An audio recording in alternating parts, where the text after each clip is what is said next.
Hey, everybody, what's up? Welcome to the beginning of stream. Oh, we're gaming.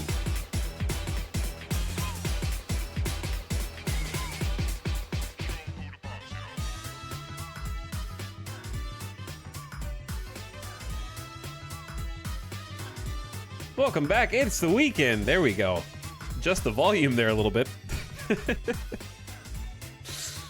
We're gonna play Star Sector today. There's been a big new patch that I've been meaning to get around to for a while now. And today is the day. What are we on now? 0.96A RC10? Hell yeah.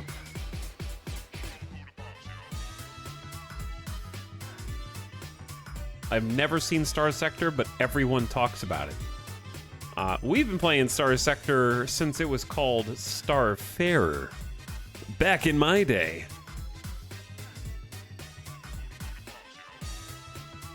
Circa 2013. Let me see, actually. June 2012. I think is when I started playing Starfarer. Good times. Going way back. It's been over a decade in development. That means you're good at it, right? I'm not bad at it. I'm decent. I don't know the metas, but I think I'm decent at like the actual ship controls. Okay. Because when people come in and they go, hey, you see you're testing out a new ship, why don't you let the AI steer that so you can see how it's supposed to be done? And I go, no. I'm better than the AI. Only I can steer and pilot this ship. All right, you better press continue right now. Press continue right now. Ah, game over. You just got game overed, sorry. Choose a new save.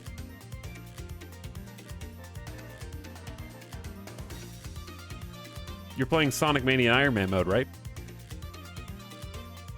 Pick the next save.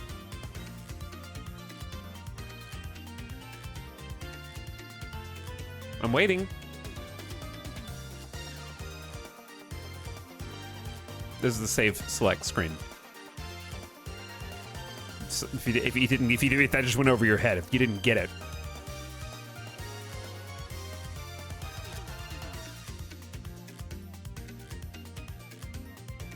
I'm just listening to the music, chat. I don't even want to stream anymore. I just want to listen to this.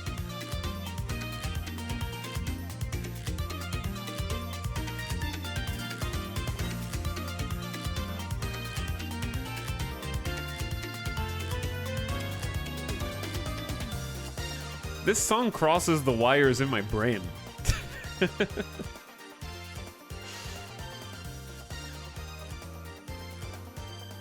I wish T. Lopez would make another album so I don't have to just keep going back and forth between Turtles, Shredder's Revenge, and Sonic Mania.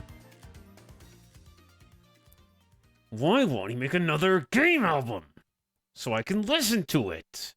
For beginning of... okay, that's true. There was Streets of Rage. Streets of Rage snuck in there.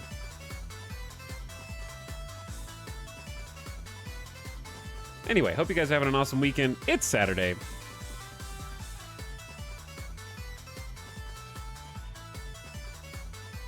What's up, Syrian? I did my best. Welcome back, Snide. How's it going, Juan Yenners? Feng Shui, The Dark, Kate Dandy's here, Mazzello. What's up, Juni Arathon? Chillin' Sicilian's back. We are going to be playing Star Sector with just a singular mod. Oh no. Uh-oh, time's up. This beginning of stream, time's up. It's the drowning screen. That sound will never not make me instantly panic.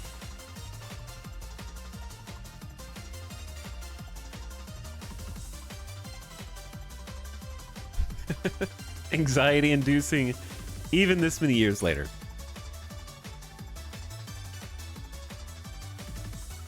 But yeah, what was I saying? Oh yeah. We're just gonna play with Nexarellan because there were a bunch of things, there were a bunch of changes, a bunch of additions, and I'm going to commit heresy and not read over the entire patch notes at the beginning of stream because I just don't want to get bogged down for an hour and a half. But there's a bunch of, there's a lot of things. There were new ships added. There's new like campaign missions. There were a bunch of variations on other ships and alternative faction stylings for said ships. There's like a new weapon types, torpedoes, new missiles, and that's another reason why I want to play with just Nexarellan and not a bunch of other ship factions, because when I see something that's new to me, I want to be able to confidently know, oh, that's new in this game, and not just like, hey guys, I've got these 17 different faction mods in. Which ones of these things are the new additions from the dev? Which ones are vanilla? Like, I don't have to ask that for every single weapon, every single ship that comes through. I just want to know, oh, I haven't seen that before. That's new. But lots of stuff got changed. Ship AI got some big changes. Combat AI got some big changes. Weapons, some fighter changes. New ships, new variants. Combat changes.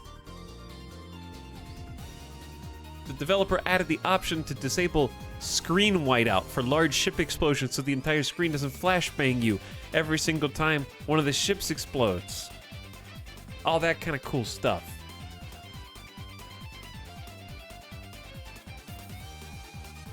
I guess I'll re-download Star Sector if you force me to. If you make me. Are you using utility mods? Asked the chatter who had me muted 1 minute ago when I said we're playing with one mod, Nexarellan, a single mod, that mod, Nexarellan, one mod. I know you were here because I saw you were too busy typing in chat. So is that a maybe? Wait, how many? Mod check? Hello, Mary Skipper. What's up, Nog? Hi, Mod Squad. Chat, today's gonna be a no cam chill Saturday space stream. I don't want lights in my eyeballs. I was this close to not doing anything today. I was this close.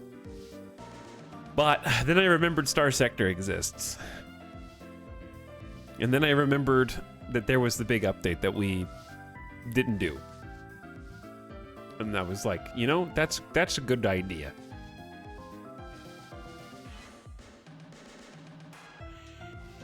So speaking of, I'll keep the patch notes open just in case. Just in case we end up poking around and trying to like confirm. But here she is. It's new character creator time. Hey, Tal. Hi, chat. What's up, FB? Hello, Alarai, Grugan. Is this the Beeble game? No. It's never, ever gonna be the Beeple game, unfortunately, ever again.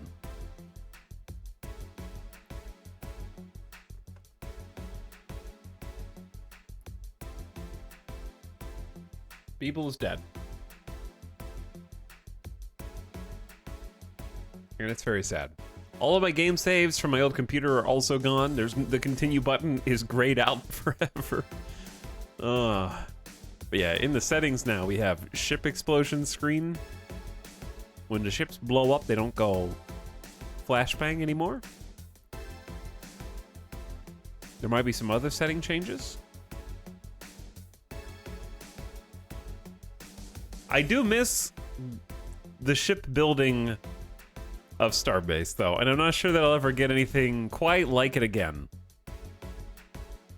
Like, designing my ship in Starfield's gonna be fun, but it's not the same as making sure every single bolt is in the right place, and every single panel is stable. and the doors have to be manually coded to open and close by buttons. And I'm doing like basic computer commands.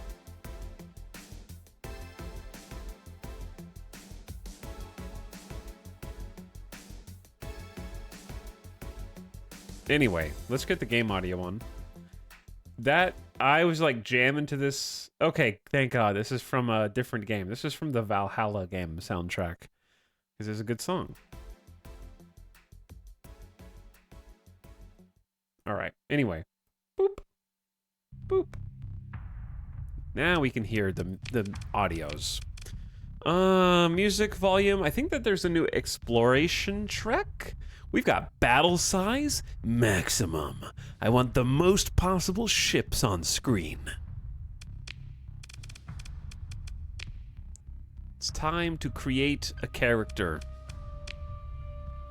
You will refer to me as Captain. We don't need to play Iron Mode in case something happens. I will do self-imposed Iron Man, probably, unless something goes terribly wrong. Sector size normal, sector age mixed. Different ages of different constellations. Okay. And time to choose our character art for our captain. This person is wearing a coconut.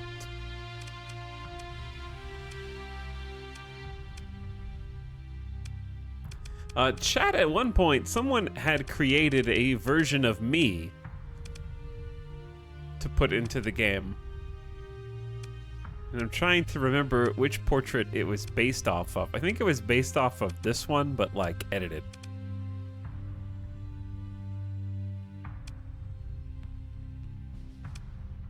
If I'm not mistaken. Alright, which one of these crazy commanders speaks to us this time that's going to lead us through space? And then I'll kind of explain, as usual, what Star Sector is, but in short, it's a space sandbox game. Have you noticed that the games we've played recently that aren't Diablo happen to be Stellaris, X4, and then Star Sector? It's actually a coincidence. But yeah. Space apparently is the only thing out there right now. We've already done a grandma run. We've done that. So I've picked all the most interesting characters already for previous runs. I try to pick a different person each time, but that's getting more and more difficult. I think I'm just gonna do a generic helmeted individual, because I've definitely picked cybernetic grandma before. Let's pick the eye patch balding bearded gentleman. I don't think we've ever done this one before.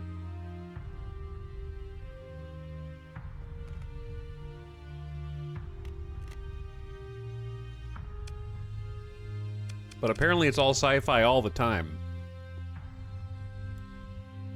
Right now. Okay, let's pick a name. You do look like a sir instead of a captain. You look like someone who would want to be referred to as sir. Sir what, though? We need a letter. Name starts with F. Excuse me. Name starts with F. Not giant. Did you not just say, I won't be watching, but I'm happy at Star Sector? It kind of seems like you're watching. Right now, in fact.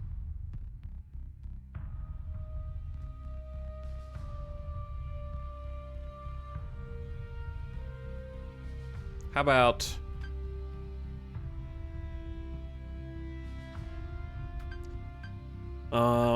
Sir Flissel? Flisselbop.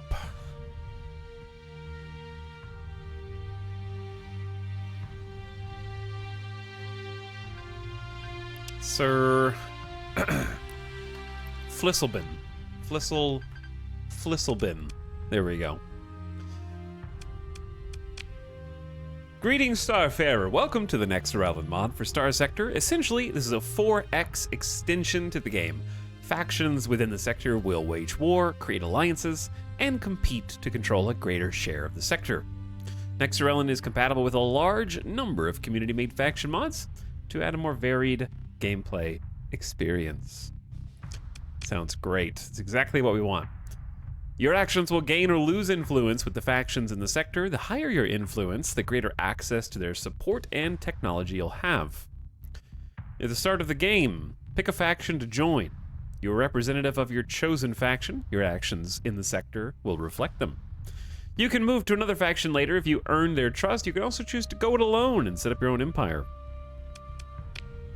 Have fun. All right, so configure the sector. Yes, we have a few things that we want to do. So, Star Sector by default has a mixture of randomization and things that are bespoke. So, the core worlds are static in vanilla. Okay, we've been playing too many space games. I almost said Stellaris. The core worlds are static by default. And then outside of the core worlds, things are randomized. So if you decide to go exploring, if you decide to go scouting and prospecting, more specifically, you're gonna find different things, different loot, different planets, different stars, all that stuff, right? Outside of the core. So the core is always the same. However, with Nexarellan, you can randomize the core worlds, which I really like because typically you'll kind of get used to which planets are where, which stations are where, which factions inhabit them, and you'll be able to find patterns after you've played a few times as to what is optimal. Like, this place always has an abundance of resource A, and I know that this place always has a shortage of that resource, so I can just do some easy trade routes to make some big time money at the beginning. You can kind of learn the patterns after a while. So randomizing the core worlds makes it potentially harder because you don't have a guarantee that there's going to be these like trade routes and easily set up kind of money-making schemes. So randomization here is good because no one can backseat what the best meta is. They'll never be able to tell me what systems to go to because it'll all be randomized. So we want random core worlds. Sector generation, we can kind of customize how densely populated everything is. So it's starting out with just 10 populated systems. We can go up to 48, which is a ridiculous number. I would say we want to start fairly small because what Nexarellan as a mod does, it says it makes it more of a 4X game. And for our purposes, what that means is it enables the factions, whether vanilla or otherwise, we're just playing with vanilla, to expand their empires so they can set up in new systems, they can build new bases and kind of grow instead of being a static force to be reckoned with. And they can declare war on each other as usual, but the wars can actually result in sort of moving control from one faction to the next. And therefore, with fewer populated systems, you kind of incentivize them, I think, to do that. Starting with too much means we're not going to have anywhere for them to grow. So I feel like let's go 10 to 18. Or maybe even 16. Just start off fairly small. 16 systems, but we can increase the number of total populated planets. Let's say like 36. That seems like a lot to me. And then stations, we have 8. Let's make that at least 14. Kind of increasing everything by roughly 60 to 75%, somewhere in there. The maximum inhabited planets per system can go up to 5. It defaults to 3. So it'll just pull it out of this populated planets pool. Let's make it 4 so that it's divisible by 36, not divisible by the stations, but that's okay. And then maximum inhabited planets plus stations per system, let's just keep that at like 6. Seems reasonable. Okay, and then for faction settings, we want to leave all factions on. You can turn off certain factions if you want to. You can see these are just the vanilla factions. Keeps things easier for us to digest, since there's so many changes that I haven't gotten to see from the last patch. So those are going to be our friends and foes. Starting faction relations, we can either leave it default, flat, or random, and apply to pirates as well, so you can randomly be friends with the pirates. Faction respawn. Factions present at the start of the game can respawn, maybe, if you let them, or also allow entry of new factions not present at the start of the game.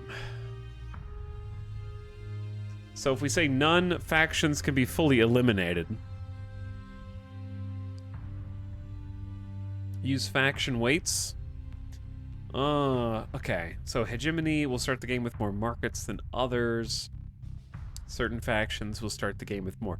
I could... What's the difference in none, no weights, and random weights?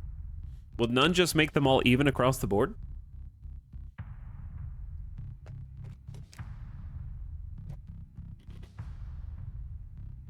Is this game an MMO? No!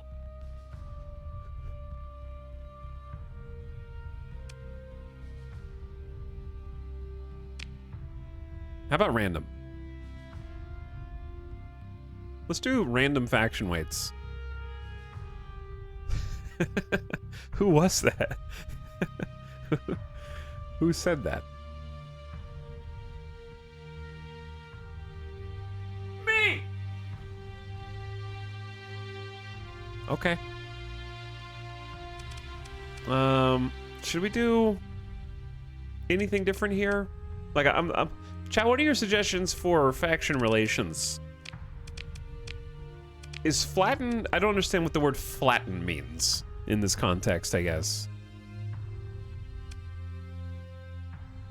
Does flatten mean, like, everyone's relations are bad now? Makes them all 0. Okay. I'd say let's try making them all 0. That's more grindy for us, and I'm gonna hate myself later for picking it. But whatever. No faction respawn. Faction weights for more markets or less. We'll do totally random. Okay. Other options. The Prism Freeport. These are all Nexarellan mod settings, by the way. So the Prism Freeport is kind of like a shop that shows you rare, expensive things. Does flatten also set pirates? It does if you click apply to pirates. But I'm just gonna leave it as it is. I like turning off the Prism Freeport, but most people I think like to leave it on. I like finding rare things because they're rare and not because I went to a shop to find the rare things and just pay big money for. Easy mode, no. Starfarer mode is hard mode. Other factions are more aggressive toward yours. Lower colony growth rate. No. Just okay. Right in between is perfect. Starfarer is an incredibly difficult game, just in terms of skill issue. Starfarer is skill issue the game. So easy mode for me is not really too easy. It's kind of just like a good place to start. And then Starfarer mode is way too difficult, so we're just gonna leave both those off. Growing monthly payments as seen in the Spacer Start option. This is actually probably the best way to play. I feel like Starfarer is incredibly difficult to play without getting the monthly payments at the beginning. There's not really a lot of easy ways to make money, but because we're masochists here, we're gonna leave it off, and if we end up resetting, then we can just turn it back on, you know? We can just do a reset and be like, all right, we tried. But we'll give it an attempt. Start a random colony of your faction. No. Starting demods. Demods are things that are wrong with your ship. So you can intentionally start the game with a busted ship.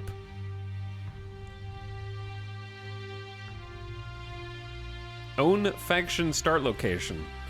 Start in a core system, non-core system, or either. I think any is fine. Let's try mild demods. So that gives us an incentive to try to replace our starting ship. I might regret this. Custom scenario, no. Okay. I think we're ready. Proceed. What faction would you like to join?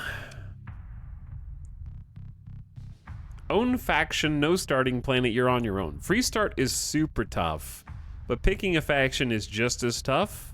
I mean, sorry, it's not. It's much easier, but own faction is too much. I think it gives you a starting planet. I think I'm just gonna try free start, and I'm just gonna, when I lose, we'll make it easier. How about that? I like to try. I like to just give it an attempt. We're gonna do a classic start where we begin with just a single a two-ship duo. The classic mode. There's a wolf and a shepherd, that is classic. A wayfarer and a kite, that's also classic. And wayfarer and shepherd is basically impossible. I think for us to get off the ground, we're probably gonna need the wolf. Wolf and kite is probably fine. I haven't tried a Centurion heavy custom frigate as a start. I don't even remember trying that one. But you can start with larger fleets if you want. I think I'm just gonna go ahead and try the wolf and kite combo. That is a classic. All right. Starting experience and assets. We're gonna start as just a baby ensign with 20,000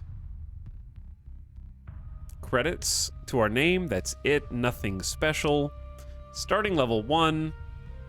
So sad, so small. Just little babies. Just little babies. Hello, Sir Flisselbin. That Flisselbin sounds like a professor in Harry Potter. Is that, did I accidentally just like dig that out of a memory bank?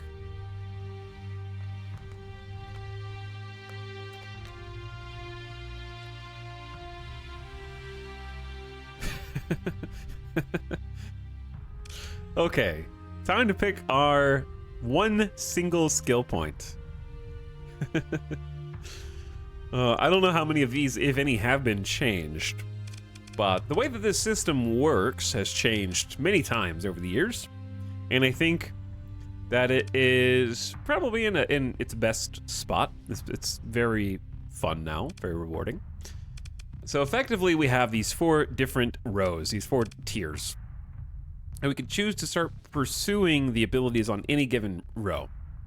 I find combat to be the best to start with when you are doing this kind of difficult start where you just have a combat ship. A lot of these other things like industry seem to have some beautiful perks, such as the ability to hold more cargo, or recovering post-battle salvage, or repair rate outside of combat, or recovering ships with more hull integrity, or being able to use fewer resources like fuel or supplies, stuff that applies to a fleet. So those are things we want to go for in the future. I didn't mean to click that. Technology has stuff that will benefit us, especially maneuvering early on, like giving us a maximum burn levels that our fleet can fly faster. Speed is king in Star Sector because we're just going to be chased by so many different people who are larger than us and more dangerous, right? Sensors, ballistic and energy weapon range. We've got electronic countermeasures, capacitors, peak operating time, stuff that isn't going to make much sense to you if you haven't played this before because it's all fairly deep. Leadership is also what you expect. This is like fleet skills. So we're just going to go with combat. So the way combat works here is they're separated by these kind of breaks. So we can effectively pick anything on a given break, but the next breakpoint will have requirements. So like on combat, you can pick anything here, but then you need 4 previous picks before you can get either of these 2. So that's how it's split up. Chat, is there a mod list for this run? The question's going to be asked a million times. Exclamation Star Sector will have the mod list. I'm gonna go ahead and give it to you now. It is number 1, Nexarellan. Okay, so that was the mod list. Let's go ahead and choose one of these combat traits. Maneuverability and top speed.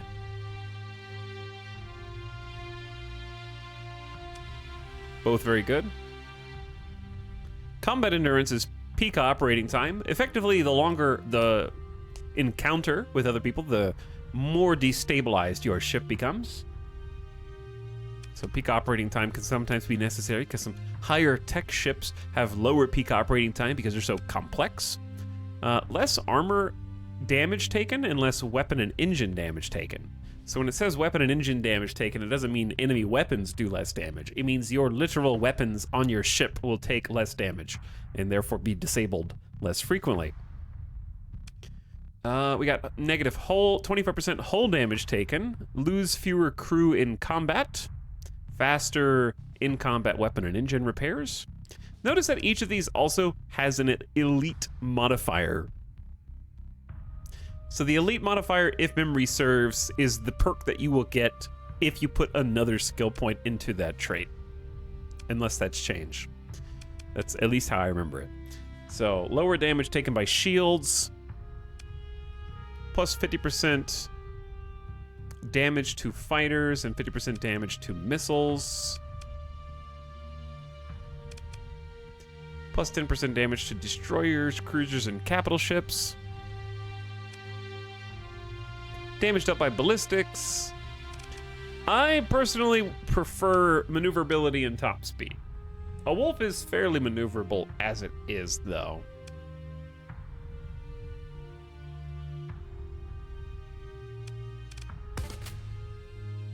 Chat, requires a story point to make elite. Can you undo us? I don't think I'll ever regret picking helmsmanship.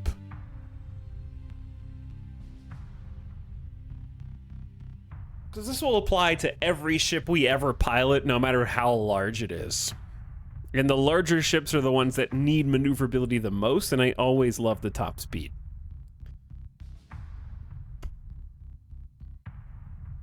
The zero flux speed boost is activated at any flux level as long as the ship is not generating flux or venting overloaded. Yeah, the elite perk is pretty good too. All right, let's go ahead and lock helmsmanship in. It's pretty basic. It sings when you push the mix just right. Like, everything is right in the world from the stars down to your bones. Coming off a shift, it's like I just woke up. Words can't tell it. Not Chiquetta Portside Interview Project, Episode 3. All right, let's generate our galaxy.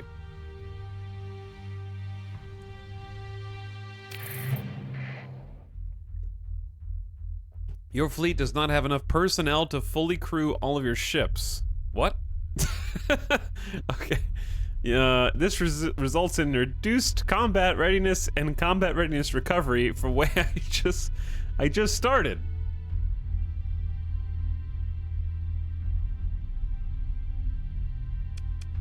Don't show this again. Immediate crew shortage. Okay, time to remember what all the buttons do. And chat, first button I need to remember, how do you unlock the camera? I can just find it. I can find it myself. Probably at the top. Vent flux is V, I know that. It's just right mouse button, huh?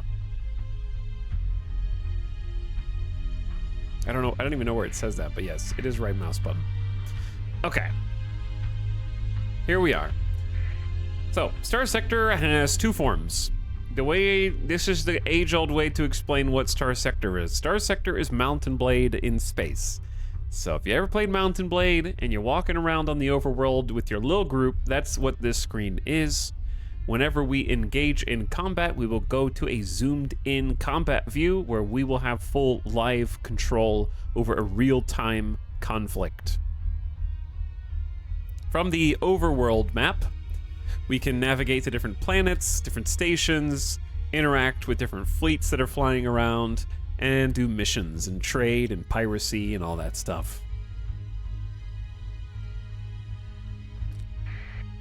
So at the moment, we have very limited things that we can do with our fleet. Because we only have 2 little ships. So sad. Our fleet is currently under strength.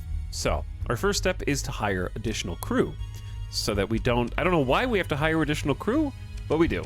So it is what it is. I don't need that window. I do, however, need this window. I know how to refit ships. Thank you.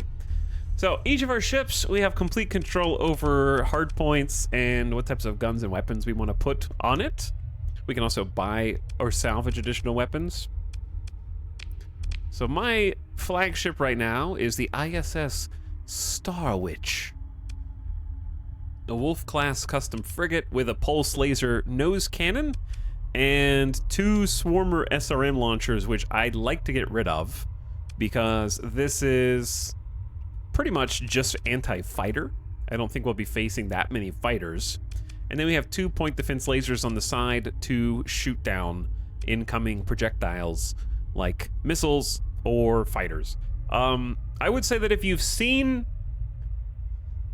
The Expanse, this is like The Expanse video game to me, except with lasers and a little bit... Just an egotistical streamer. Okay, a little bit more sci-fi.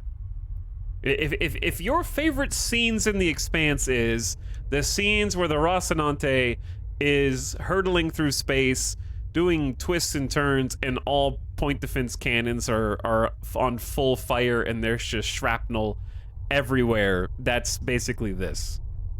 The game. Expanse mission, take a shot. Is that how you say the ship name, Rocinante? Yeah. That is how you say the ship name. Book reader in chat who doesn't know how to read? Who's subbing? Thanks, Felix, people arriving for 25 months. Appreciate the over 2 years, Felix. Thanks for your sub. Sayurian also, appreciate the 3 months, and welcome once again. Space Tuna, you're in the right place. Appreciate the 20-month sub. And also howdy to Professor Bones, who is very happy with the 5 subs in 1. Hey, Professor Bones, thanks for the ego sub. Very kind of you. Okay, our secondary ship is a kite. It is about as flimsy as a kite as well. It has no shields, it's fairly nimble, and it's going to die quite quickly. Currently, it's here simply to harass. It is armed with a Salamander MRM, which is a refillable, basically infinite rocket launcher, where rockets will seek out the enemy's engines, and if it makes a connection, it'll basically shut down their engines and overload them with the EMP burst. So it's trying to harass enemies by constantly giving them something to worry about around their tailpipe to stall out their enemy ships so that we can kind of finish them off without them escaping. They also have a Swarmer SRM to take down fighters and a little autocannon as a little anti-shield harass. So that's where we're at right now. So I have no idea what the world looks like. Let's go ahead and check the map. So this is our current system. We are, I think, over here in Tritachyon space. It looks like there's a bunch of different factions here. This is hilarious, the way that this randomly spawned. Doesn't make a ton of sense, actually. Cantus Den is next to the Komana HQ. There is a Hegemony Size 3 orbital station next to this pirate den, and they are trying to share the same orbital path. So, that is very interesting. There's also a pirate base down here, and then we have a volcanic world called Hlidskjof. Someone's cat walked over the keyboard, I think, when they were naming this Tritachyon world. And then Farragut Habitat, which is a Ludic Path orbital station. So I'm curious, if we look at intel real quick and take a look at the factions, we are hostile with the Ludic Path, and we are hostile with the pirates. Okay, so we are shoot on sight to any path or pirate fleets, and they will absolutely chase us down to get what they want. The other factions we are neutral with, which are Hegemony, the Church, Persian League, Sindrian Dicta, Tritachyon, and the Independents, of course. So, since we're next to a Tritac base, let's actually just take a look at the overworld, the sector view, the over galaxy, as it were. So we have randomized core systems, and these are named systems are going to constitute, they're all named, but the ones that have the name written out, these are going to be our core systems, the ones that are inhabited. And then if we end up going to the outskirts, the fringe of space, I notice there's actually a ton of empty space up here, down here, and then some natural kind of highways if we wanted to do some exploration out to the left or to the right. We have to kind of bounce our way over. There's these big dead zones. But yeah, these are the places that we're going to be scouting and potentially looking for habitable worlds and trying to get some survey data and stuff like that.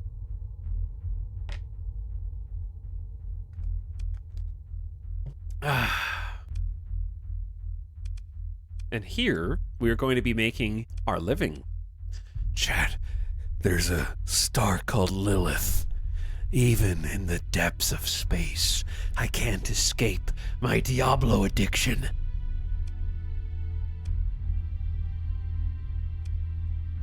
She's here. But yeah, it's going to be our job to kind of take some trips through each of these. We don't have to do them one at a time, but basically get a lay of the land, because things are going to be chaotic to start with because of the randomized core systems. Sometimes there's independents and then pirates. Some of these systems may just be completely pirate-owned, and we don't even know. This is a huge hegemony stronghold. They got 4 separate outposts. Or they have 3 worlds and an orbital station. That's crazy. Okay. Anything else stands out? Double Ludic Path with a level 6 military world. Ooh, the Ludics. There's 2 stars right next to each other that take you to the same sector. Interesting. Same there, actually.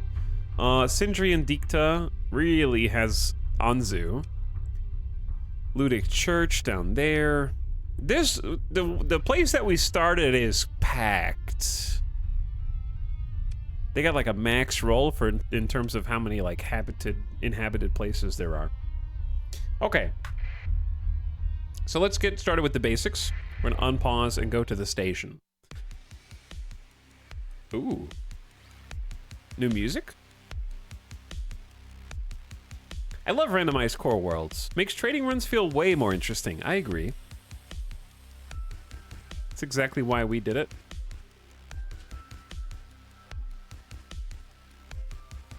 We're gonna have to turn the music volume up at this rate. All right, let's hire some crew. So, here is what Otoka has for sale. So each of the places that we can visit has an open market, a military market, which if you have good rep with them, you can buy special military stock, or black market, where you can buy under the table. Buying under the table usually has more stuff, sometimes illegal stuff, like recreational drugs or harvested organs. Actually, it looks like those are both legal in Tritac, which is interesting. So different factions will have different sort of denominations of legal and illegal goods. But we're not going to buy anything off the black market right now because I don't feel like getting on the bad side of the Tritac. Yeah, we need to make some friends. So we're just going to hire some people. Our crew is currently 22 out of 60. We need at least 27 for a skeleton crew.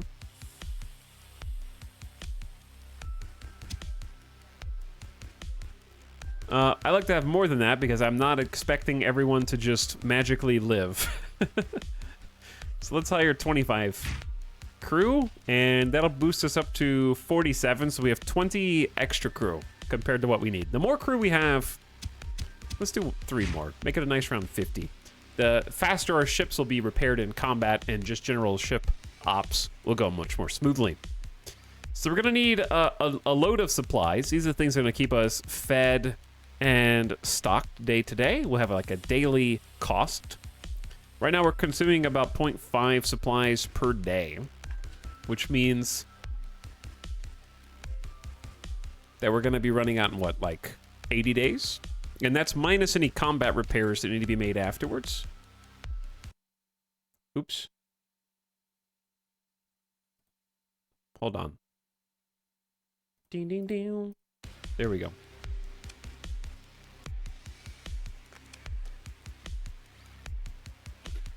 Okay. So, we can also check our cargo capacity because supplies are going to be taking up that space. I also need to get rid of this. Cannot remove item. Okay. I don't want to use a story. If you play Nexarellan, you can't really do the campaign. So if you want to do the campaign, there were a bunch of story missions that were just added with the last update. So if you want to do those, you'll need to play regular. Oh my god, I'm late to the Star Sector stream! You missed character creator. Too bad.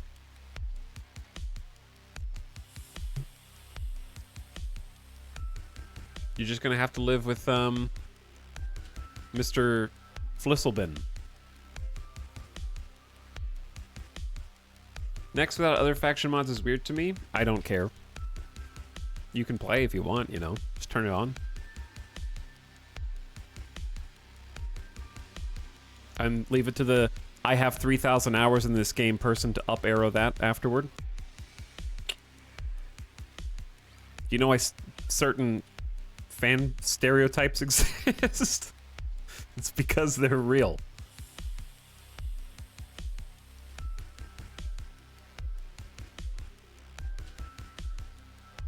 I do next without other mods all the time.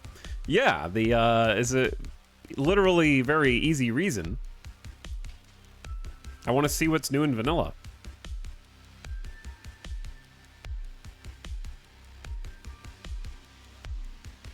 Did you know in the code they made Marines cost no supplies for some reason?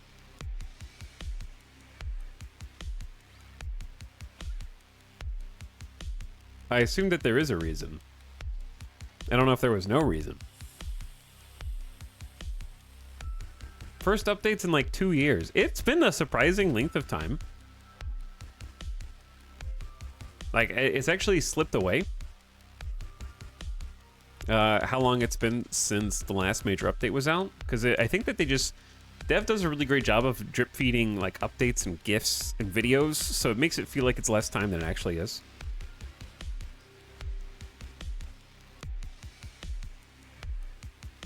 But anyway. We don't need to buy any heavy machinery because they're going to be salvaging quite a bit of that. And we don't need to buy any more supplies. Fuel is also full at 35. And I think we're good. So we're going to lock this in. And then maybe do some ship refitting. Because I'd like to get rid of the Swarmer SRM launchers. Which would be fairly useless for us on our primary craft. The problem is, we are beholden to whatever weapons are available in a given station.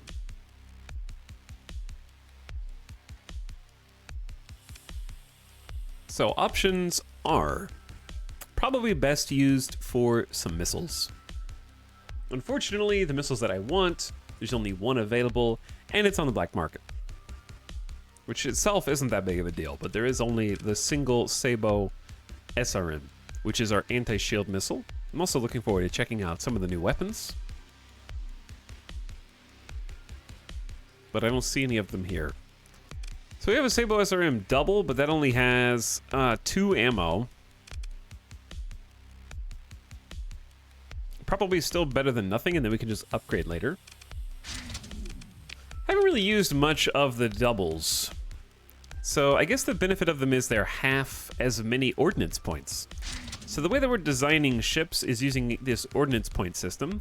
And the more points that you have available, the more that you can add cool features, modifications, upgrade your capacitors so that you can shield tank for longer or spam your weapons longer, things like that. What's our D mod? We have erratic fuel injector. Increases fuel use by 50% and decreases the zero flux boost cost by 10 SU per second.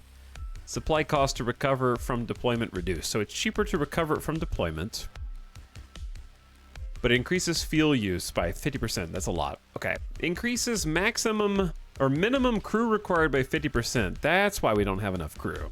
Ah, it's the random D mod we rolled. Decreases maximum combat readiness by 5%. I said mild D mods, and we got this piece of junk. Okay, we're gonna go ahead and make sure the weapon groups are configured. So pulse laser on 1, missiles on 2. Hang on. Oh, I forgot that we have an ion cannon on top. A medium-range energy cannon that delivers an EMP that can disable enemy systems or engines may arc to nearby points. I'd rather just have a third point defense, I think.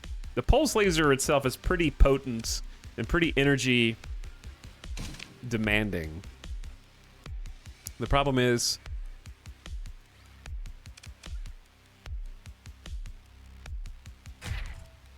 I have to buy it off the black market, but it's probably fine. We can...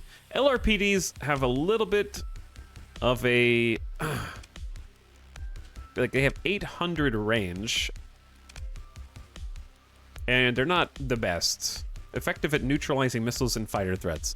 I'm just gonna leave it on. Has the main story quest changed? Yes. But we're not gonna be playing it because we're playing Nexarellan. You can't do the campaign with Nexarellan. Might do it at some other point. Okay, so I want missiles on 2, I want point defense on 3, I want them to be linked, and I want the missiles to shoot independently of one another.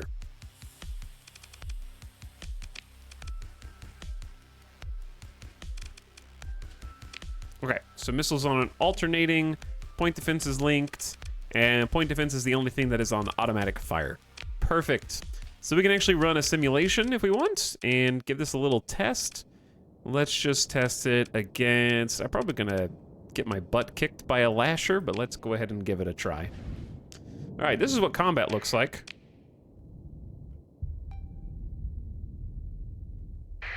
So I need to select the target first, which should be up here. There we go. Hey, friend. So I can kind of run you through the basics of combat. We have a shield, but while the shield is up and I take damage, we build flux. The flux meter is currently empty, but if I do things like shoot, well, you can see it slowly filling up, right? But mostly it's going to be taken by the shield. And if we build up too high, if it goes to 100%, we will overload. So overloading will make our ship basically stall. And what he's going to try and do is overload our shield. When you hear it go, ring, he's using his special ability. I have a special ability too called Phase Skimmer, where I can go boop, boop, and then get in a little closer. But see, look how much more effective he is. His weapons are going to be way better at getting through my shields. So this is how you vent, take the flux down. So what I want to do is try and use some of my own missiles, my sabos, to get in close, overload his shields, and then pew-pew him with the pulse laser, right? Got him.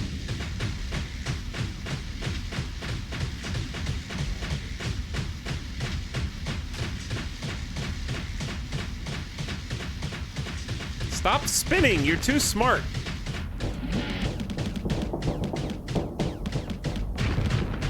We just gotta keep the pressure up.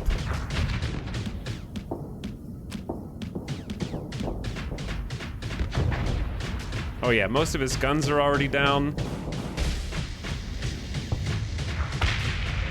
And dead.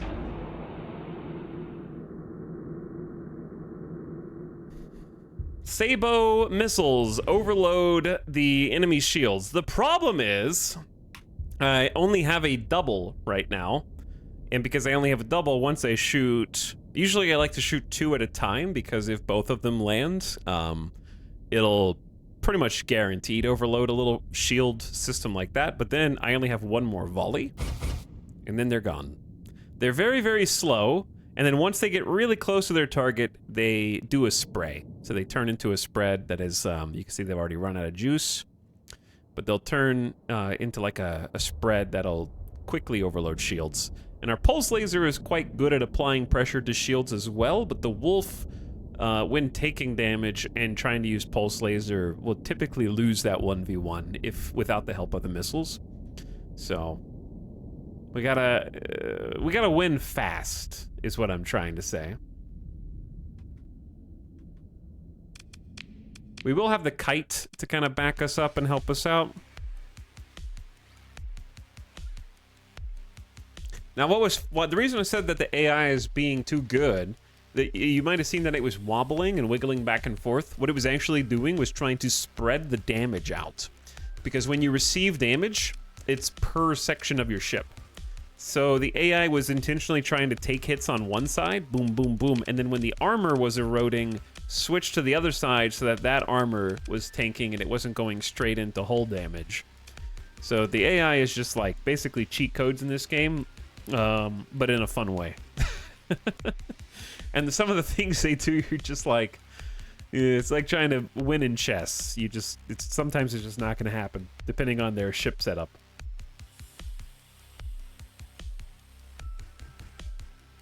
They have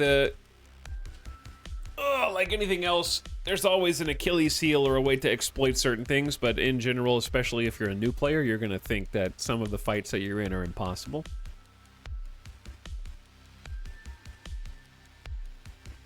AI, it exists. Literally, shut up.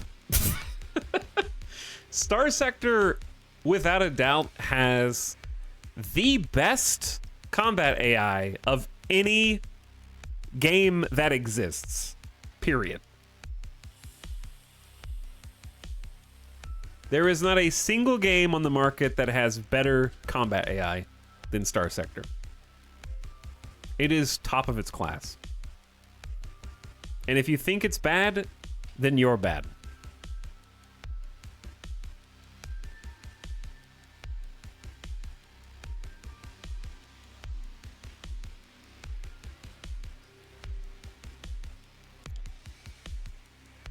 Unreal Tournament has famously good ship AI. Literally name one other game that has better combat AI. I think it's good, but I'm also bad. How do I reconcile? Both can be true.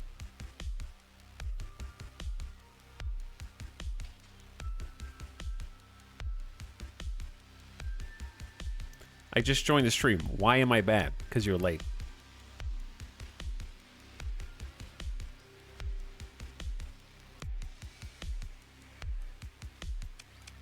All right, we have 2 ordnance points left.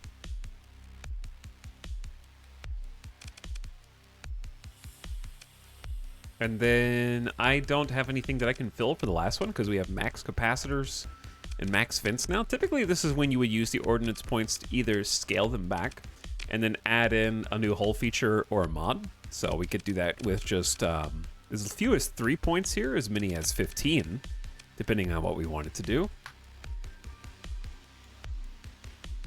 However, out of what we have available, which is fairly limited until we start doing some exploration and getting some additional hull mods that we can plug in, Star Sector also has the best Jeffs. Star Sector always wins. That's true.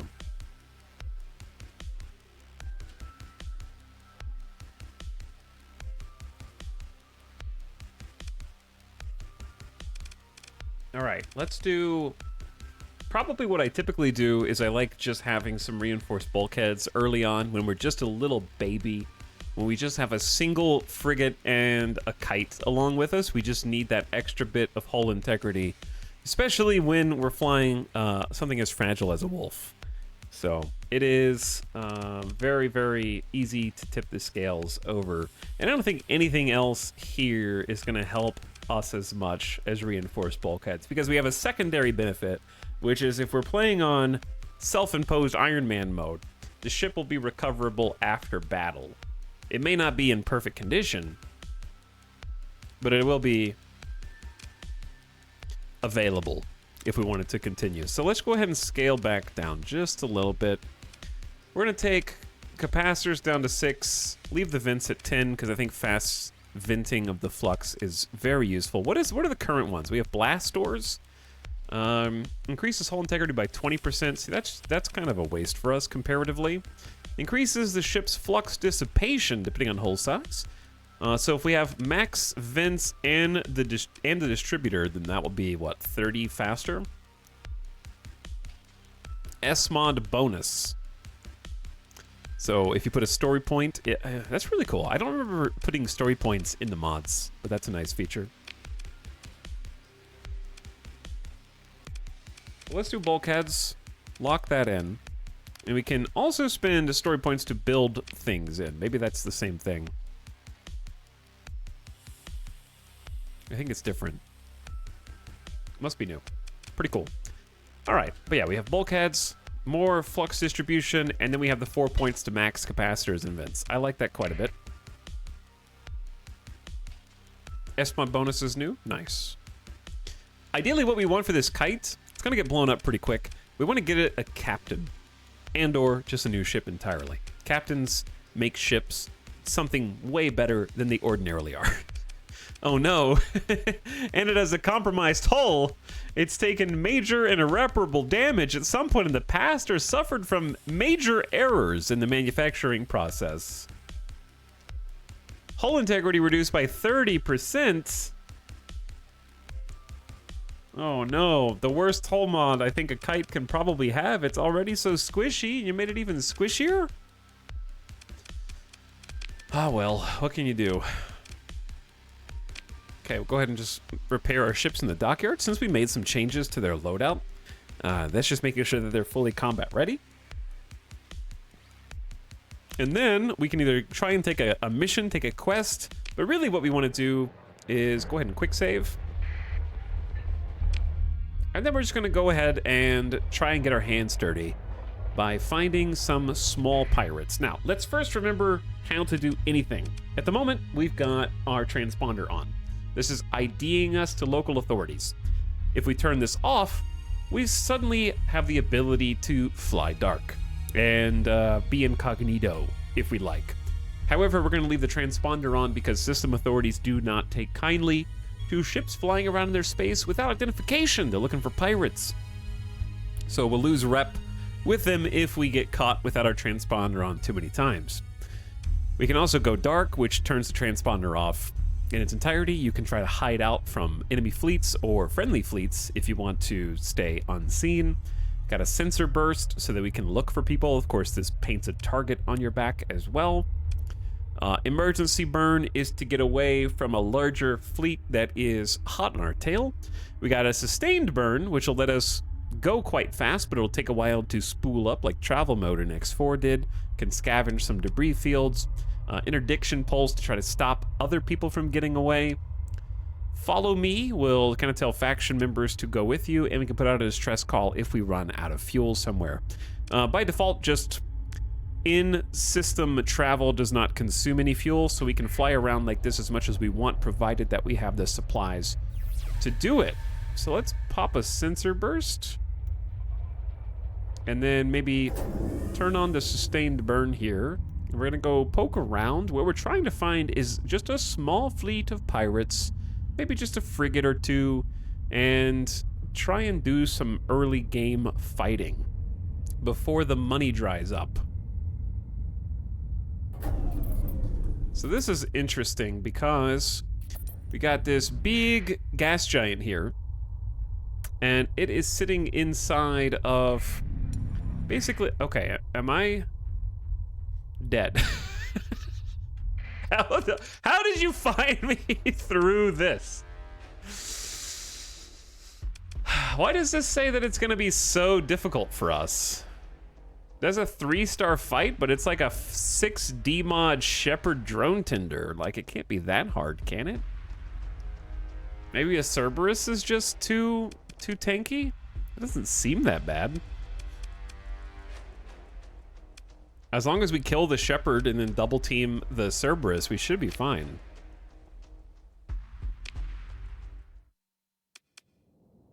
Okay, so this is the deploy screen. We're basically always deploying all of our ships. And then here they are. So, I don't think we need to actually give any orders. What we need to do is kind of just stay close to our friendly kite here. And then I want to target the drone tender and kind of just say, like, what would be the best command? Engage without exposing to undue danger. I don't know if that's going to work or not, but we'll see what we can muster. All right, I'm just going to go for the drone tender here. The problem is we have to take out the fighters first. Or at least a couple of them. All right, I'm going in.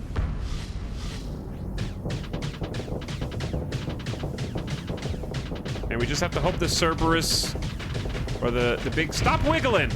Wiggling is cheating. You're giving your entire crew whiplash. All right. One's dead.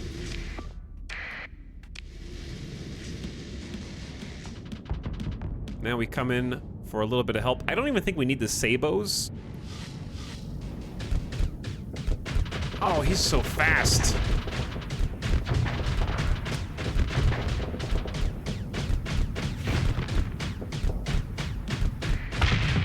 Pew, pew, pew, pew, pew. He was really fast. Getting super aggressive.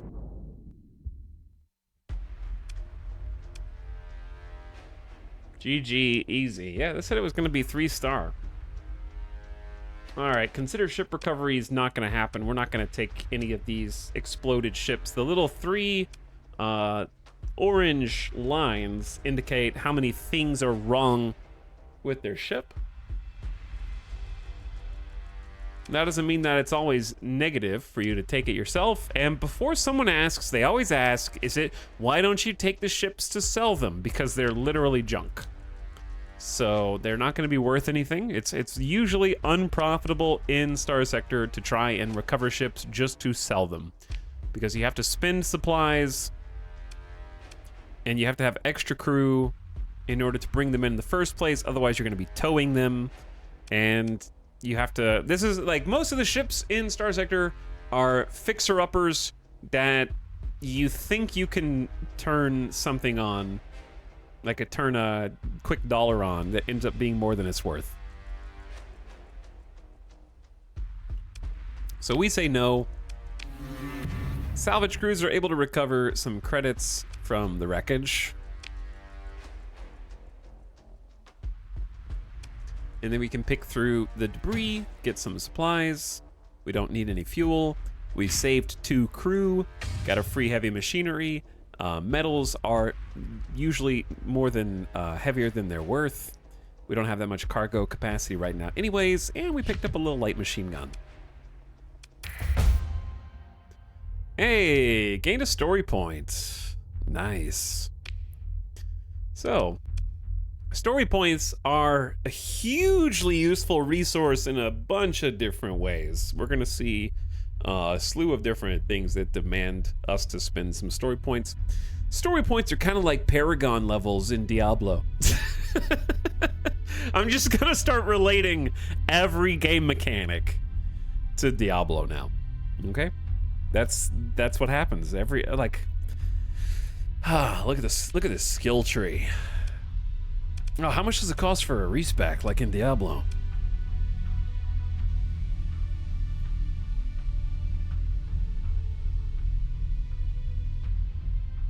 Did he say Diablo? I did, Mary Skipper. I did.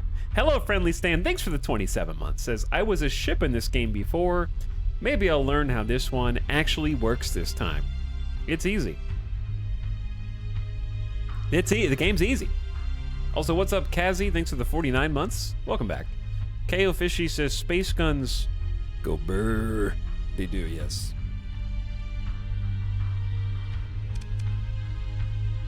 Thanks for the subs.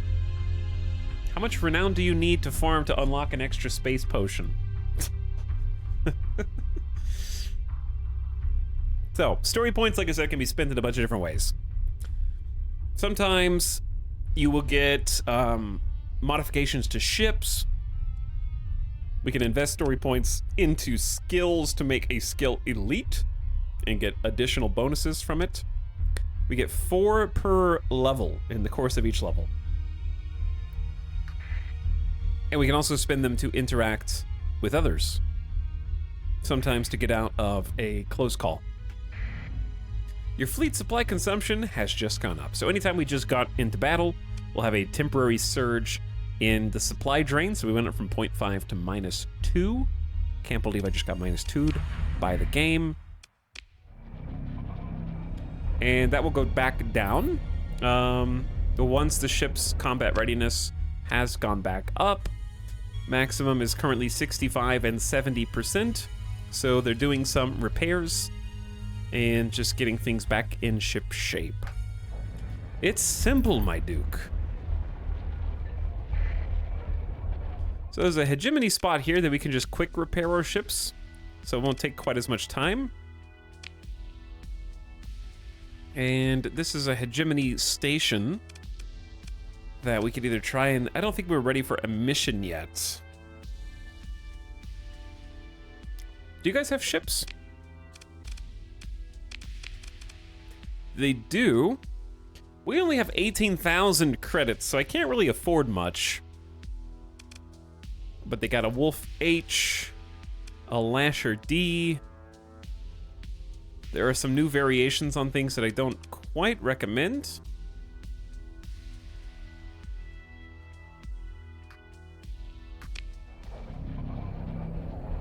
Okay. So what's our goal? Our goal right now is... keep fighting, I guess. I don't know. Just keep fighting. There is another base over there. And if we're lucky, maybe we can find a ship that's actually worth salvaging. I don't want to get too far in. What's this? Independent Orbital Station Farragut. Currently in deep orbit around the local star. I think our goal is to get one fancy new frigate. We don't want to go through the asteroid fields at this speed for very long because we will hit rocks and take some damage that needs to be repaired. I'm trying to drive by at full top speed so that if there are any big hostile forces, they don't just catch up to us and we end up getting killed here. There's also a ludic path. This is just a very hostile system. It is quite packed. There's a neutral mining fleet. You can be a pirate in this game. How long has this game been in development? Over 11 years, I think. I think I first covered it in around this time in 2012, if I'm not mistaken.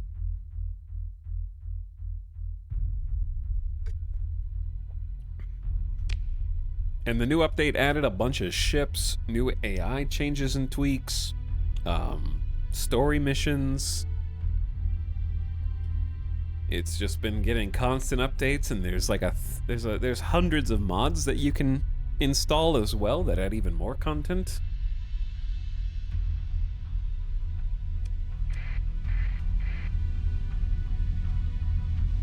Okay, I didn't want to fly through here at top speed. Is there a... I think there's a hegemony fleet here. The orange. I can see it on the scopes. Yeah, there's like a mining fleet that's just here taunting the hostile ludic path. I haven't looked at this game in 3 years. What's up, Sneaky? It's good stuff, and it's also normally not this difficult. Like, I made it way harder than it needs to be to get started here. Our really best option is either to do some very early cheap trade if we can figure out some local pricing structures. I don't think there's going to be any bounties that we can do. I'm just going to head back toward the den. Let's go to this Tritac world.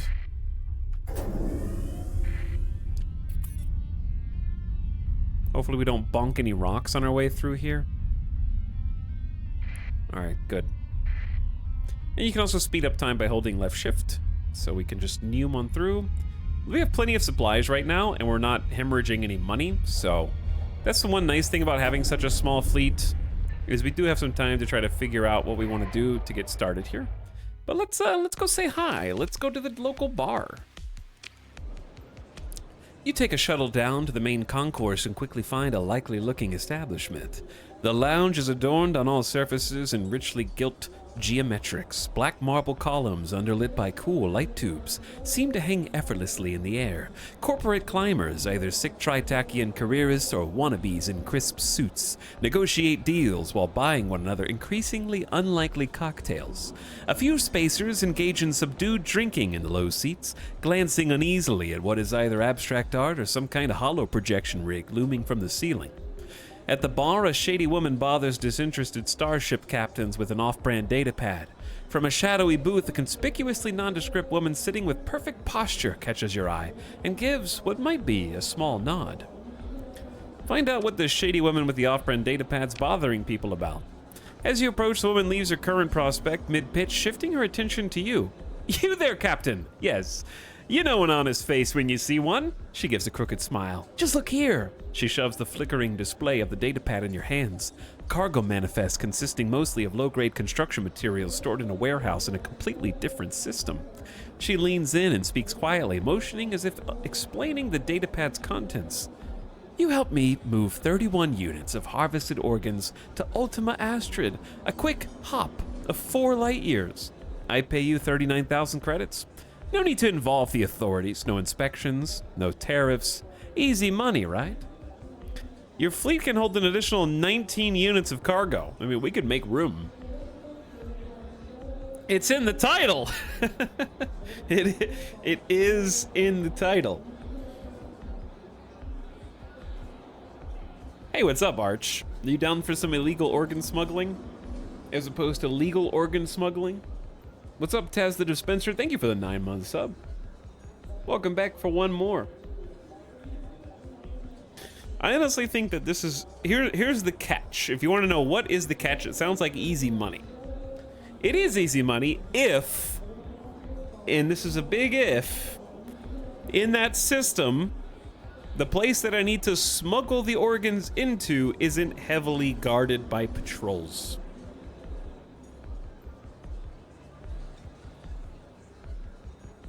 Because what we need to do is go in without our ID on, because if a ship with its identification lands and then exchanges organs to the black market, they'll know we did it because we left our name tag on.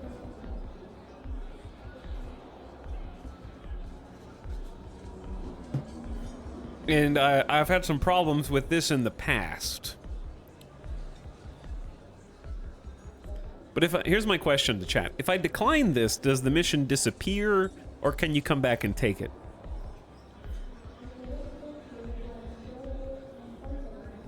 That's my question. Like, if I click decline, does the quest disappear? It stays for a few days? Okay, that's all I wanted to know. Let's check the other one out first. Although without insignia or uniform, you instantly tag the woman as military, it's the boots. They can never give up the mil-spec boots.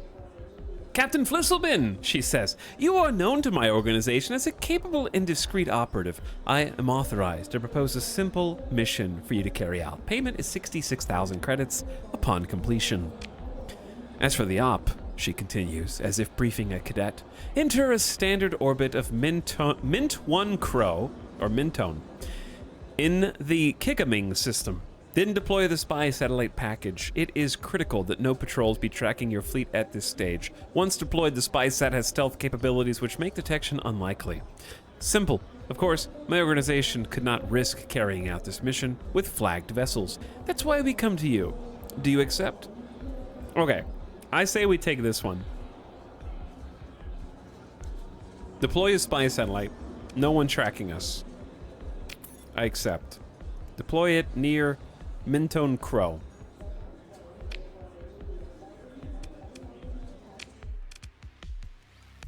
It's easy, just don't get caught. All right, we got our first mission.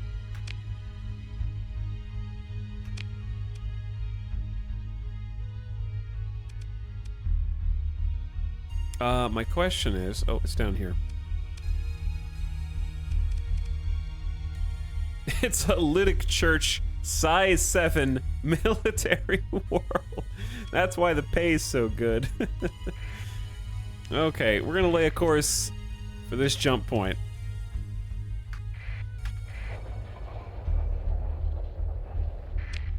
Let's do that again, because I clicked the wrong button.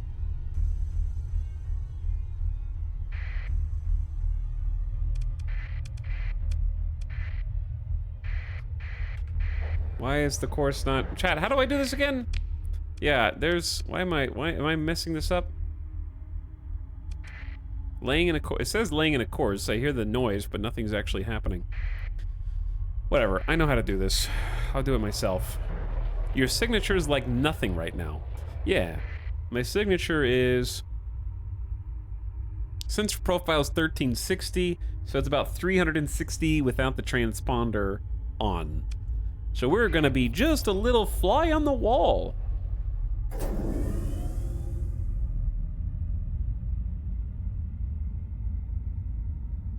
So we gotta start by leaving our current system. I thought that you could do an automatic course from anywhere, though. But I can do it myself. Your fleet approaches a jump point. Activating the jump point lets your fleet pass through for 3 fuel. The jump point exhibits fluctuations characteristic of dry field activity. A short distance from the exit, a disposable probe sends back a microburst of information. Forces near the exit are assessed as likely hostile and a possible threat to your fleet. I'm sure it's fine. Which is, of course, why I'm going to save first. And nobody's going to be waiting. There's a Tritachian capital fleet there. I don't really mess with a brawler and a kite. Your fleet has entered hyperspace. Ships traveling in hyperspace use fuel in proportion to the distance traveled. If you run out, you will literally drift to the nearest system and become stranded there. Hey! Okay, I need to stay close to the cops right now. Because the cops are kind of protecting us at the moment. Let's just get out of there. So, we now have a limited amount of time. We have fuel, and it is burning at about 5 per day. Luckily, this is quite a short trip, so we don't really need to worry about it. We're gonna come in. Whenever you're going into a system, there are usually multiple gravity wells or jump points that you can go to, and they will take you to a relevant portion of the system. So we can see there's one on the top left, and since that's the one I want to come out in, we can go to the one in the top left manually instead of going in on top of the local star. And of course there's Lytic Church. Lytic Church is neutral though. We don't care about the church. So they're actually not going to be hostile to us. It's not Path. The church is chill, the Path is not. So now, I believe all I need to do is go to the outer ring here and become invisible. Who is that? A small mining fleet is out here? Hitting some rocks? The problem with this is it's kind of a long... Actually, it'd be easier to do this from the south side.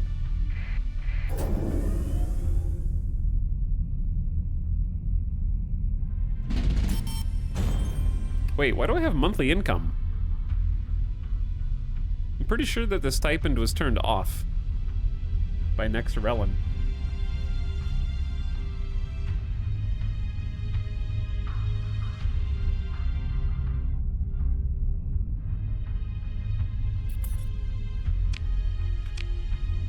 Because I'm pretty sure that I turned it off.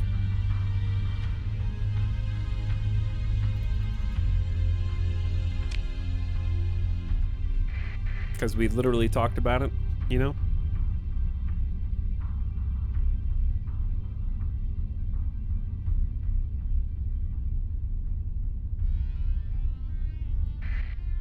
think what you turned off was a monthly expenses extra difficulty option. I see. Well, we did every single option page. Now I just want to know where the option even is.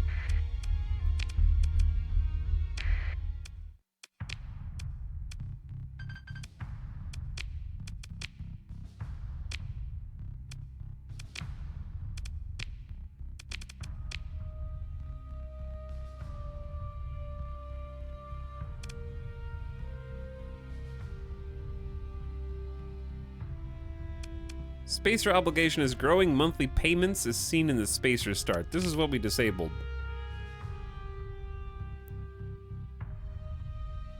I don't even know what that means. But there is no option. All right.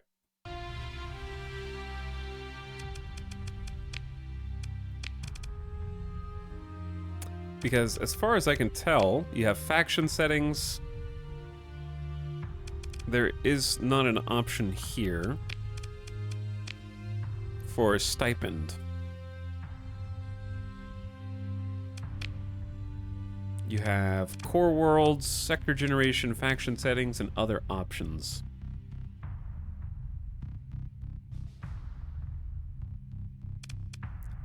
Core worlds is a toggle, sector generation is sliders, faction settings is weights and relations, other options is these things.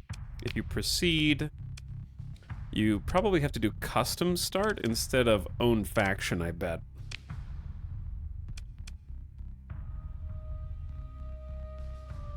Because Spacer is very hard difficulty, a non-combat shuttle, and a debt that must be paid, only intended as a challenge for the Starfarer player that's seen it all. And then if you do own faction, you just pick a ship and then go. Yeah, there is no toggle. Okay, that's all I was checking on. I was making sure I didn't miss anything. And I didn't.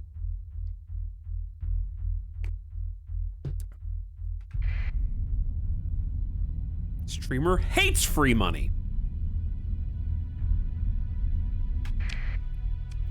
All right, let's go ahead and go into the little cloud of debris here.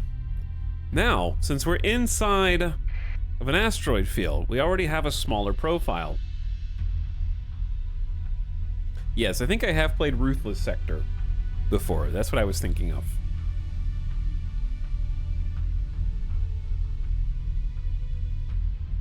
And I would recommend memory leak detected. Please use save copy to make a copy of your current save and restart the application. Otherwise, there is a risk of crash. Copies of campaign data in memory too. I've never seen that before. Okay. You got it. I can do that.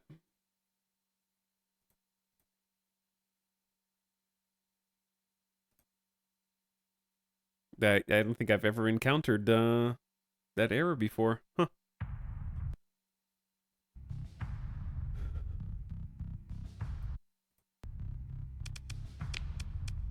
Hello, copy of Flisselbin.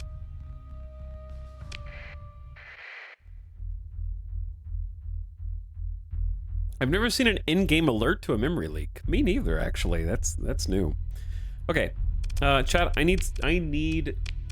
The game music is good and fine, but I think we'll all be happier if we turn on a space game soundtrack in the background. I want to listen. We didn't listen to the rest of the not X4, the Endless Space.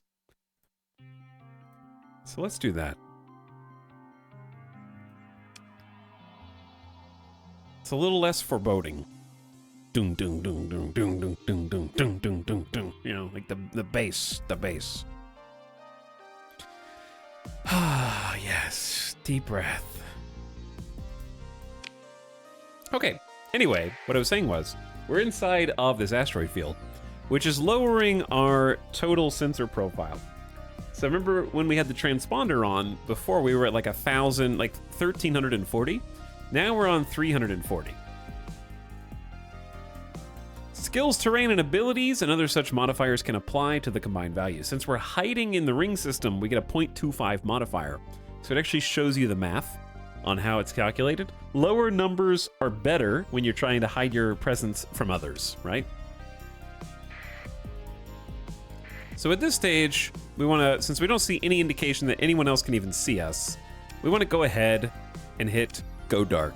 All non-essential systems will be turned off. Reducing the range, we can be detected by 50%, and it will force you to move slowly, which is perfect. So now our sensor range is 45.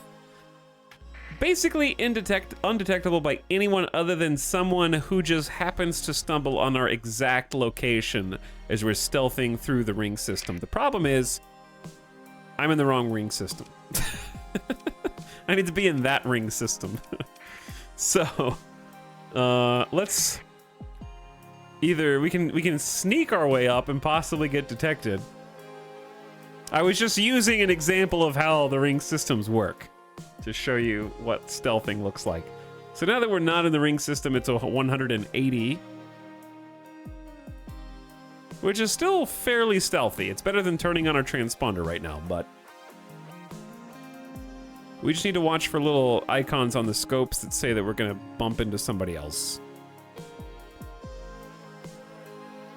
Now, the reason we're here is to deploy a secret spy satellite without being detected. Look, chat, I'm so stealthy. We've reached the other ring system. Now, the question is, how close do I need to be to deploy this? How do you even access the quest item for this purpose? I assume I didn't have to pick it up from somewhere, did I? Deploy a spy sat in the Kigaming system. Do I have to buy a spy sat? Okay, let me just take a look. Oh, it needs to be... Why wouldn't you put the spy satellite inside of the asteroid field in this ring system? I feel like that's close enough to the station that it's going to be impossible for me to do it undetected. Okay, we're coming up on the station now, and we kind of just want to, like, sit perfectly still for a moment and hope that nobody comes out this way. So I need to put it right there? And they're doing pulses and stuff too. They're gonna find me, dude. That place is crawling with nerds.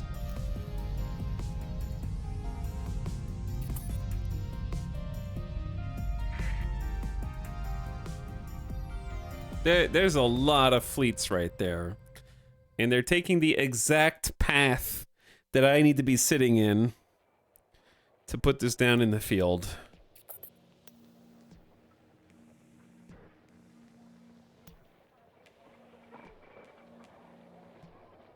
See, because, like, if I tried to go for it now, I'd be getting got by one of these guys. 100%. He went right over it. And they're doing random pulses, looking for suspicious activity. Ah, yeah, these are rough. These are rough missions. I'm gonna wait for another rotation and go a little further back.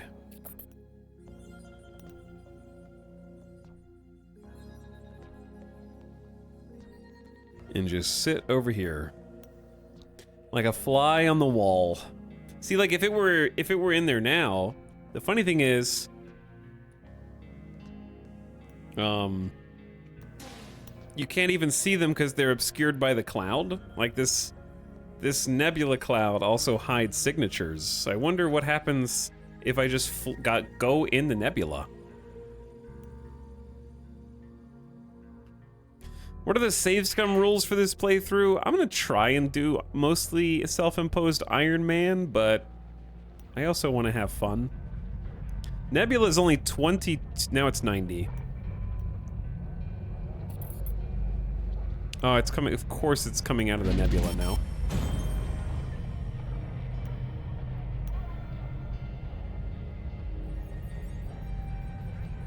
How did it orbit, how do planets orbit so fast?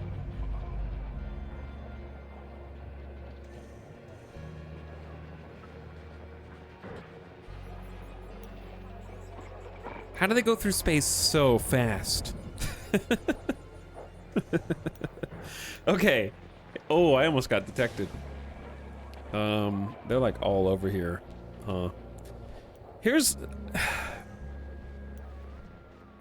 If I could change one thing about Star Sector, right? I think it's an amazing game. If I could change one thing, I would add a toggle for the monthly stipend to be turned off and have some way to make early credits in a self-start faction, no faction. I feel like the reason that the monthly stipend is in the game is because there is no way to really make credits early on. If you're doing like a small start, I think I'm just in the minority of players, and that most players start with larger fleets.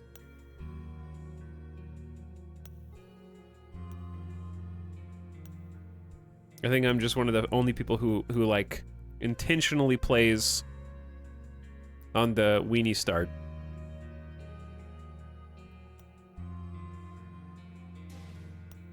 So I'm probably an anomaly there. All right, I'm gonna miss this again. Give it one more rotation, chat. We're just camping this place out. This is a tough mission, dude.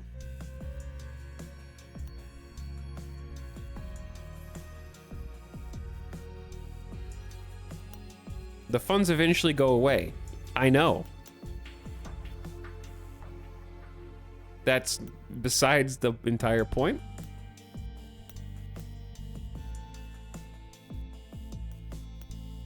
But the problem is if you turn it off, there's no... Chat, I think a lot of you just weren't listening a second ago, so I'm gonna say it again. I think the reason the stipend has to be in the game is because there's not really any ways to make money early game. So if I could change one thing about Star Sector, it's not adding a toggle for the stipend, it's improving the early game funds acquisition gameplay.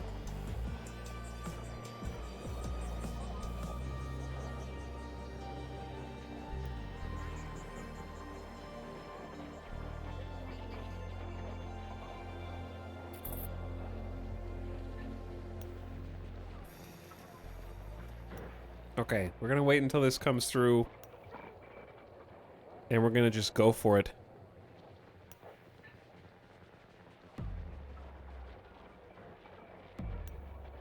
Oop. Hi. Don't report me. That's just a mercenary patrol. They don't have any system authority here.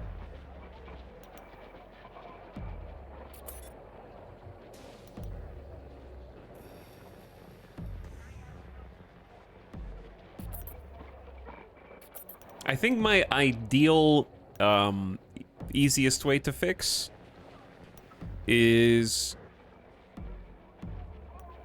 Like, I know that you can already do some contracts where you fight for certain factions to earn more bounty money, but I think that I would just crib from Mountain Blade and make it where you could basically swear allegiance to a faction as a mercenary, but you don't actually, like, fight as an individual fleet. You merge your fleet with theirs temporarily, and then go with them, and then they kind of, like, pay you to be soldiers inside of their fleet.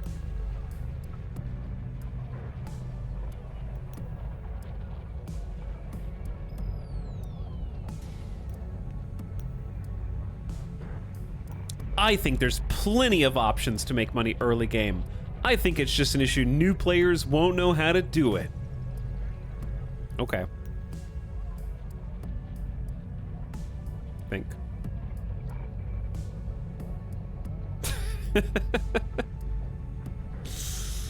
There's plenty of ways to make money early game. If you have a larger fleet.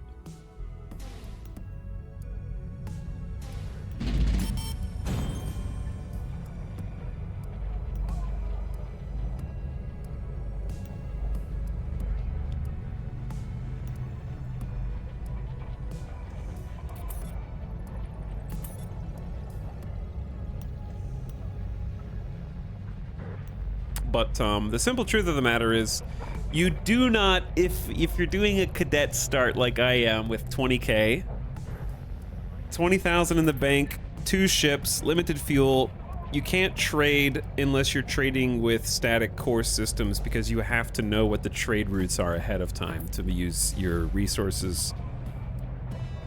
So it requires a meta knowledge in order to make money by trading, because you won't have enough money for fuel and buying the trade goods if you don't know.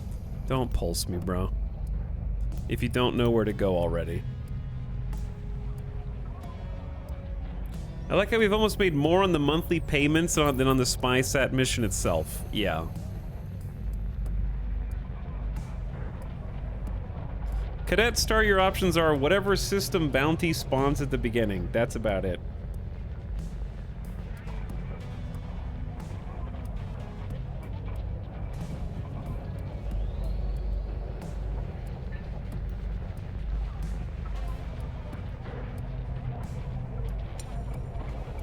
Hello, smuggler. I am also smuggling.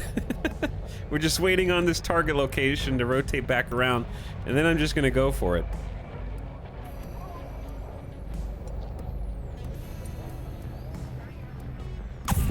Easy, guys. This is a hornet's nest, man. Good God, there's so many people.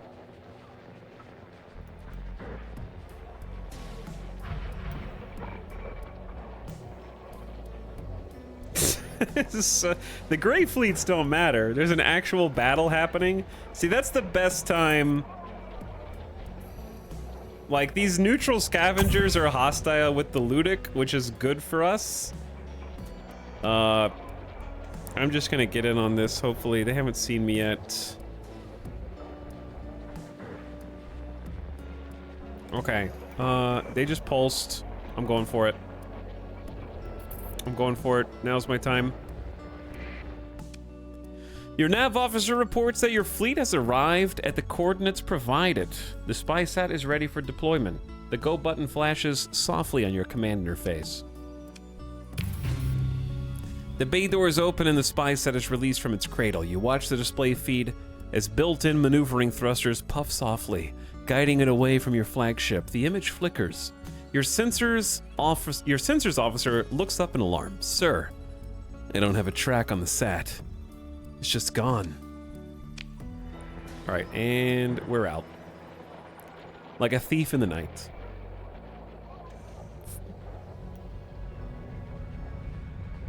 Job well done.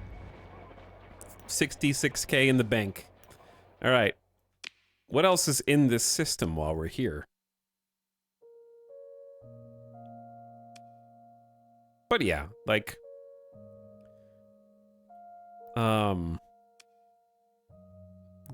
we have what? Independent. Oh, there's Galatia Academy. That's funny. So some independent worlds. Oh, it's my favorite song.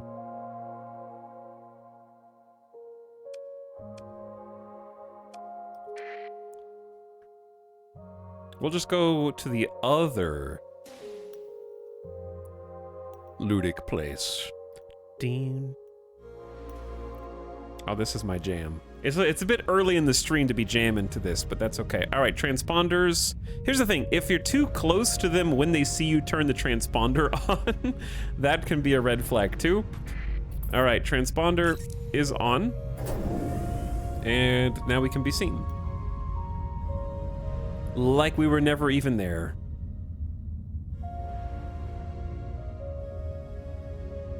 Job well done.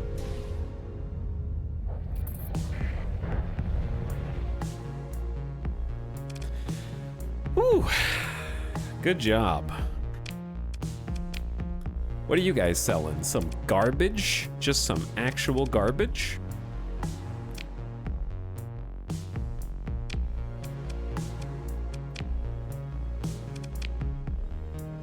No weapons? This place sucks.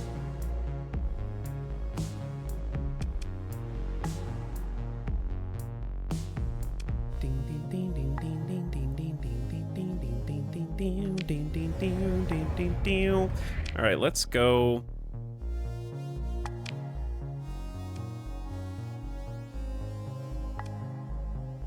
Somewhere else.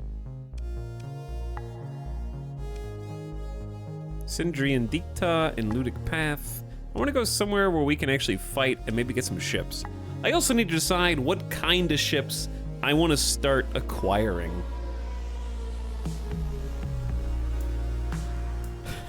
Yo, that guy just took down his pirate flag and put up one of ours.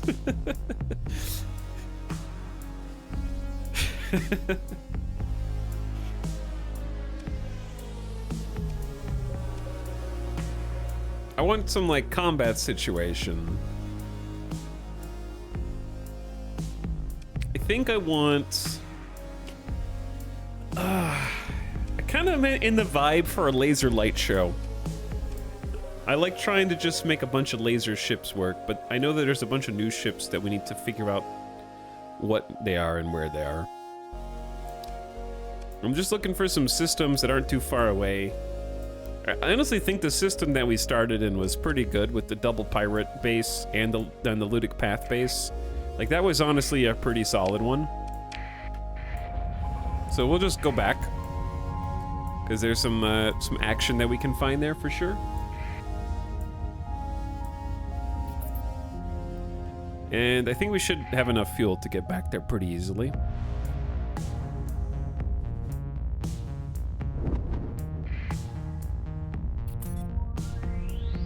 Meatball Mark II time. The meatball, that was a fun journey. That was a good one. All right, always turn your transponder off in hyperspace. There's literally no reason to ID yourself. It's a lawless land.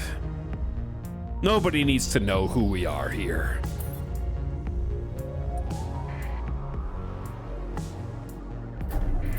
All right, let's go to the Farragut gravity well here on the outskirts. There's some hostiles here, but like, come on. How hostile could they possibly be?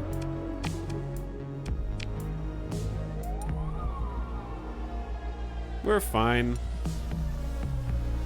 Just make sure you turn your transponder on first. Who is this? Unidentified fleet preparing for a voyage. That's a chunky fleet that I don't want to mess with. Oh yeah, this is the jam.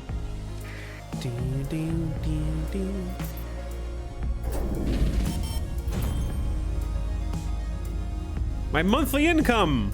I'm rich! How many more months do I have to endure?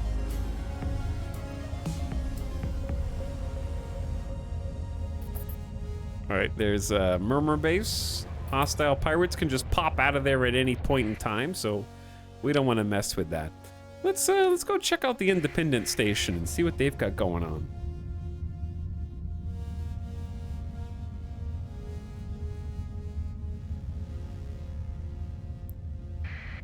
Let's see what they're dealing with.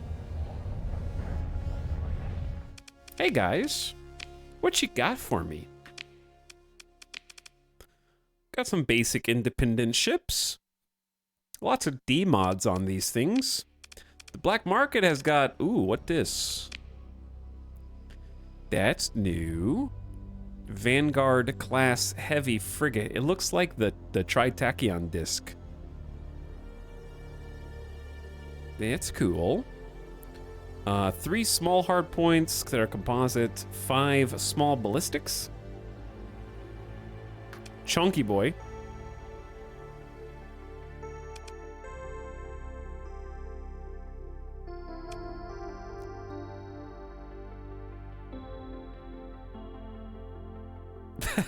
That is a meatball. That is a meatball, you're right.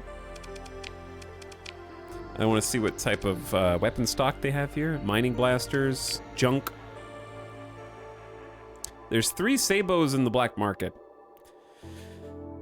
We need to make that exchange. But I can't because we don't have enough ordnance points. Fair enough.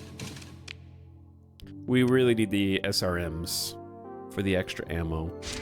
However, it's gonna be pricey. I'd say just take off the distributor and leave the capacitors and vents up there so we have more overhead. Okay, we're unfortunately buying from the black market with our transponder on, which isn't the worst thing in the world. If we're keeping the purchase small, and also if we decide to buy some other legal goods, you can actually mask. The only penalty that might happen is we either lose rep or they scan our cargo hold. We don't want to lose rep if we don't have to. But you can do a simultaneous exchange and try to, if you buy enough legal goods, you can actually cover over the illegal purchases because they're like, oh, this guy paid his taxes. He paid his tariffs. And then they won't even care. I don't think this is enough fuel. But you can see my suspicion level's currently none because the purchases that I made are not big enough to matter. But I'm gonna buy the fuel anyways.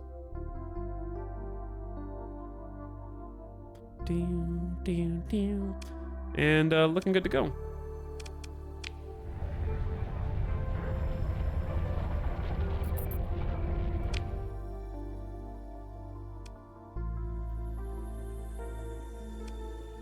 So let's go find some people to engage.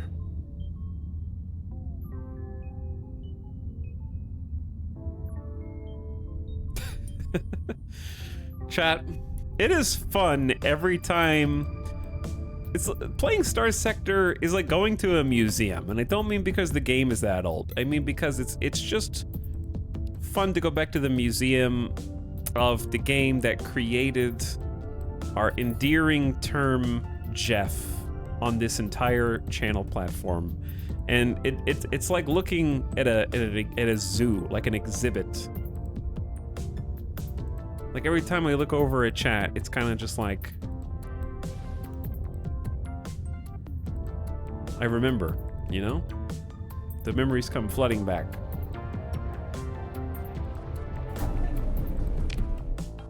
All right, Contest Den is up here.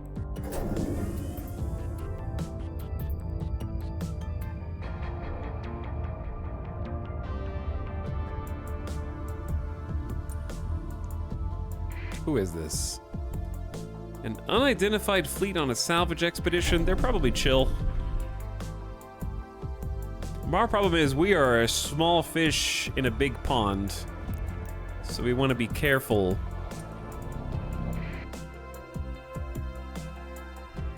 Like, that's a pirate fleet we do not want to mess with. Pursuing your fleet. Oh, really? What if I go there? We can't, unfortunately, like, I also think that this game would benefit from a dock and wait function.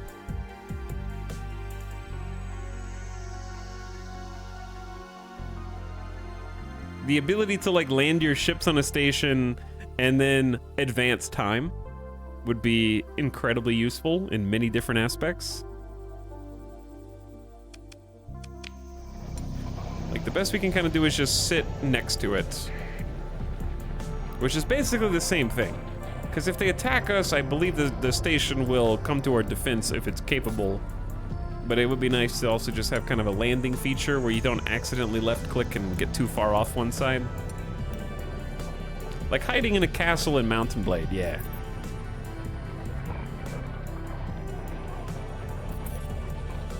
When I first learned the lore, I'm like, of course it's Star Sector. Of course it is. Tritachyon is engaged in battle. They're fighting Contest Den. Right now, they're trying to blow it up. I'm just watching. There's some people hiding out in this gas giant here. And... excuse me. Who is inside of this thing? I'm not trying to click on the planet. I'm trying to just fly, but I can't. Alright, please don't chase me. I'm just a little guy. I'm just a little... Oh, are you guys fighting? Nope. That's a traitor.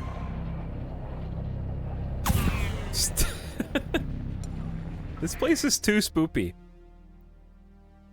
There's a derelict Medusa.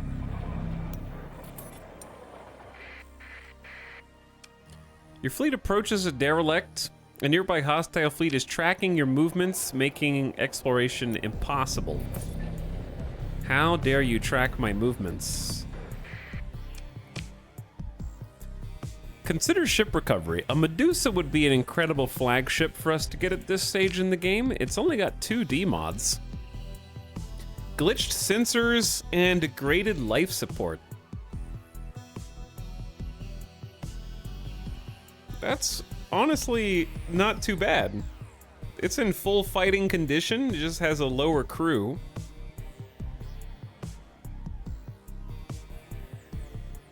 Half a crew. So I'm gonna say this is a pretty fantastic find. 2 D-mods, not too bad.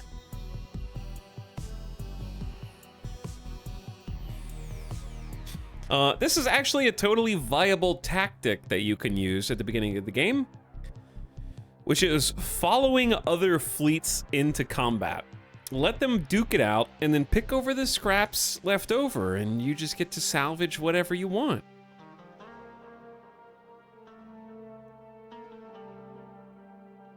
Is max crew below skeleton crew required a problem? I actually don't know how those two things work together. Vulture gameplay. Yeah, it is Vulture gameplay. We have 13, but we need 25 supplies to recover the ship. Let's go ahead and recover it regardless.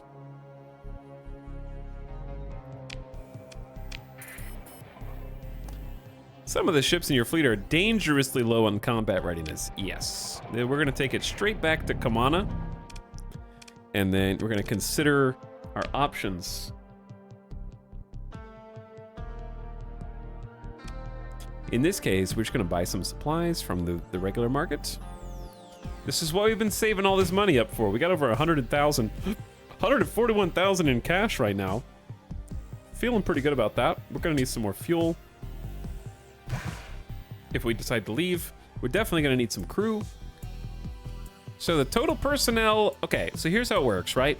We can have up to 85 crew, but we need 62 skeleton crew for all ships to function optimally.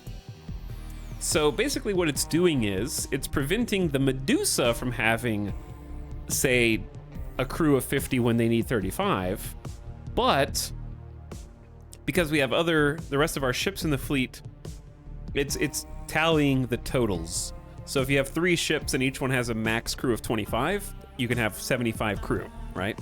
And then if you need a skeleton crew of 50, then as long as you have above that on the sum of all ships, you're good. So as long as we have above the minimum skeleton crew of 62, then we're fine. I'm just gonna go ahead and hire the max so we can have more than the skeleton crew, so all of our ships are fully operational. And now, we're gonna go ahead and repair ships at the dockyard, which will automatically get everything on the Medusa, other than the D-mods, operational. So, the D-mods are here. You can remove D-mods, but it's incredibly expensive to do so, to the point where it's basically not worth it. The real issue is going to be finding weapons for these guys. There's not a lot of options here, but the Medusa is a really fun flagship. So we need to start doing a couple things. Outfitting the Medusa, because it's just going to be a floating, sad, empty disc with no point defense. We don't have any medium energy turrets. We do have universal hardpoints. There's also autofit is in the game, so they do have some suggestions for you. Unfortunately, suggestions only are as good as the available stock that the station you're at has. So we're not going to use any of those. But we need to go find some weapons for this. And also, we need to start finding some pilots. We need to start hiring some captains. So let's actually open the comms directory. This is where we'd find a captain if there was one, but there isn't. So what I want to do now is go to the Tritachyon military. It's a level 7 military base. It'll be a little safer down there.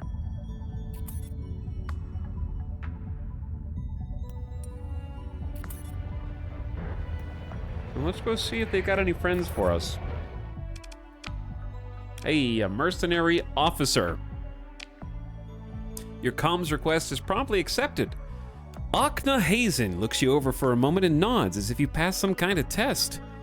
If you're looking to hire an experienced combat officer on a limited time contract, you've come to the right place. I think you'll find my terms reasonable. Excellence does not come cheap. Okay, so this is a temporary hire with terms, as opposed to getting a more permanent solution. They expect a 16,000 credit hiring bonus and a salary of 4,200 credits a month. Once the initial transfer is complete, ready to board within the hour. This officer is highly professional mercenary and does not count against the normal officer limit. So I have to hire them for a story point or think about this.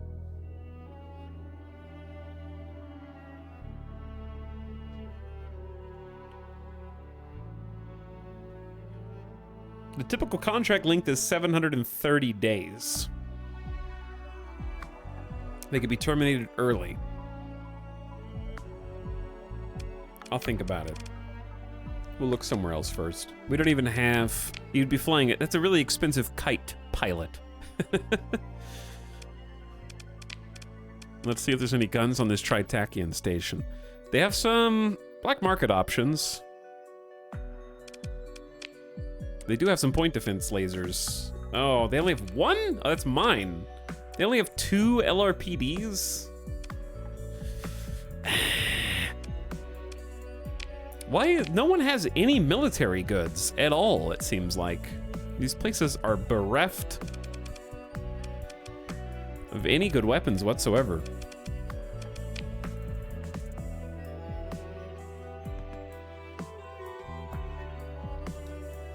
Like, I honestly don't mind trying a graviton disc just to shield harass. It's not the most effective,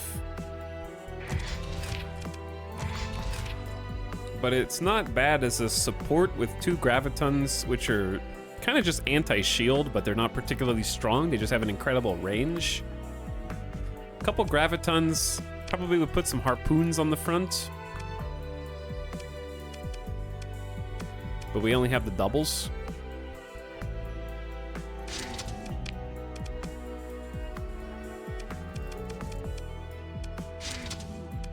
And then we don't really have any good point defense.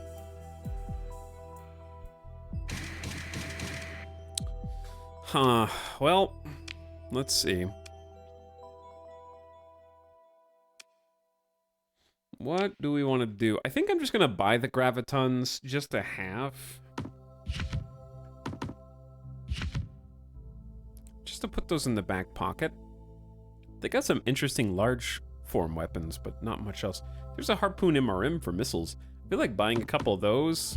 Those are going to be really useful if we can get some mounts to put them on. I love harpoon MRM pods, and they can be kind of hard to find sometimes.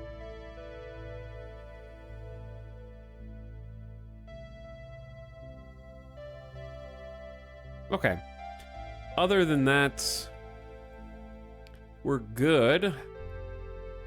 How many supplies do we have? We only have 34 supplies. I'll buy some open market supplies. I'll pay my taxes like a good boy. We're using 0.6 a day.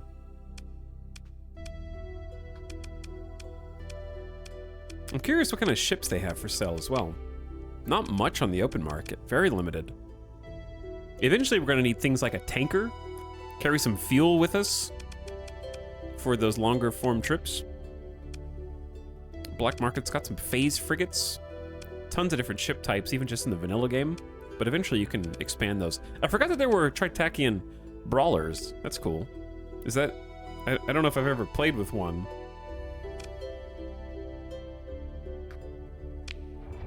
Okay. Now where are we going? I need to get some guns on this thing. Let's try to find a better Tritachyon base to buy some stuff out of. They've got a military world neighboring us. Yeah, let's just try going over there. Did we buy fuel? We have 45 fuel.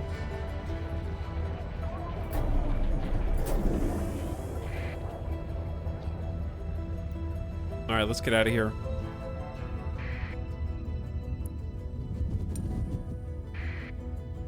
Transponders off.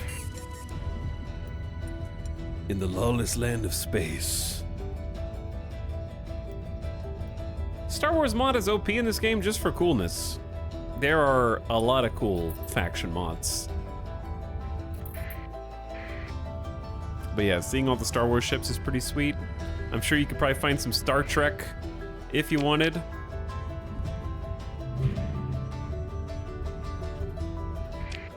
Where are we? We're here? Let's try Spindle first.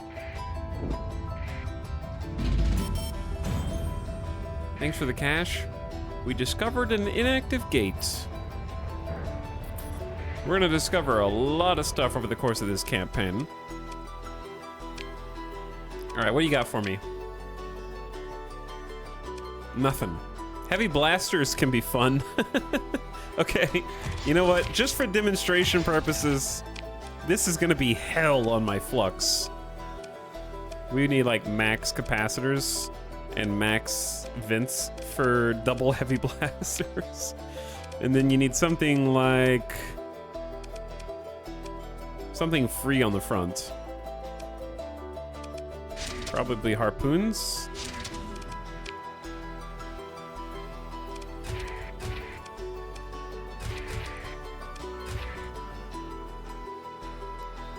This ship is probably not viable, and you'll see why. I probably need to add something to boost the flux again.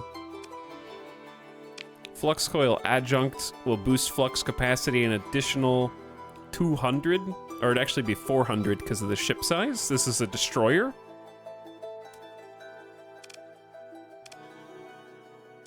So it's not a ton. Not viable or the most viable? I mean, it'll hit like a truck. The problem is, it'll also get hit. I don't know what to do with the final 4 points. I'd probably put, like, LRPDs instead of PDs here. I don't have anything else to use points on. I need maximum capacitors and vents. You could leave max capacitors, take off some vents, and then add reinforced bulkheads for stability, I guess, but I don't know if that's good, because we really just need the capacitor overhead to go pew-pew. You'll see what I mean. Let's go ahead and set up the weapon groups. Both blasters alternating, because they're going to take up an incredible amount of flux. Harpoons on 2, also alternating. And then PD lasers linked on automatic fire. Just because it might overload after 2 shots, that means nothing. That means nothing. I don't know what to even test this against. Test it against a hammerhead balanced destroyer. We're probably gonna get wrecked. All right, so check this bad boy out, chat. We can go pew pew. Doom doom doom doom doom doom doom doom doom. All right, let's actually give this a solid attempt here. Should I get this game? Sure, I don't know. Why not? Can you come up with a reason why you shouldn't get this game?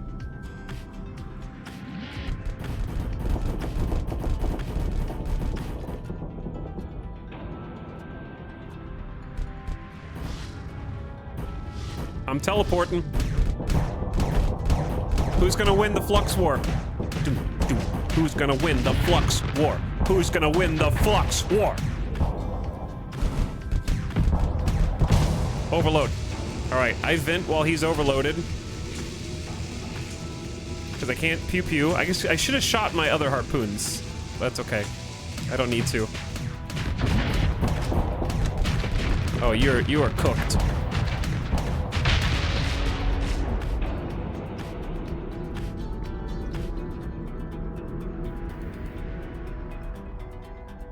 Easy. So the problem with these guns is they're incredibly short range, but they pack a huge punch. So what we do to accommodate that is we phase skip to get really close and close in and just put pressure on, and then when their shields have pressure, we throw the harpoons, which we only have 4 total of right now. I would probably just upgrade these, and that would take up the rest of the flux. And if we do need to get shields down, sometimes we need to take our shields down so we can continue firing, because anytime, what song is this? Oh, it's Amnesia? This sounds like The Leftovers song. If you've seen The Leftovers, you know the one song? Tell me this doesn't sound like it. Apparently it's auto-playing Amnesia. This sounds like the royalty-free version of the one Leftovers song.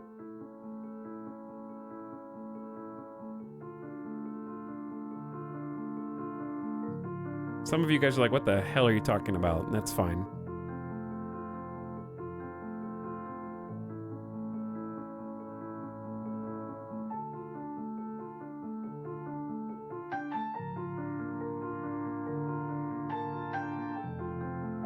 Speaking of, has anyone played the new Amnesia? Is it any good? I kind of forgot that it came out.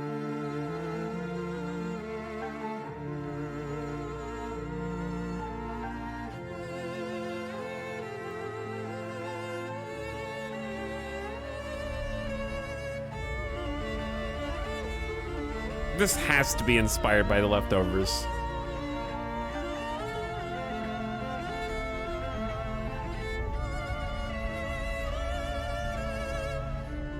I like it though.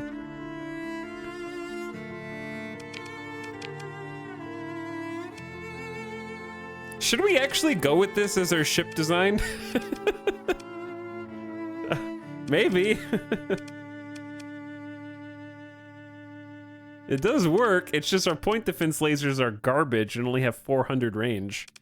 But we are surrounded on all sides. We'll be able to dunk on people with the heavy blasters.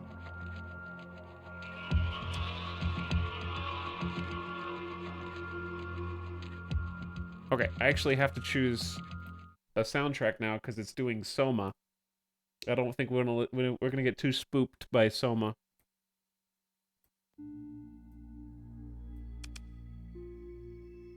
Okay, yeah, let's rock this one. We need to hire a captain for the wolf, otherwise the wolf's gonna go boom. The wolf is gonna go boom. Our crew situation is spiraling out of control as well with all the D-mods. Okay, back it up. Do we have any suspicion? We have extreme suspicion. Uh-oh. What? All I did was buy, like, 2 weapons off the black market.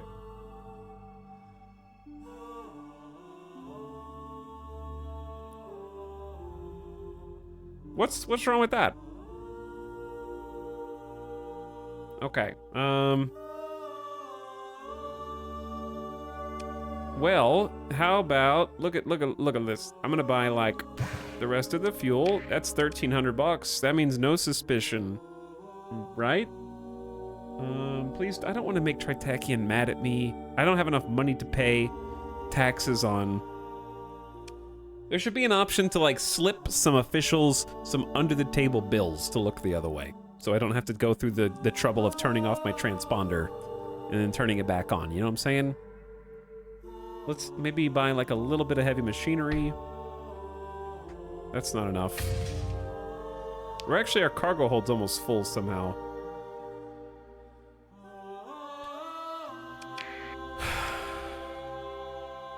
Okay. Chat, just don't get caught. Ready? Let's leave the system now.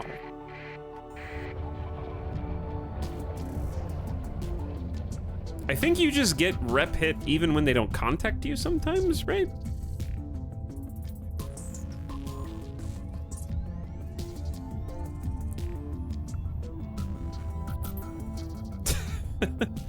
And we need to change our flagship to this one. Okay, now we are piloting the destroyer. We need to find some. I forgot to try and hire somebody.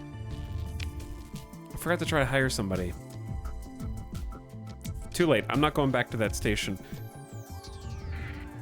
Did we already go to this Pomora station that's inside of the asteroid field? I don't want to. Don't talk to me, please. How did you miss? All right, keep going. And when you miss your turn, so you just keep going, GPS is freaking out right now. We're gonna go to a different system.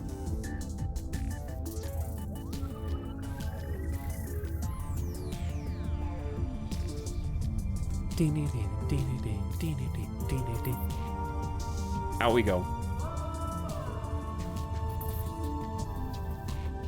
But at least now we have a ship that can fight.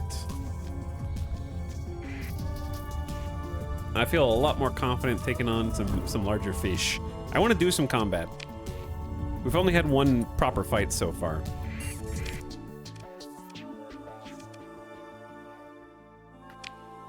Is there anything on the intel screen to take a look at? Ship insurance. Is this a Nexarellan feature? What?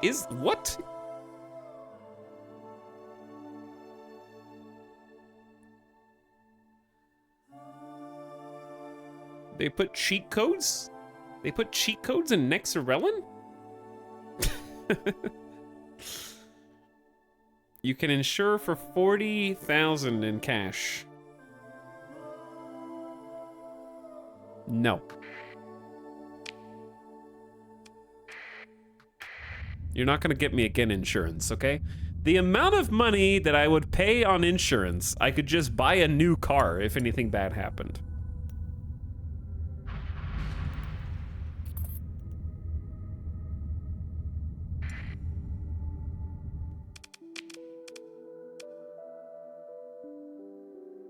Like, never mind. I'm not gonna go off on a tangent.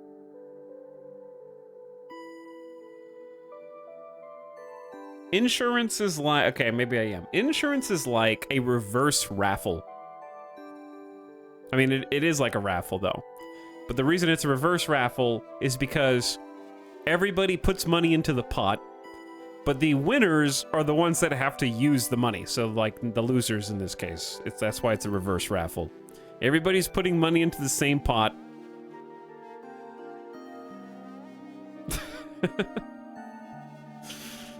And the only ones who get to use it are the ones where they won and something went terribly wrong. The losers win. The winners lose, I think would be more apt. The winners lose.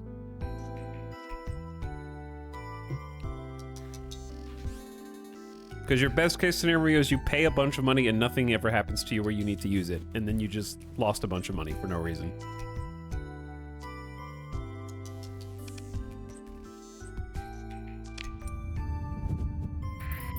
Who lives here?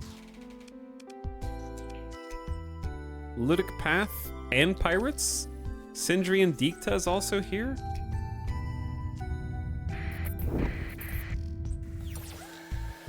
Why, hello there. Who is this? Pursuing your fleet. Honestly, what is that, a kite? A wolf?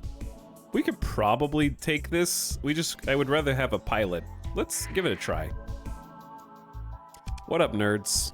I have a destroyer, and you guys have a few frigates.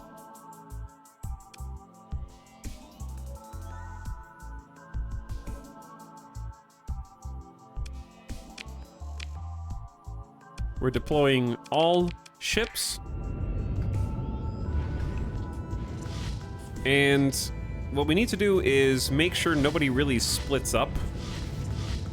And we just need to eliminate the competition as fast as possible. Okay, there's one. I'm gonna go help the kite. Yeah, you see me. I know you see me. And I know that the wolf is behind me.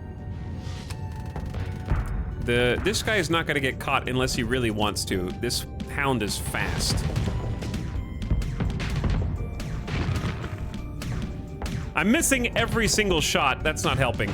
Let the AI do it. Easy, easy. How are you dodging those things? Thank you. Those insane dodges, dude. Now the wolf's like, uh-oh. You don't want to fight me head on, buddy.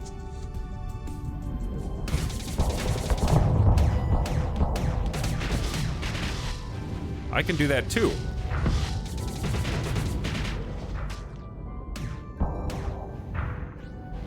Are my engines out? Oh my god, he EMP'd my engines. How are you don't let him take me down! Oh, ooh, I gotcha.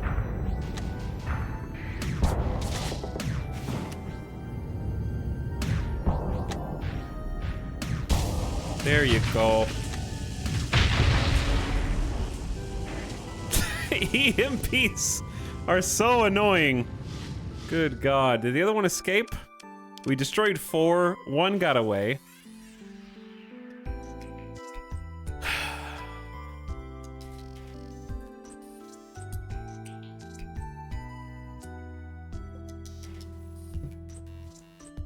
I'm at the point now where if I ever had to make a claim, I'd probably cry over losing my no claim discount. Pay this much money. And if you don't have to use the pool of money, you get to pay us less. It's a great incentive.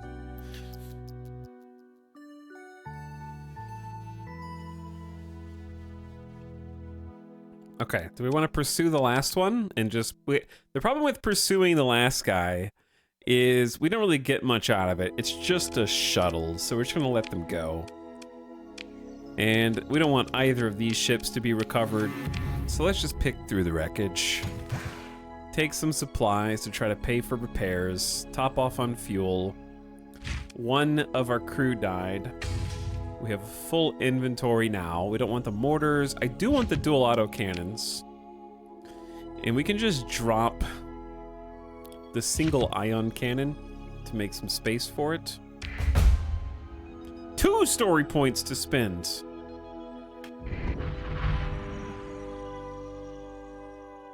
All right, let's save after that too.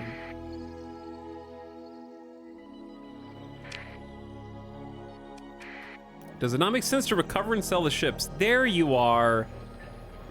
I knew someone was going to say it eventually. I tried to head that off already earlier in the stream, but the answer is no. You have to pay supplies. You have to have enough crew. Is it worth picking up a junker pickup truck on the side of the road and trying to tow it and sell it? Pretty much the same answer.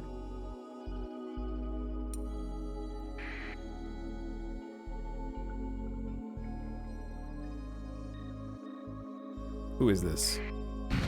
Oh, that might not be that bad. Yeah, that might not be that bad. The brawler is the only thing that's scary. Everything else is kind of a weenie.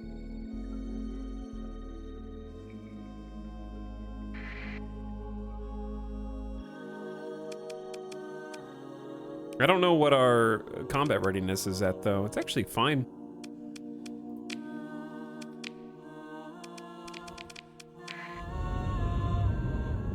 Okay, we need the kite to stick with the wolf. Give them a little escort, and then we can just kind of keep everyone together.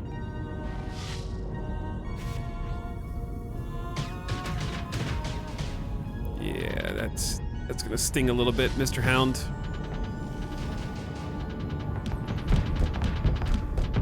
Okay, remember when I said this is probably fine?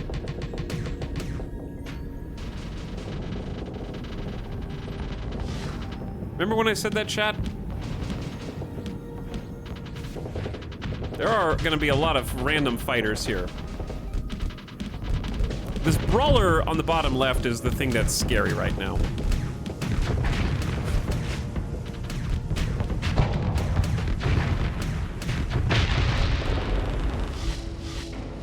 Okay, see, that's what we do. We go in, we pick one off, drop the flux. I guess I should probably take on the brawler, because he's the scariest one. And he's gonna be slow.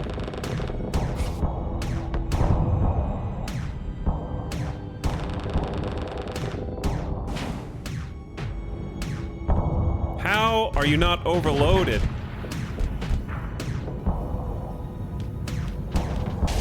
There you go. All right, fighters are coming in hot. Point defense. We need some help. Get them, PD lasers. They're not really fighters, they're drones, sorry. The Hound is gonna be so fast that we can't catch him unless he lets us, basically. So we're actually gonna turn around and engage that guy, and then that guy, and the Hound's gonna kind of sneak up on us. And it just is what it is. And then if he gets too cocky, we can kind of turn in on him. Chat, where is my UI? Where's my gun UI?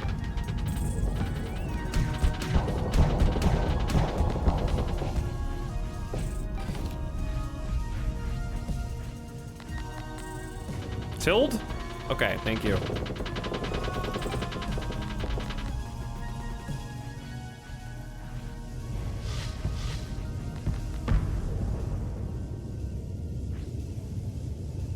Apparently it's a hotkey. I didn't realize they're just out of my PD laser range, which is super annoying.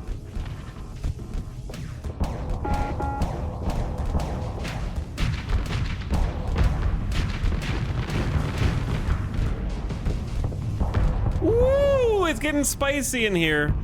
It is getting spicy. All right, they're venting. I'm gonna go ahead and vent. That's not gonna work, buddy.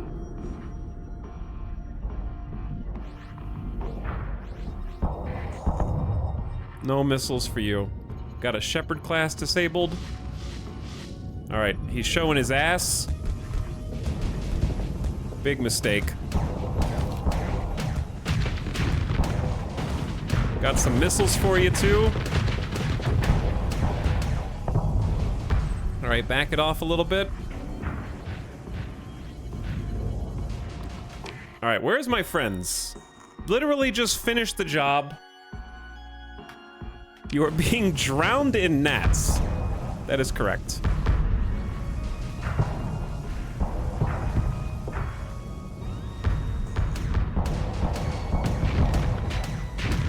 This is why we have reinforced bulkheads, chat.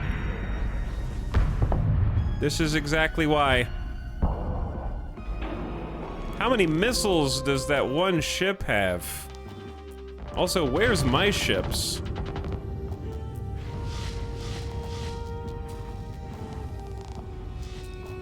Go in there, engage that guy.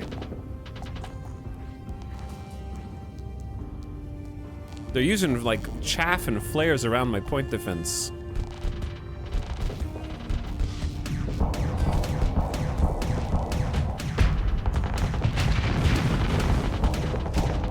Oh my God, thank you, Jesus. Tanky boy. Gemini class, is that a cruiser?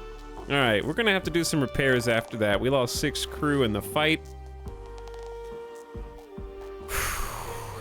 I needed some help from my friends, but I need some pilots to sit in the seats. He just has so many missiles. They had that Harpoon MRM pod, and they have a broadsword heavy fighter wing with a flak cannon and a heavy mortar.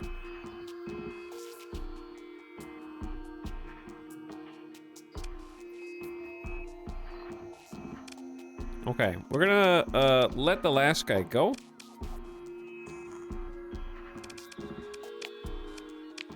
Nothing to recover.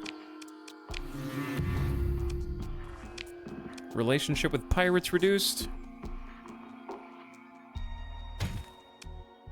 So, supplies. We have too much fuel. Don't need any organics. Don't need any food. Yeah, we're good.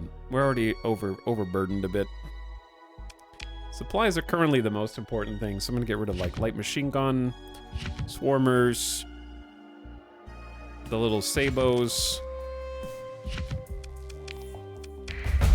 Easy peasy. Hey, 4 story points, but I still haven't leveled up.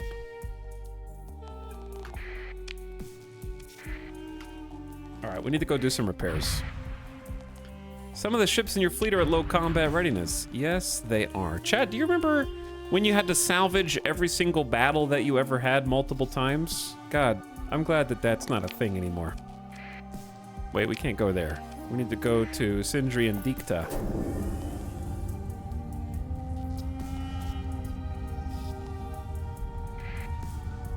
I enjoyed salvaging. You can still salvage, you just don't have to like compulsory salvage every fight 3+ times.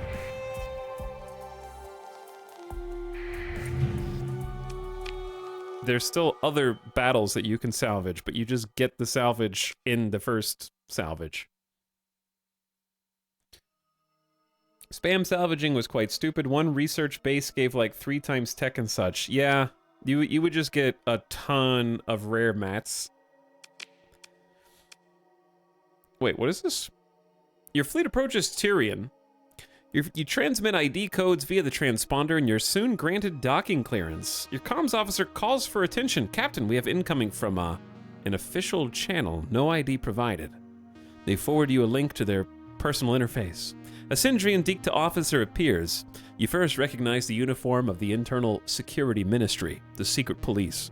Then you recognize his face. You were at a spacer bar not long ago. This officer led a raid, and his security troops beat some jumpy spacers near to death and arrested others. What game is he playing by contacting you like this? Does he even remember you? He must. Greetings, Captain Flisselbin, says... What is that? $ rank ram? Is that $ rank ram? I've been following your career for some time. You are, quite ideally placed. $ rank is like that's like a gang name, dude. I need you to help me save the Sindri and Dikta. He produces a painful looking smile at this and looks like he expects you to return it.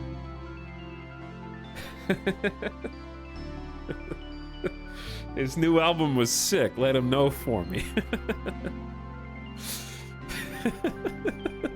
Dude, S rank, where the S is a $, is a hell of a rapper name. Like, that's actually A+. I'm sorry, S rank. That's actually so good. What's up, Splat? What could you possibly want from me? Do you remember me? I remember you. Okay, let's go with that one. I knew who you were before entering the bar, yes, Ram says with a self-satisfied smirk. I'm not merely a uniform. I follow orders, yes, but I've been watching the way of things for a long time. I've been speaking with like-minded officers loyal to the Andraden movement, who know the blood and sweat of our struggle. Ram leans in, an odd gleam to his eyes, now apparent. It's obvious the Sindrian Dikta has fallen to rot. Do you imagine Andrada is truly in command? With the ministries fallen to self-serving infighting, he would never allow it. Things have changed since the old days. He would sooner die than let his vision come to this degeneracy. Something must be done! He takes a deep breath with closed eyes, then looks on with renewed vigor. And you're an outsider. You're the perfect wedge for my plan to alter the course of history. He holds a hand up to stop your reply. No, not yet. We must speak in the flesh. He taps something, and your comm link receives coordinates and address on Volturn. There's a safe house under my personal authority. OPSEC is assured. S rank Ram gives a quick nod and signs off. Okay. Null pointer exception null. He wants to set up some kind of secret meeting. It is unclear whether his actions are legal within the dicta, and unclear what power play between competing ministries this might represent. You would do well to have a hidden weapon and a holorec rig to record whatever treason, blackmail, or other scheme Ram might be planning. It would not even be difficult to have a squad of elite Marines ready to move at an invisible signal. You consider your options. I'm assuming this is probably bugged because of Nexarellan, is my guess. Is there like supposed to be some kind of core system that this is pointing to, but since we replaced the cores with random, that it doesn't have anywhere to point?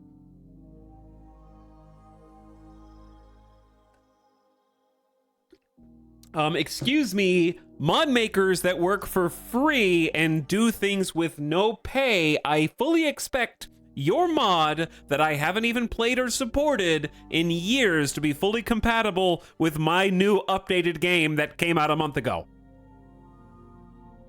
Get back to work. I don't care how long it takes. Fix it.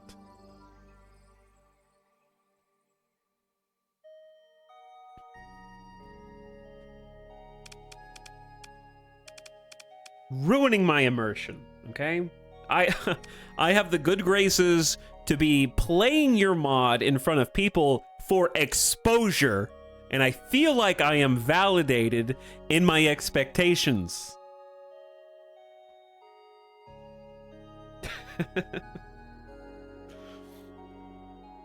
You're gonna start rap beef with S-Rank Ram.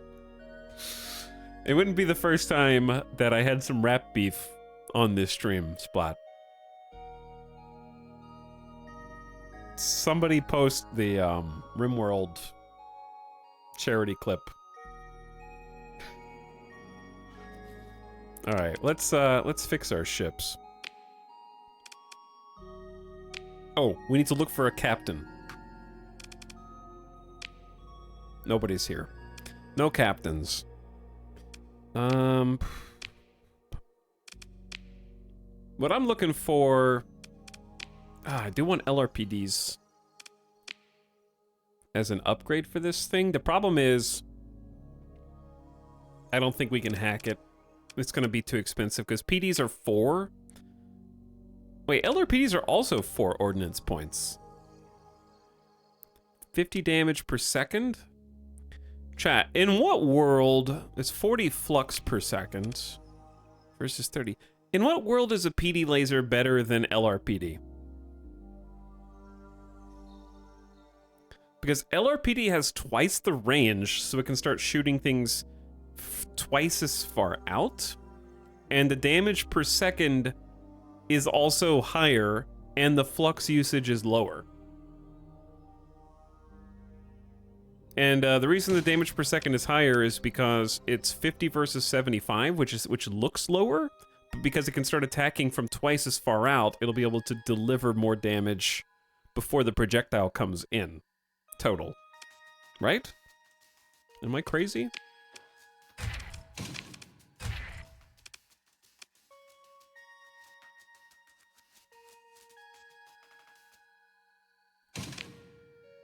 Alright, I'm just gonna put 3 LRPDs in like a triangle formation and then have the gaps filled with PD lasers. The lower DPS makes it worse against fighters. Here's the thing with fighters. We just fought fighters. My point defense did nothing because the fighters were outside the 400 range of the PD lasers, so they didn't even shoot. The fighters were just like hovering right outside, like pew-pewing, and I didn't even get to fight back. Yeah, probably at bombers, I guess. But you want to get the bombers before they deliver their entire payload. I don't know. I just don't really like basic PD lasers. Okay, anyway. Make sure that they're all locked on the weapon group. Confirm. Check, check. Do we need to refit anything else here? Looks like we've actually got what we need.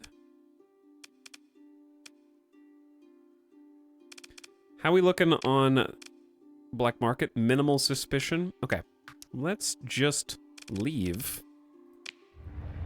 Because the whole reason we're here is to look for officers, and there aren't any. So if there aren't any officers, Let's actually do some salvage. There's been some fights here. Anytime we see those little square brackets, we can pop some salvage locally. I forgot what button is salvage button, though. 6. It's likely something of value could be found. There are indications that what is to be had may not be easy to get to, and there could be risks. We can have a 90% effective scavenging. I think that's totally reasonable. Just gonna borrow some supplies. Always take the heavy machinery until we get full cargo, and we're gonna need some more ships soon. I do like Burst PD. Yeah, Burst PD is more expensive also, so that is the one downside. Burst PD, I think, is more points to sock it in. LRPD is a poor man's beam weapon. Also kind of true. Yeah. Where am I? Oh, this... Yeah, no, this is the pirate world.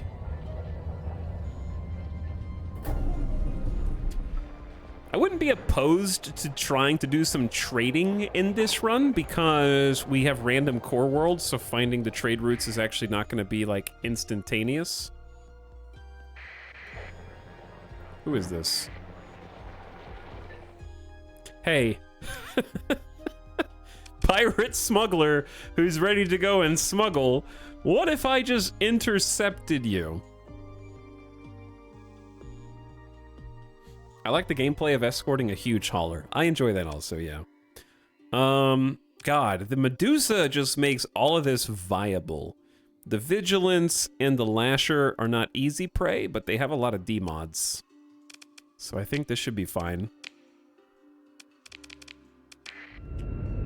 Let's go try and intercept that smuggler. Let's also have the kite escort the wolf. I don't like it when the kite gets separated without a pilot, because that's how they usually just die, so... Try to work in numbers, work in packs. The Vigilance is probably what we need to kill first.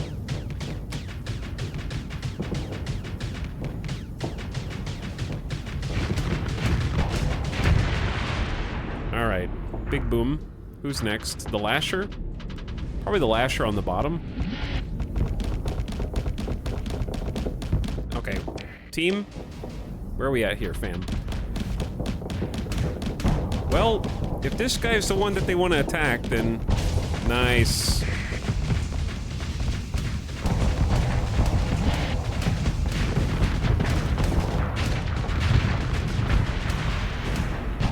Oops, I just took my shields down to take 2 missiles to the face. I thought that my shields, I was just staring at the Lasher. Oh, man, I thought my shields were down, and I was putting them up for the missiles. Instead, 3 people died because somebody was playing on inverted. Somebody was playing Southpaw Halo and forgot to change the settings back before passing the controller over. Oops. At least we're still alive. Alright, we want to pursue them because we want to kill the freighter and see what they've got, so we gotta spend some more supplies. We'll just send the 2 main dudes in and try to catch them. So we need to do an eliminate order.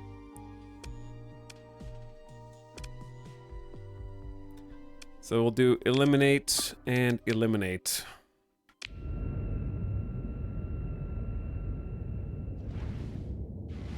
It was an intimidation tactic to get the Lasher to overcommit.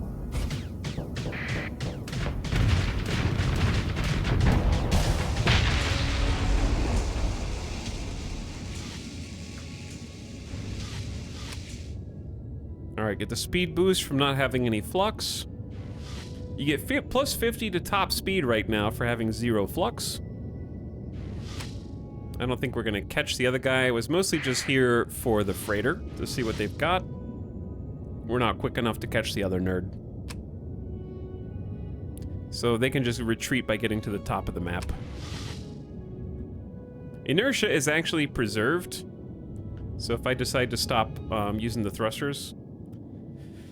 Chat, Newtonian physics in my video game? Now if we shoot, we lose the speed. It slows us down. And they're gone. Goodbye.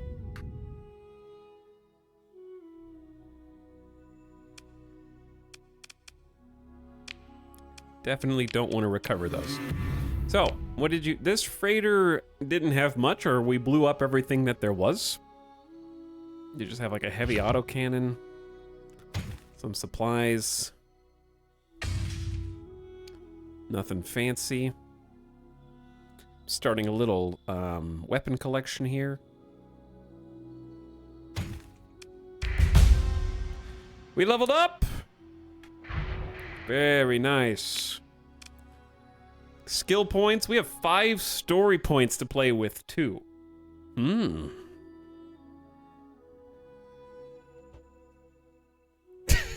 He left those guys floating in space. The other crew members, you picked the wrong side. You have chosen death. Ah! That's what I would hear if I could hear you scream in space. Also, thanks for the recent subs. What's up, Paplatz? My rapper name would be Maximum 80, like the speed limit. Paplatz, thank you for the 27 months of sub. Welcome back for one more.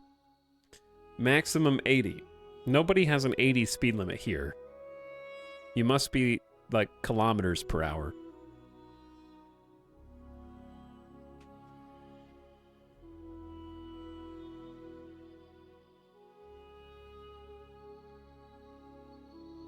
Idaho. Does Idaho have a speed limit of 80 miles an hour?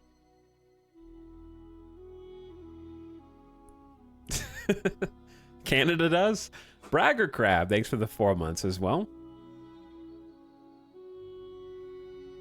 What's up, Bragger Crab? J. Micah Cooper priming for 73 months. Welcome back, J. Micah. Andy Umster says, you rock? No, Jeff rocks.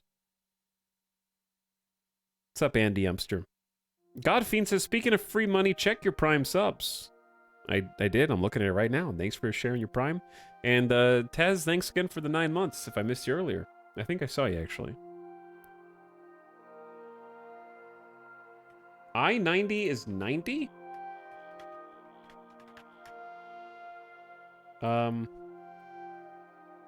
What? No, it's not.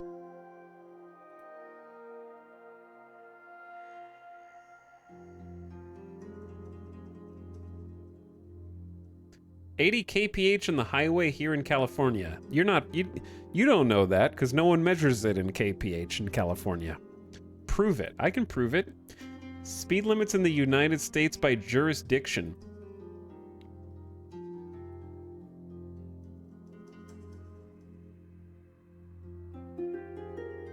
Okay. Rural freeway speed limits of 70 to 80 miles an hour are common in the western United States, while such highways are typically posted at 65 or 70 miles per hour in the eastern United States. States may have separate speed limits for trucks and night travel. The highest speed limit in the country is 85 miles an hour, which is posted on a single stretch of tollway in exurban areas outside of Austin, Texas. The lowest maximum speed limit in the country is 30 miles per hour. Apparently, Wikipedia has not heard of school zones.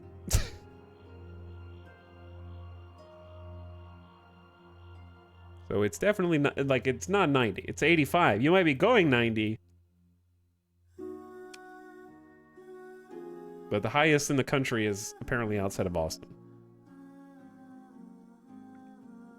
Okay, question. What should we spend our next skill point on?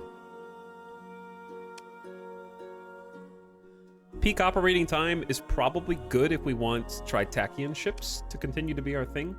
Like, honestly, finding our disc, the Medusa, was such a good find because I wanted to play Tritachyon this time anyways. We could start getting some of the industrial ones because there's some huge buffs down here. But also just combat is good if you want to go boom boom. What do we have for leadership? I don't even remember. Combat damage for combat ships, or weapon damage for combat ships. A new advanced turret gyro turn rate buff. Coordinated maneuvers. Nav rating and command point recovery. With some hull mods. Wolfpack Tactics. Wolfpack Tactics is pretty fun. You can just have like little guys go up against the big guys, but I want the big ships. Crew training is plus 50% max combat readiness. Faster fighters. Carriers are fun too. Okay.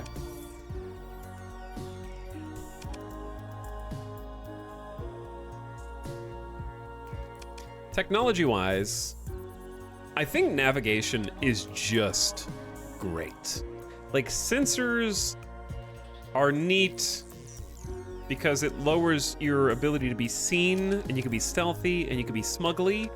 But navigation is just that +1 max burn level, and increasing the burn bonus of sustained burn. I feel like that keeps you alive when you're running toward people or away from people. And also, minus 30% terrain movement penalty from applicable terrain, and you get transverse jump, so you can just direct jump to hyperspace. That's just such a nice series of upgrades. Really good tangible bonuses. Okay, I say we go to a different system now. Still look for a captain. Let's just keep bouncing place to place. Let's go to Lilith. Now, I can use transverse jump already, right? I just have to put the button down. I don't know what soundtrack this is. Oh, that's Into the Breach. Nice. Sounded familiar.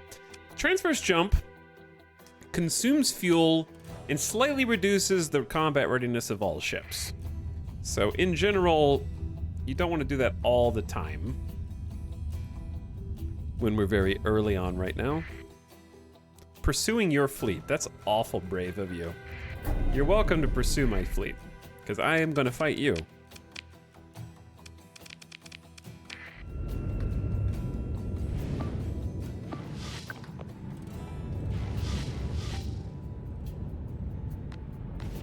Bring it on, I say.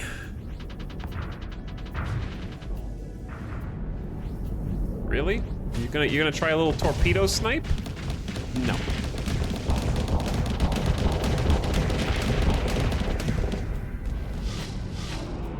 I don't know if that was a good time to vent, actually. I don't know if that was a good time to vent, actually. So fast, dude.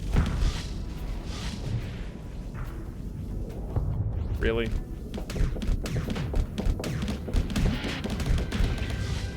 Ah! I'm surrounded! Hold on, just wait for a second. Where are my friends? They already destroyed somebody.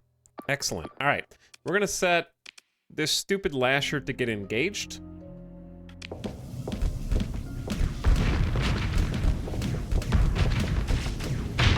Okay, just kill the stupid pesky hound. And now that we've got some backup, the slasher wants to duke it out. Oh, you screwed up. You screwed up, buddy. Big screw up right there. I saw that harpoon just go right up the tailpipe.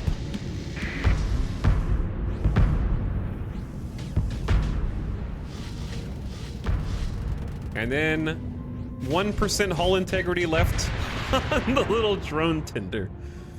Good fight. Well, they were being very aggressive and putting some pressure on, which I can respect. But what they need to understand... 6 story points. Okay, we can maybe start... What is this? +5 to top speed. The 0 flux speed boost is activated at any flux level. That one's pretty neat. Chad, what do you think about making helmsmanship elite? What do we think about that?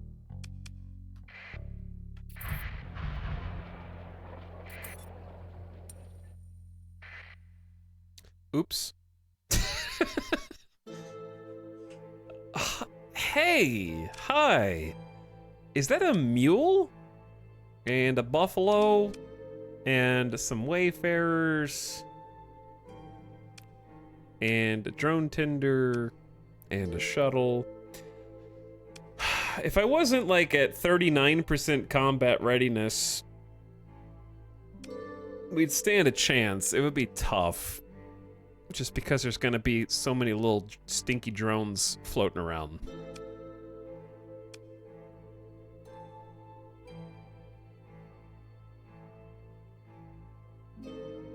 I can use a story point to disengage, which is fine. I'm just wondering if we could actually handle this if I did some emergency repairs instead.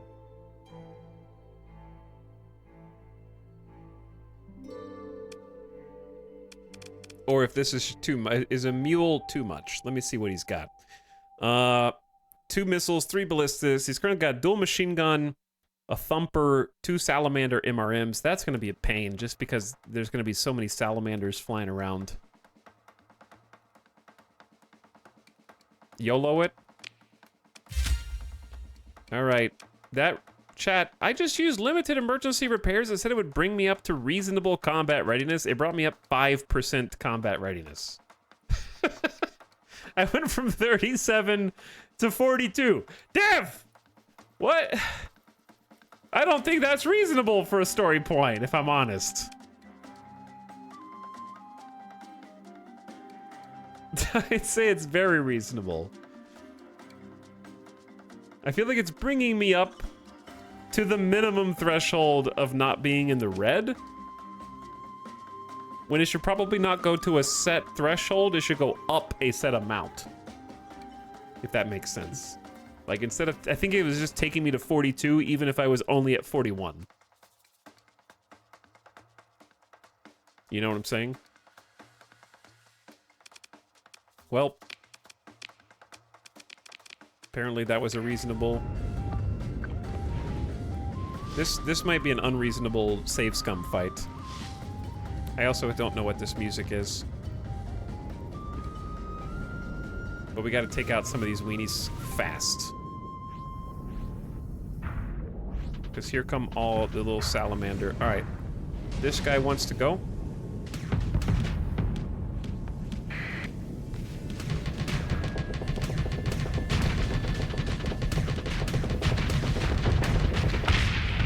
Let's start with the easiest prey.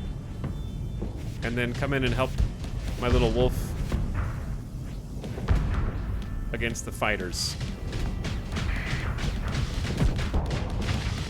Okay, don't wreck your own ship. Nice. One at a time.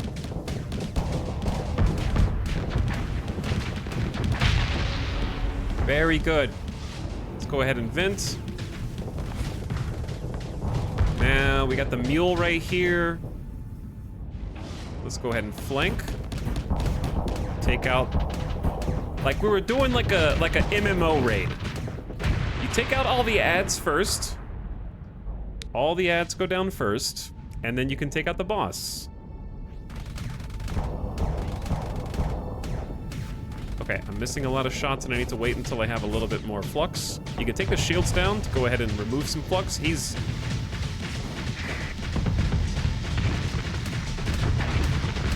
poking the armor open. Nice job. Did the sabos overload him? The sabos are being put to work.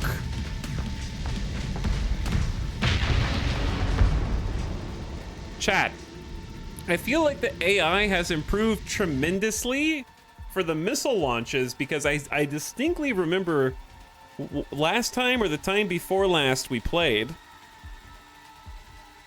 friendly ships would basically dump all their missiles at the beginning of a fight. Like, if they had the ability to blow the missiles, they would. The fact that that guy only had, like, 6 total sabots. They actually used them super spread out, and that was very effective. So I'm impressed by that. There was a recent patch note about improving Sabo AI especially. Oh, because I could tell. Like, it seemed much improved there. Okay, we could pursue them. They have a bunch of, they just have what, like this Hermes? I don't think we can even catch that guy. I don't know what to do with all these. Okay, is there anything that would allow me to get to these mothball ships?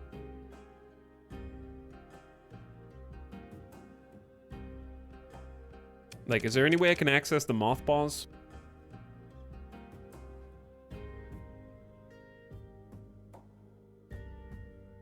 Just beat the last guy. Question. How do I deploy my ships in different places? This is the Dead Cell soundtrack, actually.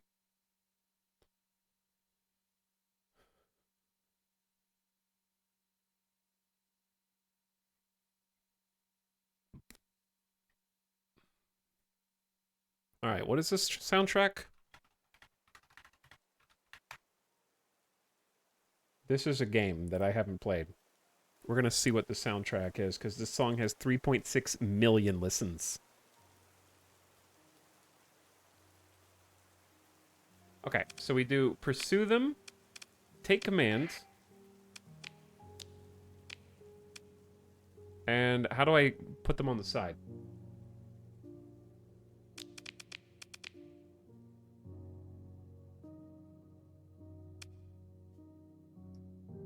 Double click them. Oh, okay, yeah. Yeah. So left and right.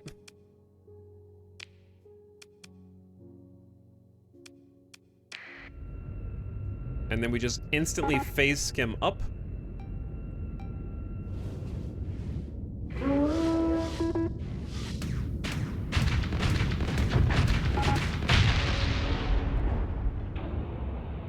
Oh, look at this guy. I wish there was a way to, like, capture this guy. Oh, my ships are low combat readiness.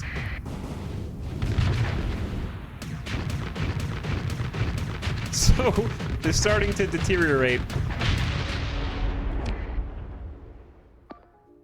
I would say forget about that guy. Engage, engage, engage. I'll go for the guy to the right. This is just an oil tanker. They don't even have any weapons. Why wouldn't you surrender? If we focus our fire on the same spot, we can go straight through. That guy shattered into a ton of pieces.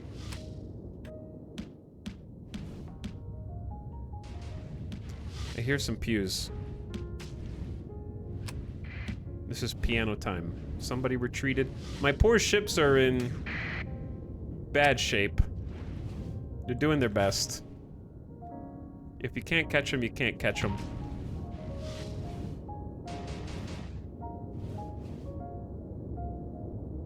Not even all my thrusters are on right now. My captain's like, please, we're at 22%, sir. Is the kite actually gonna do it? He slowed him down just enough. Don't start shooting, you made me slow down.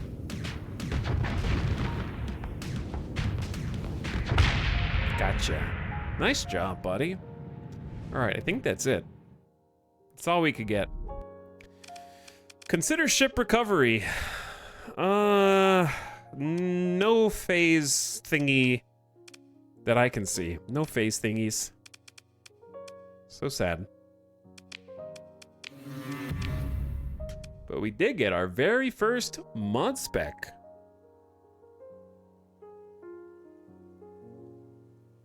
Mod specs are basically things that we can use to improve different ships.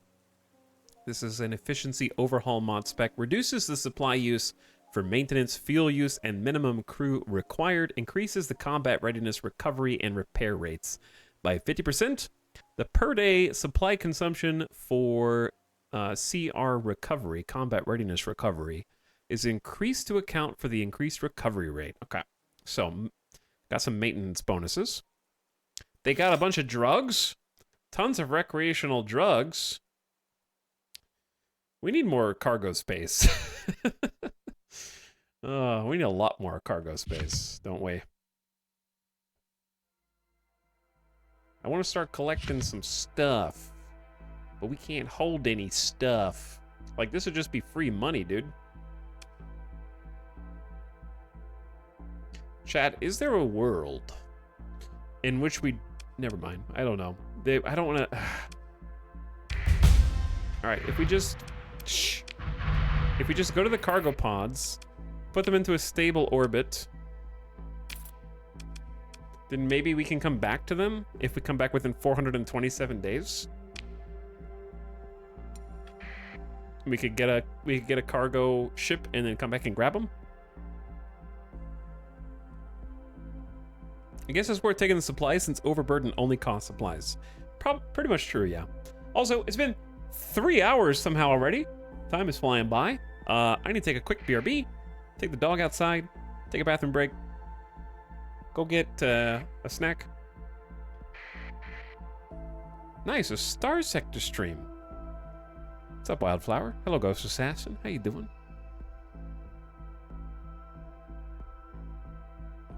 Biff Gimble, thank you for the tier 1 sub. I appreciate you converting that over. Let's go ahead and pause this. Look at this. Listen to this. Hope you guys are having a nice Saturday. I'm having fun checking out the new Star Sector update. It's not new anymore, but it's new to me. The newest Star Sector update. And I appreciate you hanging out with me. I'll be back in just a few minutes. Thanks for waiting.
sub for your collection. Run while you still can. You know what, guys? Being a sub's not so bad. Get that guy.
What's up?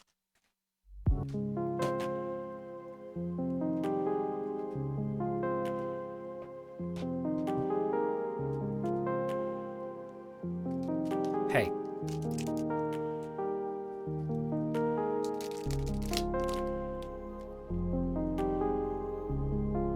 How you doing?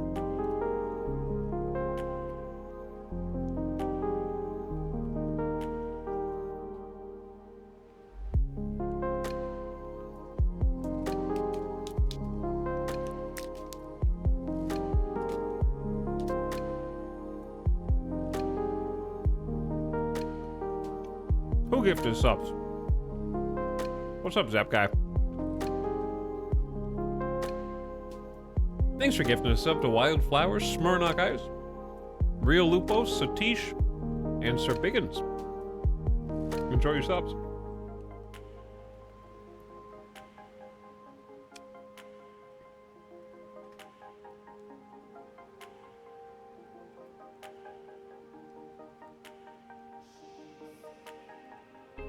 All right, what should we listen to?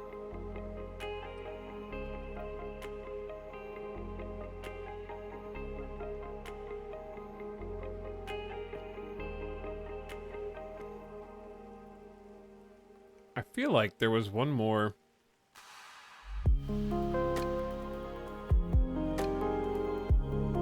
I thought there was one more soundtrack for Endless Space, but I can't find it. All right, let's do something spacey. Not Stellaris. Where's the rest of the X4 soundtrack? The X4 soundtrack's very good. But I only see Foundations and Kingdom's End. Whatever, let's listen to Foundations. That'll be good. Okay. We just beat...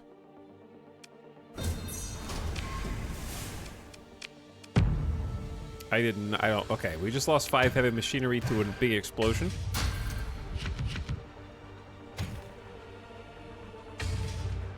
Take some more back. Yeah, we'll take the extra supplies. Okay, so here's the deal. Why would you be pursuing my fleet? Our combat readiness is basically shot. How do I get away from these nerds?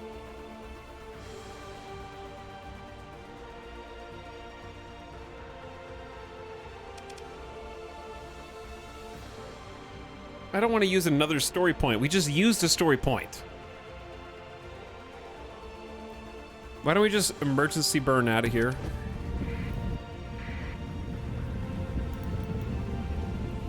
And then we can just go to the jump point. Turn our transponder off. Who the heck? Bro, you chased me from all the way in the system? How did you even find me?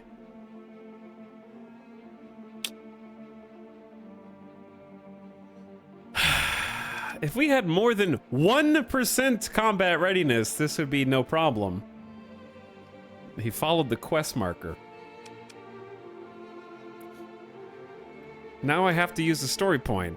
I want to use story points for fun things like making my perks better or building in systems to my ships.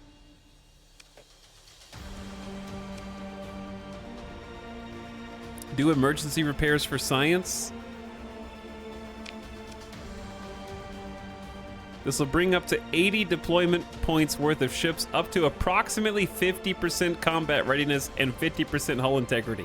Is approximately 50% 41 to 42 nowadays?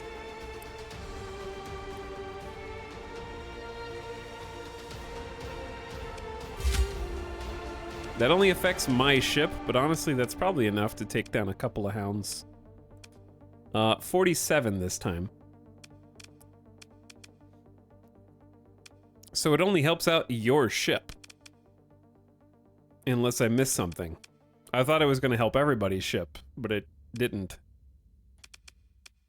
Did I just misread it? Reading comprehension is only my strong suit when I read.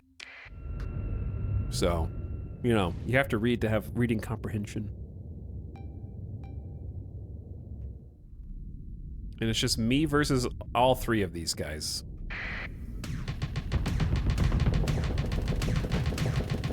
I can't hit them. Dude, the AI is so crazy.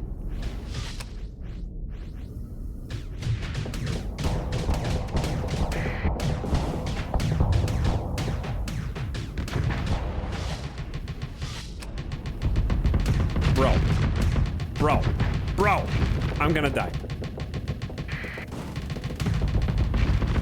I'm gonna die. I'm not gonna die. I got reinforced bulkheads!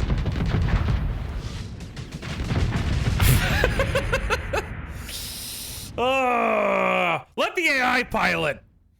Hey, let the AI pilot. Listen, I was gonna retreat from combat. Who's the one person who said emergency repairs for science, okay? You caused this. I was just gonna leave. Science got me killed because only one of my ships got emergency repaired.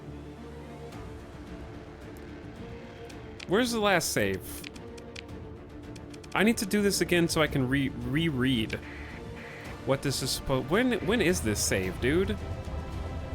I gotta start saving more often.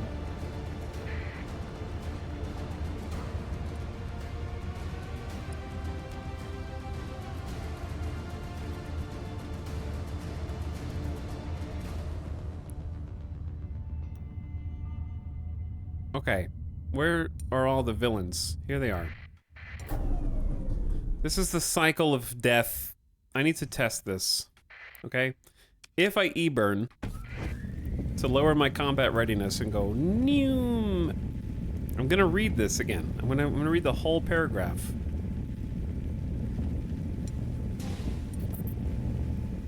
Okay.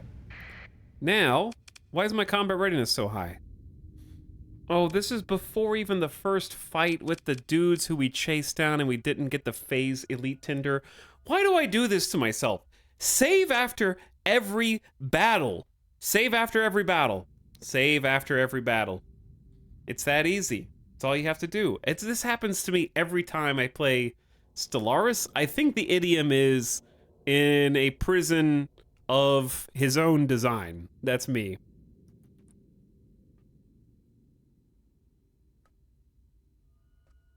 I create the scenario that leads to my own frustration.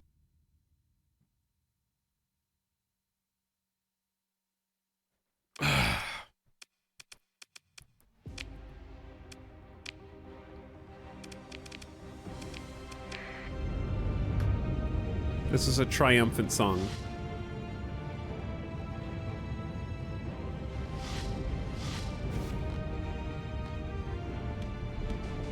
Rage quit and blame chat. This is what I would usually do, yeah.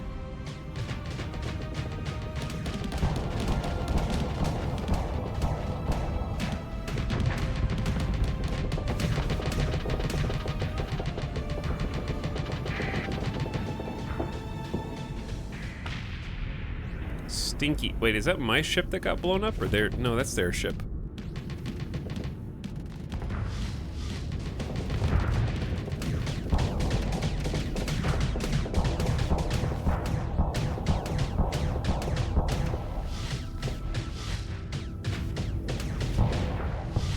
Bro.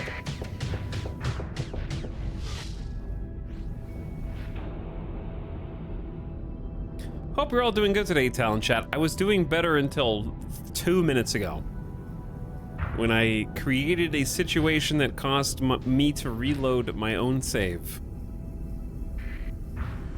Listening to chat. I know better than to for science things. I've been on this earth a very long time. Chat just wants to watch the world burn. I already know this.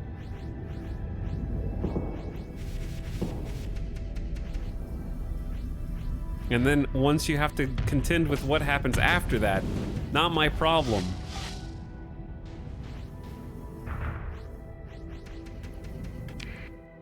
This went way better the first time we did this also. And I get in the cycle of impatience.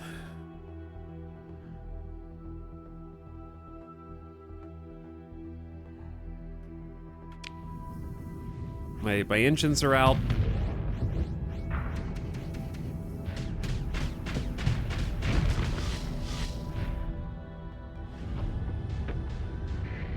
Okay, let's just try boosting away.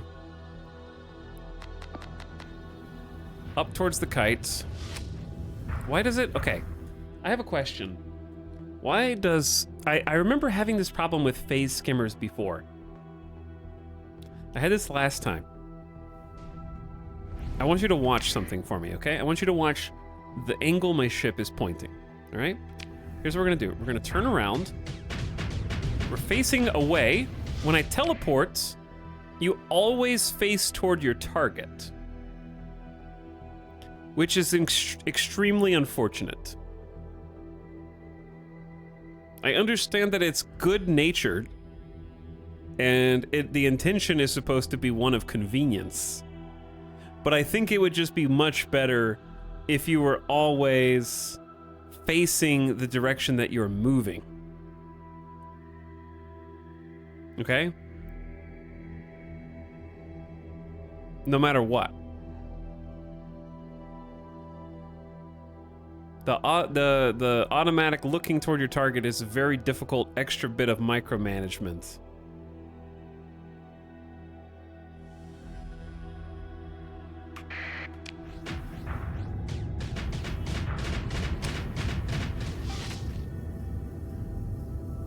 Because when you're in the heat of combat, untargeting and retargeting the ship that you want means your mouse is moving in directions you don't want it to be moving in. Because this is what happens, right? Do you see that behavior? Normally, when you're not targeting anyone, your facing follows your mouse, like it did just now. I was facing right, but when I phase skipped, I was facing left because that's the direction my mouse is pointing. Which is probably just how it should be 100% of the time.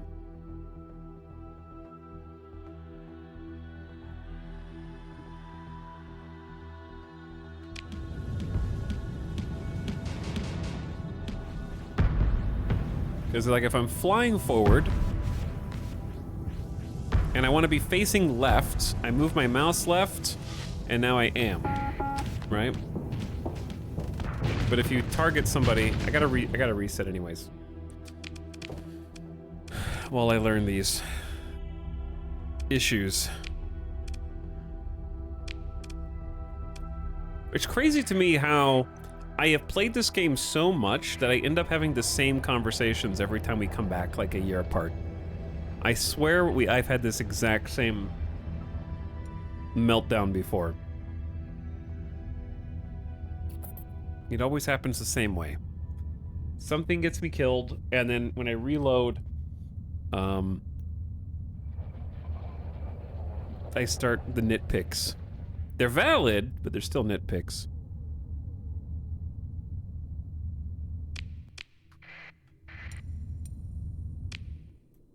Okay.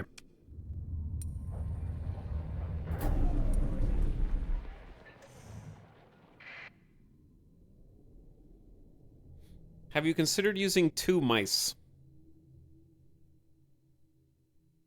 I actually do have 2 mice that I could hook up. This is good. When your old VODs expire, you just make new identical ones. Oh. I have the same issues in Mountain Blade, dude. When I lose a single fight in Mountain Blade, if I haven't... Okay, it's the actual issue isn't that I lost, it's that my save took me back to a fight that I had already won, that I have to win again. And I think that that's infuriating, and that's just a skill issue. Because actually saves coming an individual fight is fine. It's having to go back and do something I already did right, but figure out how to do it right a second time. It drives me insane.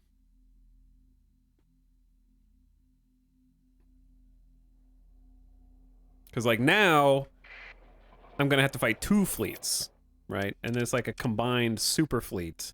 And this one's got a Shrike light attack destroyer. So I've already like messed with the timeline. The timeline is gone. And so when the timeline gets this screwed up, I just want to restart the whole campaign, which is pointless because it's literally going to be identical except I don't have a Medusa. And I don't know how to solve this personality flaw. And if you're wondering why it doesn't matter, it's not logical. It's basically an extension of executive dysfunction. Where it's not a tangible, it's like an invisible force field. If it makes you feel better, I do the same thing. All my runs must be perfect. Yeah, that's how it feels.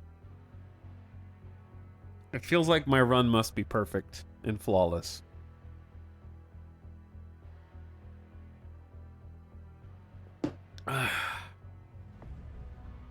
It's basically like pretending that the campaign is Iron Man, so that when something like this happens, if I save scum everything, then I lose the emotional attachment to the ships and stuff.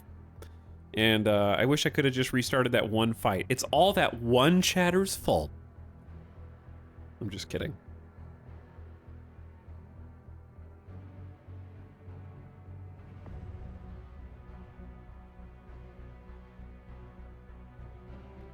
It's funny, in other 4X games, you have no issue losing things. In 4X games, this is not a 4X. It's a game that has some 4X trappings with a mod.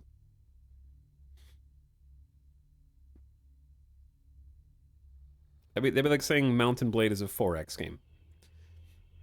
Like in Mountain Blade, if your entire army gets wiped, what do? You can't just like, well, I can keep playing and build another army. No, you reload the save. Because your whole army got wiped and you got imprisoned.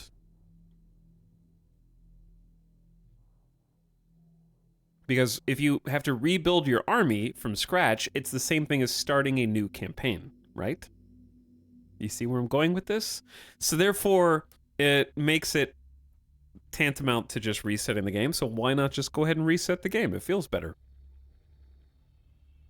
Then you get a fresh start.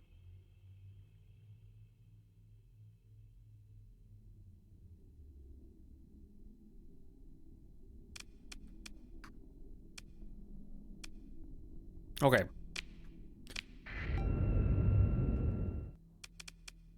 Do it? I don't want to. It's too much of a pain in the ass to like create a new Nexarellan spawn. So, it's rock meet hard place.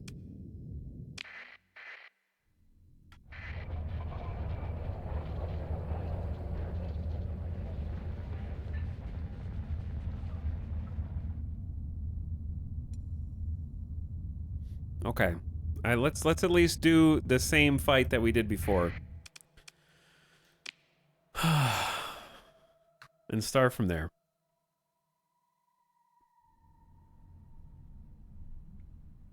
Just because it's not Grand Strategy doesn't mean it's not 4X. Star Sector is not a 4X game. You can attach 4X gameplay elements via the Nexarellan mod. But it is logically, literally, by definition, not a 4X game.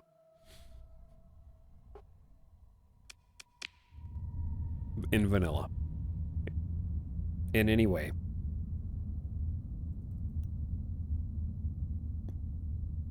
But anyway, I also just want to, since we're doing just reset anyways, and we're doing a little, like, let's do like a brain reset, and I'm also going to do like a chat reset, because there's 2 chatters that are just making things worse, and I would just have a better stream without having to read what they say. So let's just go ahead and take care of that, and we can just have like a nicer stream experience.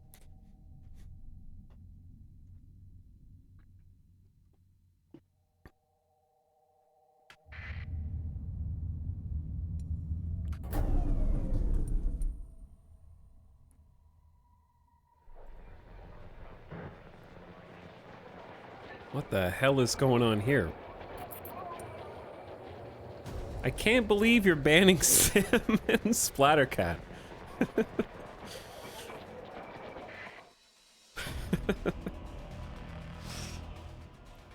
You never seen me ban anybody before. Splat, we got people in here with almost 100 timeouts. It's crazy. Half of those are Nightbot. But what you're looking at is not so much history. This is the illumination of coming. Sorry, let me start over. This is just going full circle. We have a thing called Jeff in our chat. Obviously, it's a name, but it's also an idea. And Star Sector is actually the game that it originated from. So it's only fitting that we go back to our roots every time we play Star Sector. Jeff is not an idea, it's a way of life. Yeah, it is a way of life.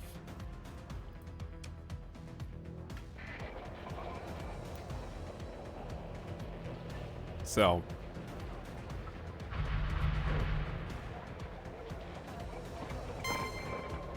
see what here's what will make our game a lot easier. If I could just find somebody to hire in the comm directory.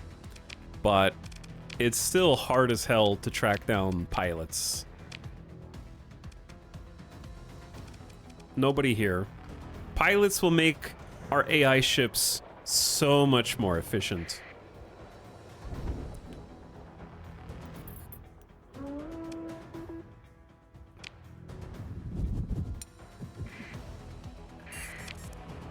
The problem is,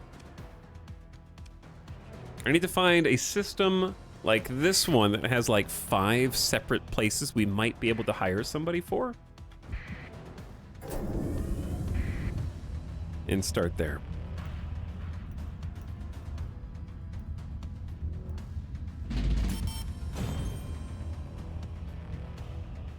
People backseat this game super hard, no lie. Yeah, I'm no stranger to getting backseating. It's just death. Sometimes it's just death by 1,000 paper cuts.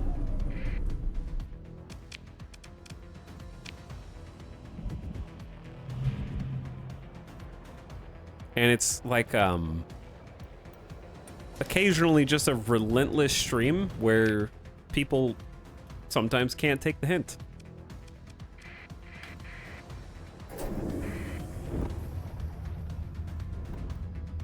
And that's why God invented the timeout button.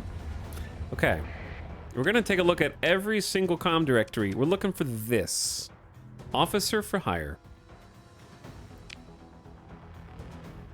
We finally found somebody. What can you do? Steady personality, level 1, missile specialization.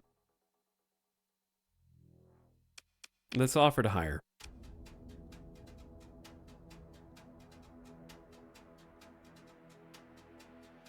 I expect a 2,000 credit hiring bonus and afterwards a starting salary of 900 credits per month. Pretty reasonable. They're only level 1?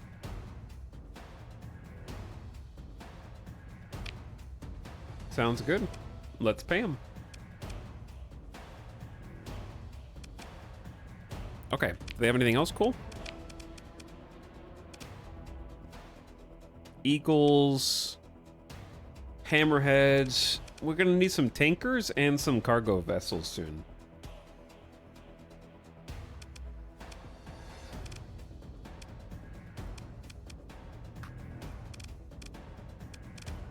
But yeah, I would say it's not even that backseating is the issue. It's just like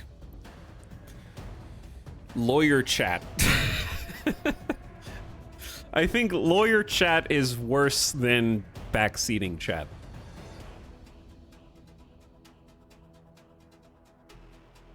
Backseating chat is tolerable.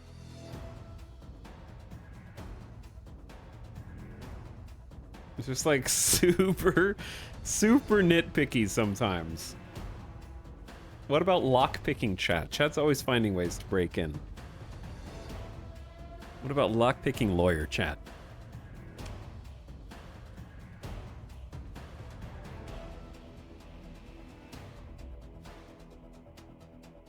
Splat, you streamed this pretty recently, right? How far did you make it in the sandbox? I don't know if that is a measurable metric since it is a sandbox, but... Can you provide an argument for why lawyer chat is worse than backseating chat without using any logical fallacies? I doubt it.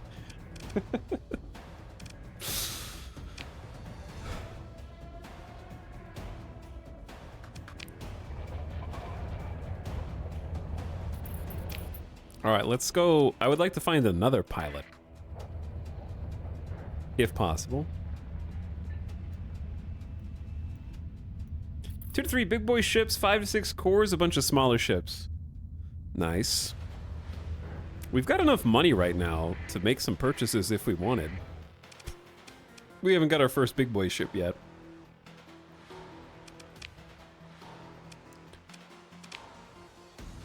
I do wonder why pilots are so hard to find. I have this problem with every campaign. They're necessary, but they're very rare.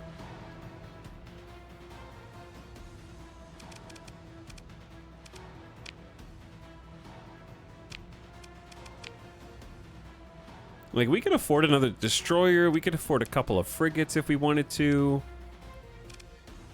I think I just want to stick with more Tritakian guns than these.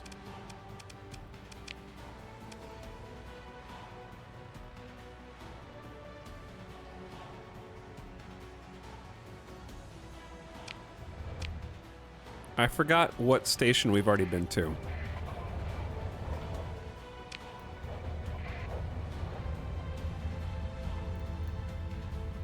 Pilots don't retire, they explode.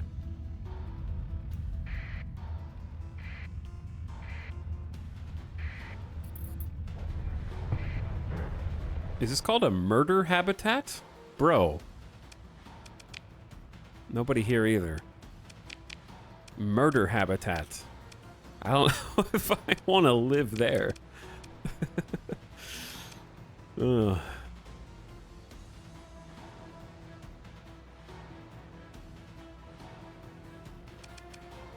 Okay, well.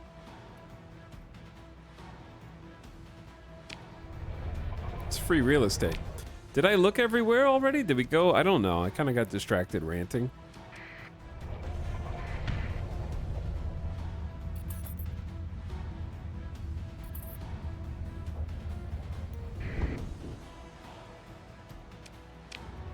We gotta find somewhere else to go. Let's find... where is the hub for Tritakion? We've already been there, I think. Tritakian presence is very limited in this randomly generated core. It was like the home system Wotan that we were in was pretty much it, and then the neighbor Bascule. Other than that, they just have like a tundra world.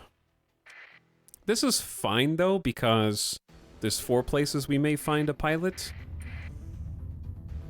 I think realistically, we buy another frigate or 2 and then sell the kite. Just get rid of it.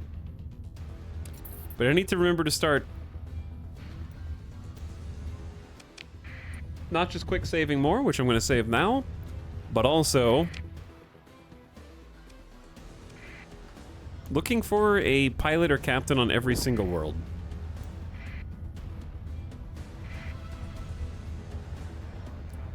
That's an awesome looking world. Nope, nobody there. Okay, what about ships? Awful. Keep looking. Let's go to Ikari.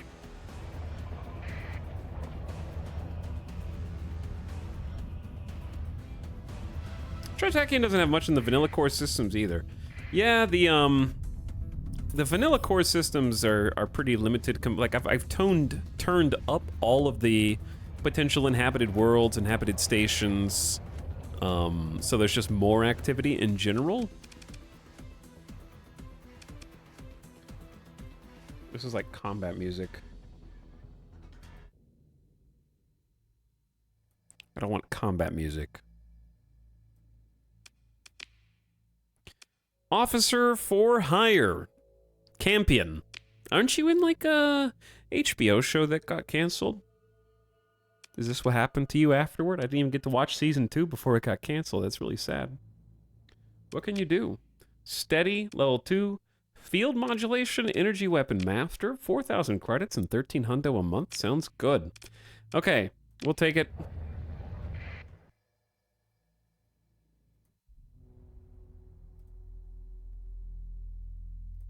Mission accomplished. Now, they actually have to do stuff. They need to pilot. So, between the two of them, one's getting paid 400 credits more a month because they have a level 2. We got field modulation is shield damage taken down, and then flux generated also down by phase cloak. So we don't have to worry about phase cloak right now. But damage taken by shields, and then energy weapons deal more damage at close range. Full damage bonus at 600 range and below, no damage bonus at 1,000 and above. And then we got a missile specialist. So I'm thinking that missile specialist gives us double ammo capacity, and the missiles themselves have more hit points. That's fantastic for a ship like this one. That is the Wolf, and it'll just have double the sabos. So huge anti-shield usage out of that one. And then I want to check the station for ships. So they've got an Omen, basically just an Omen. 1 small missile, 2 small energy. It's an EMP emitter, makes it a perfect escort for larger ships. Generates lightning arcs that quickly knock out enemy missiles, weapons, and engines within range, mostly negated by shields. It's a very technological ship, which means typically needs a little bit more minimum crew, and peak performance can sometimes be down. I'm not opposed to trying an Omen and just having ourselves a nice little escort to go around with our destroyer. Get like a nice high-tech fleet going.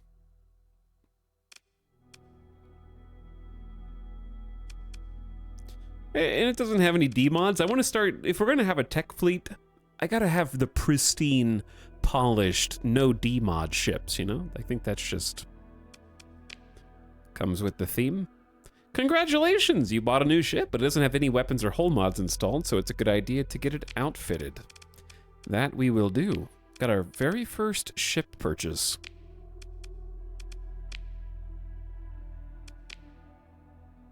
Okay. So auto-fitting. Good luck. AKA, we don't got anything here, friends. Nothing that you want. I don't really like ion cannons, personally. Burst PD is pretty good if you want it to be full escort. And that's kind of it. Like, they don't really have anything here. Just a little IR pulse lasers. Burst PD is sick, though.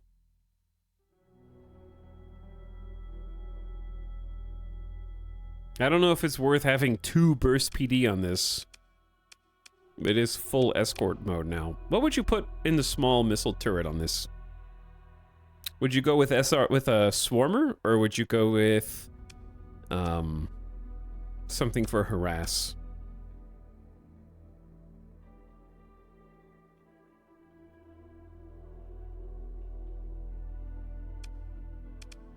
I guess we don't have a swarmer. We're Reaper. You just wanted to dump a torpedo. Bowling for a strike. Alright, let's do a swarmer. This thing can just be anti-fighter, anti-missile. Burst PD can do some okay damage. It's 500 range, and this is going to go up because Campion has energy weapon mastery. So they deal more damage at close range. We need to get something that extends the range of the lasers. That'd be awesome. Okay, now we need to deck out the rest. So, it got some special mods, some electronic countermeasures packages. Reduce the chance for missiles launched by the ship to be affected by electronic countermeasures and flares. A CPU core adjunct in each missile increases missile top speed by 25% and missile maneuverability by 50, as well as significantly improving the guidance algorithm. Also reduces the weapon range reduction due to superior electronic warfare. Okay, so if any enemies are using countermeasures, it's equipped to deal with, cope with that, basically. Grants us a ECM rating. So basically, whichever side has the higher ECM rating is infringing upon the other's abilities. So electronic countermeasures is just a who has a higher number. And then high resolution sensors. A ship with high res sensors increases the fleet sensor range. So for the whole fleet, depending on hull size. Each additional ship with high res sensors give diminishing returns. So this is going to help our fleet see a little further. It's a 50 sensor range upgrade. Pretty cool. And for this ship, are we just doing reinforced bulkheads for everything? I think we are, yeah. Bulkheads for everything. And then we want to give it some vents.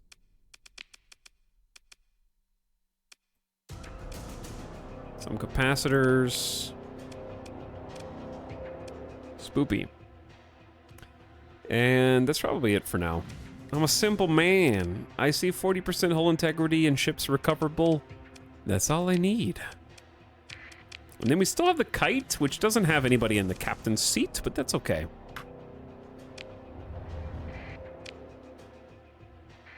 So, let's try and find another pilot. How many pilots can we have, max? Where do I even see those guys? Crew, cargo? That's not what I want. I can have two. I have 2 out of 8 right now. So we can definitely find some more people to hire. While we're here, though, what was in the black market? Yo, look at this Fury. A fast attack, high-tech light cruiser. Chat, is the Fury new? There's a Harbinger here for 147k as well. These are spicy.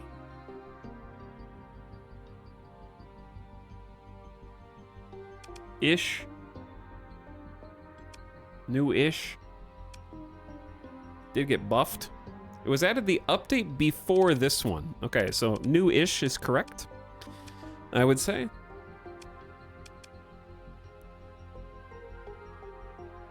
What are the shuttles for? Shuttles are typically just baby ships.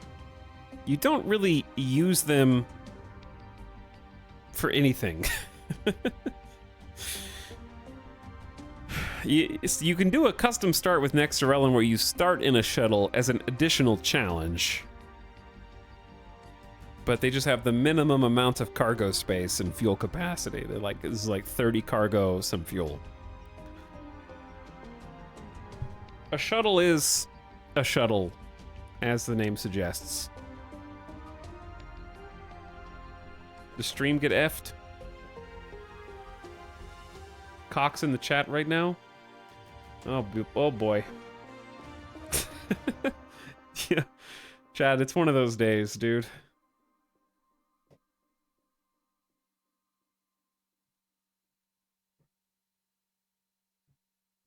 Delete upload speed.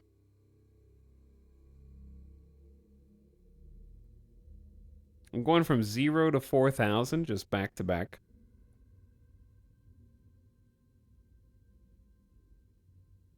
Oh man. I've never actually seen the internet do this before. This is a new one even for me.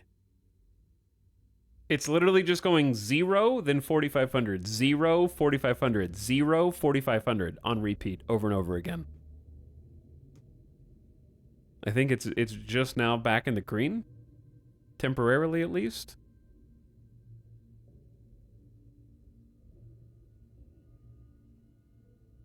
Okay, you guys may have to refresh. Here's how you know if you have to refresh or not. Because when I say the word cashew in chat. Someone will write it, and then I will read the first person who wrote the word cashew.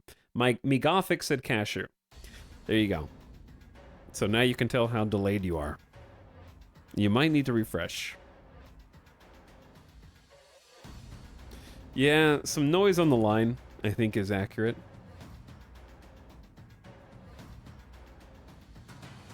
Somebody just threw some trash down the neighborhood line. But it's green again.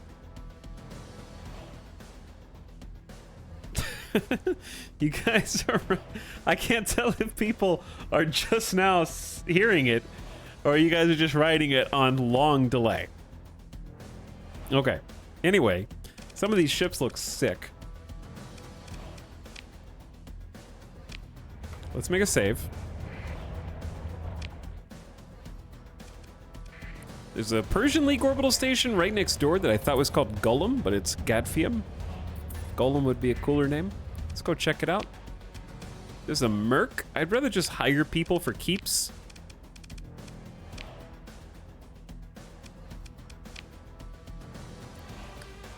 A Griffin. I want a Griffin missile cruiser. I want like some high-tech lasers, and then I want a bunch of missile boats and carriers to back them up. That'd be fine. I want Pelham missile spam for once, where it's just a 1,000 Pelham missiles at any given time. I got a neighborhood noise problem too. Same thing happens between 0 and normal, just flashing back. This is the first time I've actually seen that. At least I'm not the only one, Splat. By the way, if you haven't already followed Splattercat, now's a great time to do so while you're refreshing stuff and trying to get the game or the stream working properly. Splat's a great friend of the channel. Has been playing some Battle Brothers recently. I actually got to hang out and see a little bit of that the other day. That was fun. But is all over the place in a good way, checking out everything, anything that might be good that's coming out. Splat knows about it and is probably planning on covering it already. That being said, where, like, okay, I did a side trek, I did a side quest and did Diablo for almost a month, and I didn't miss a damn thing, I think. I'm really glad that I did the Diablo marathon because it gave me something fun to do, and I finished and I looked at Steam and I was just like, huh. I didn't have to miss a single release. I had time to see 10 people type cashew, write a confused reply, and wait 15 seconds before I heard Etal say it. Well, that's why we did it, you know, so it could confuse you and then you could fix it. Splat talks a lot about poop. We all do, don't we? Everybody has to poop.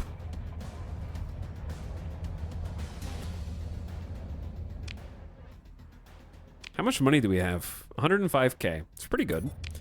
Let's peace on out of here again. And then head to another neighbor. Let's go to the Bascule system.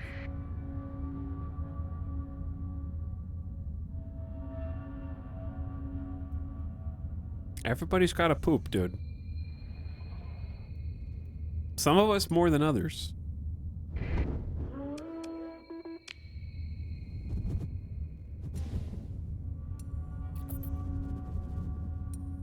Some of you, statistically speaking, are pooping right now.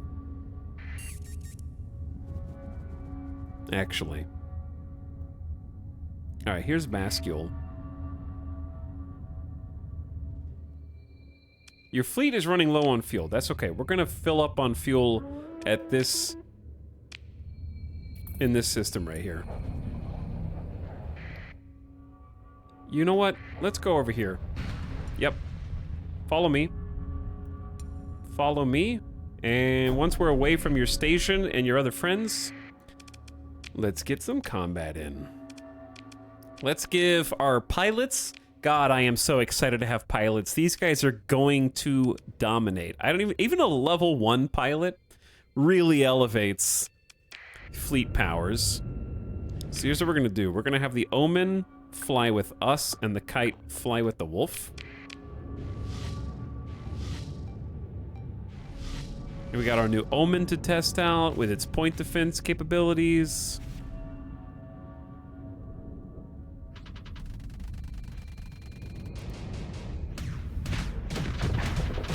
Oh, you're just a sad little buffalo. Just a sad little buffalo. That dude's getting zapped. Oh my god, look at the Omen! He just like EMP'd the hound, and the hound like flamed out because he got zapped with electricity. If a hound just gets EMP flamed out, that's just the best possible counter to those pesky little bees. Normally they're just like flies that you have to swat out of the sky. That's so good. Oh, I haven't used an Omen enough, to be honest. I need to use it more. All right, you want to go? I'm starting to see the light about not using targeting unless you're planning on shooting missiles.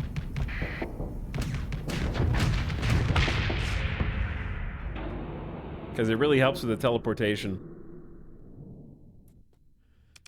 Okay, no need for ship recovery. These are all stinky ships, especially the Mud Skipper. We definitely need the resources.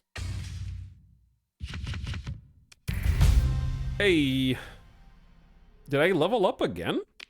Oh, I never spent my skill point. But yeah, I did. I never locked it in. We did navigation and I didn't confirm. Yeah. +1 burn level, increases sustained burn, and lower the movement penalty from terrain. And yeah, we have transverse jump now. I thought, oh, because I reloaded. Shh. Yeah, I forgot. Of course. The whole save scum incident. Of course. How can I forget? Who is this? Avoiding contact. Your fleet is running low on supplies. Shut up. Yeah, we can fight these nerds too.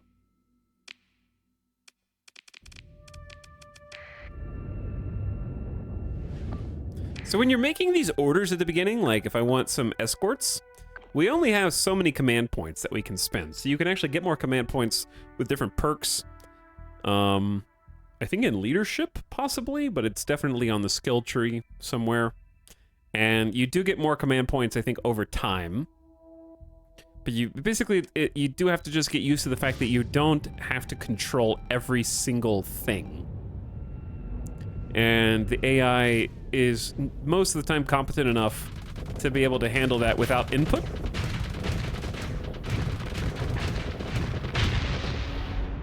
So you have to just learn.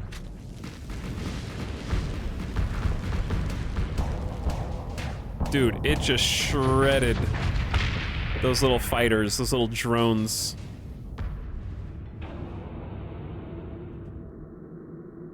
All right, let's go help our friends.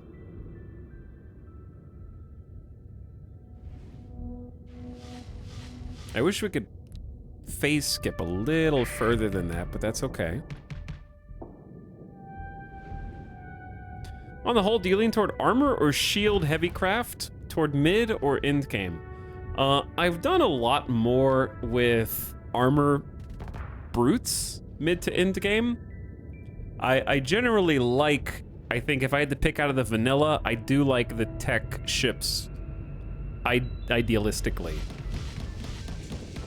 But usually I end up finding something that is more like armor heavy.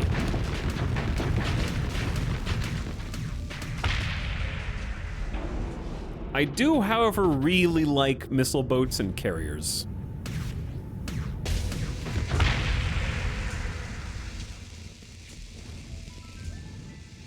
You need to be efficient with your orders. Very true, yes. Very true.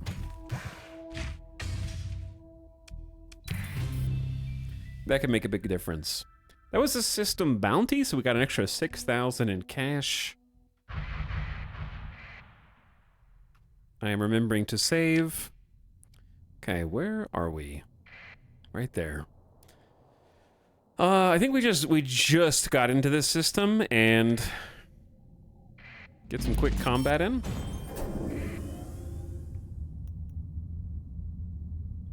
I do enjoy shields, probably more early to mid-game. I think you found a 14th battle carrier every game I've seen you play. Yeah. I don't know how it just keeps happening, but it does. Chat, did they nerf how many times your ship bumps into a rock when you're going through, or have I just been incredibly lucky? Because we haven't hit a single rock in the asteroid field. Coincidentally. Oops. I didn't mean to click on that. I cannot deliver 330 units of stuff anyways. What do you want? You arrange a new identity. I tell you where the base supplying the Pather cells is located. That's okay. Handle your own problems. I don't think they did. I get bumped all the time. Well, maybe I'm just really lucky. Maybe we're just really lucky. At what point do we buy a tanker? Probably after we get a cargo hauler, which we don't really have here. So, I don't really want a hound freighter. I want something nicer than that. Salvage rig is here. That'll be fun later.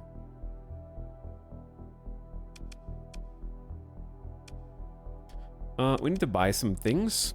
Let's just pay our taxes like good boys. Buy like 70 or so supplies. And then fill up on fuel. And then I see no reason why not to have more crew, so let's just get all of that stuff. 10 grand later, we have 123K. Let's go. Oh, I should check out the guns while we're here, actually.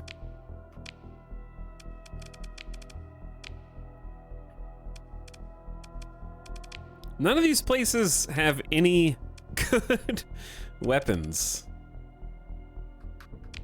It's embarrassing. You guys are gonna lose the war. Well, I don't know what war, but you're gonna lose it at this rate. Maybe we gotta have like a military contract.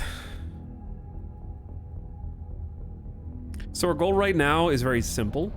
Just continue to expand the fleet, slowly, steadily, maybe look for some salvage, look for some good deals inside some of these shops. Like a Buffalo Freighter's max burn is 8. So what's our current max burn? Your max burn is dictated by your slowest ship. So right now our max burn is 9, because the Medusa is 9.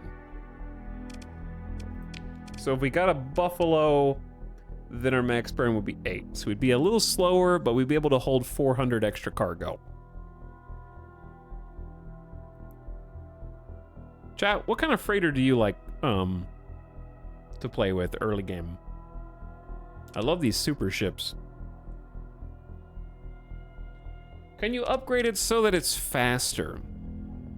I think so, because it has a civilian grade hull, and I think that you can upgrade it. Buffalo, and if lucky, Colossus. Yeah, mules are pretty good. I like the pirate Buffalo. That makes sense. Because you get shielded cargo.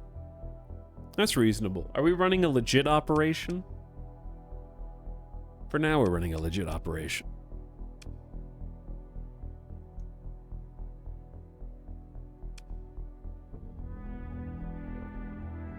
Okay. You know what? Let's buy the Buffalo. I'm tired of being at, like, peak. Let's just get a dram while we're here, too. A low-tech tanker with enough fuel capacity to more than double the effective range of a small task force or convoy. We got a legit operation going right now. So these things should hopefully never see combat.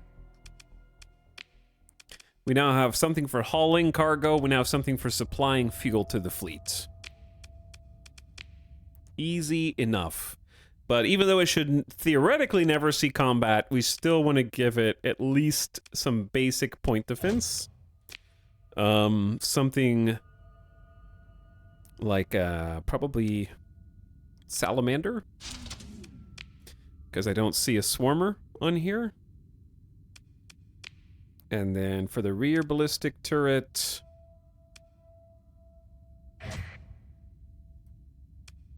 A Vulcan? Why, though? Why what? Why? Well, sounds a lot like why. All right, 10 capacitors, 6... Wait, we can't afford all of that.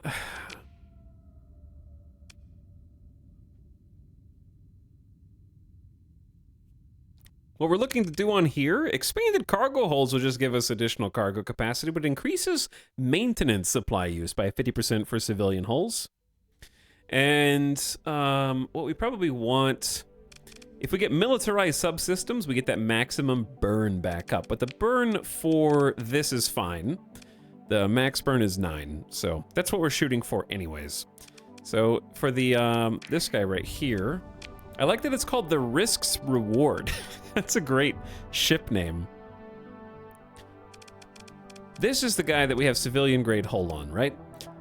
Increases your sensor profile and reduces sensor strength. We don't want those things. We want militarized subsystems to increase the burn level.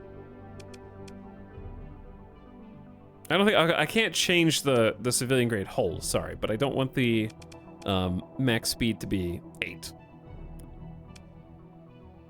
And we can also add the cargo holds here. So now the cargo hold is 520 instead of 400. That's a fantastic increase. But it does require more crew due to the military subsystems.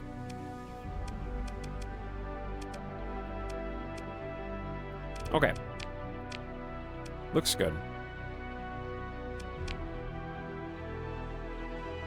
The risks reward. We should give these guys like some, like, what does TTS and ISS stand for?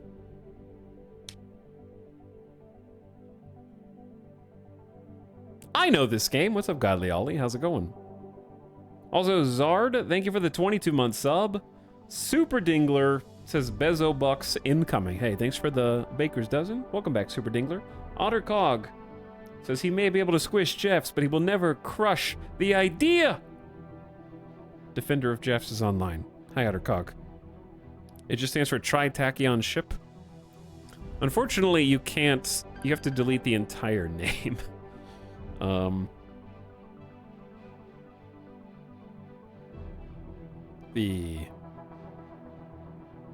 What should our, like... we don't have, like, a company name.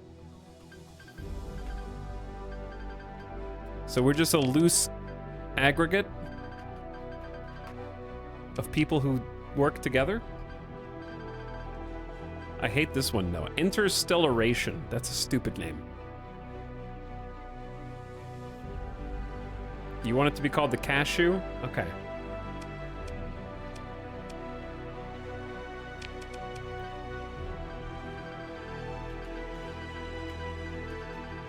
$10,000 light years.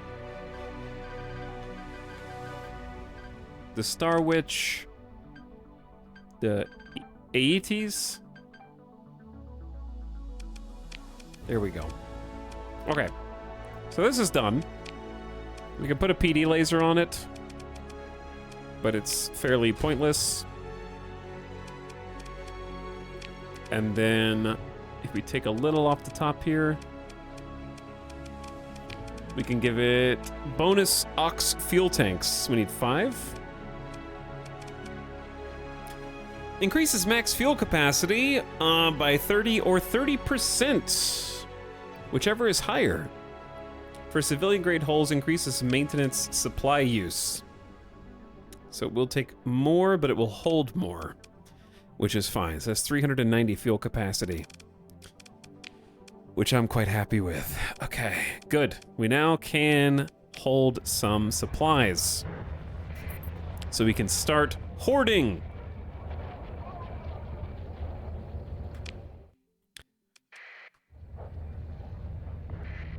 Very exciting. Big progress. But thanks again, Zard, for the 22-month sub. Welcome back.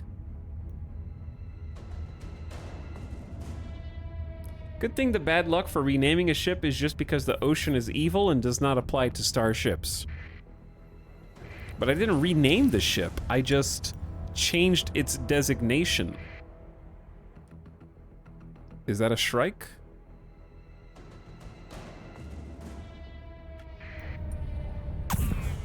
I'm getting interdicted. We're getting interdicted. We can handle this. Just make sure you don't accidentally deploy your custom freighter and tanker to the next conflict. That would be bad. I've done that before.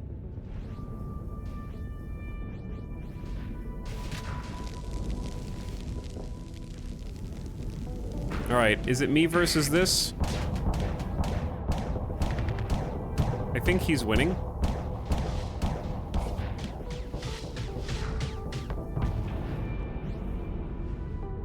If I can vent faster and get back into the fight... we pretty much did it at the exact same time, unfortunately. They have better shield management.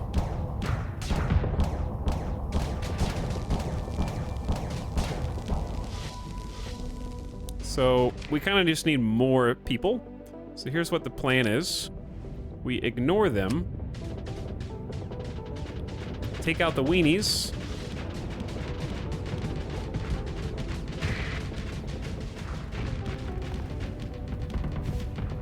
Which we absolutely can do. Oh, dude, our kite got destroyed, bro. I mean, it was gonna happen eventually. It's a kite, but still, the wolf is losing to a pesky hound. Is there a pilot in there?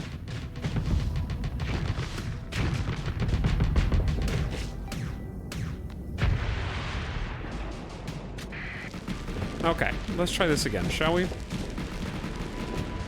Excuse me, Omen? I need some help.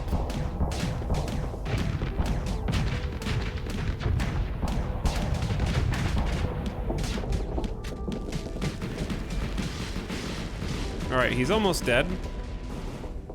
I don't know why I launched those missiles from so far away. Okay. Sometimes all you need is a little Hail Mary.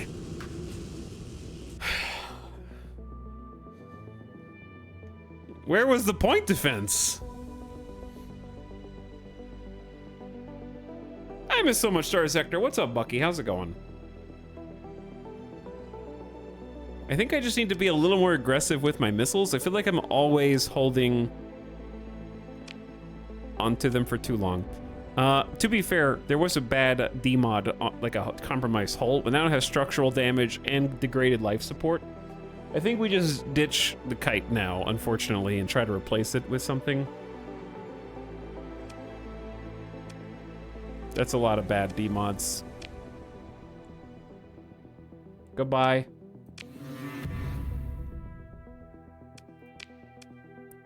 I need all these goodies. We can actually hold on to them now. We got just a bunch of spare weapons. You have 6 story points. Can you only make certain story points or like a certain amount of abilities elite? Like if I make this one elite, does that block me from making other things elite? Is there any reason not to make this elite?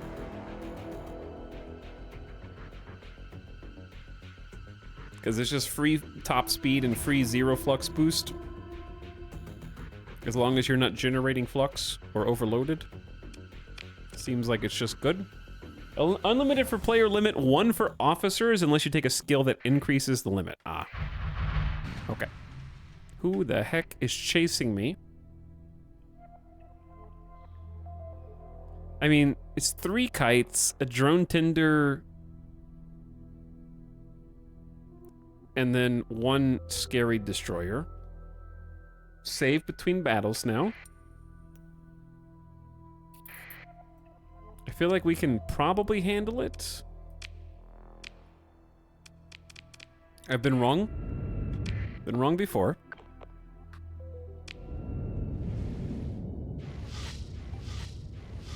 I'm just gonna hang out next to the wolf. And we're gonna tag team a little. We just need to pick off the easy prey before the big destroyer gets in the mix.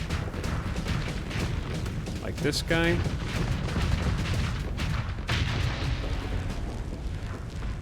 That's just easy. All right, the wolf is just kind of up there all by himself. I see all the torpedo racks. That's a lot of torpedo racks, bro.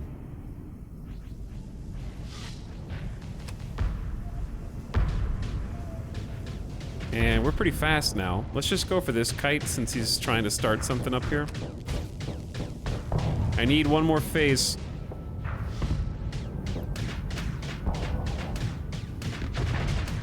Good job. All right, yeah. Pick off the weenies.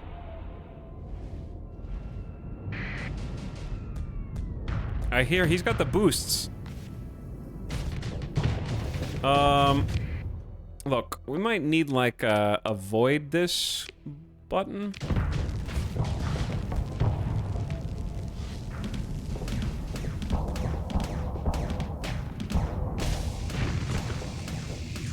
I can't kill him! Oh my god. He's barely alive. Alright, ignore the enforcer. Let's go for the weenies over here instead. Good job, point defense. Wow, why are they so nimble? Okay, alright. Are we doing this?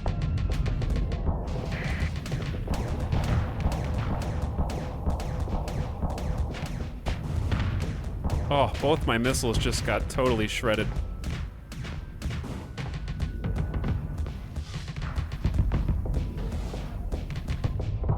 Alright, back it up.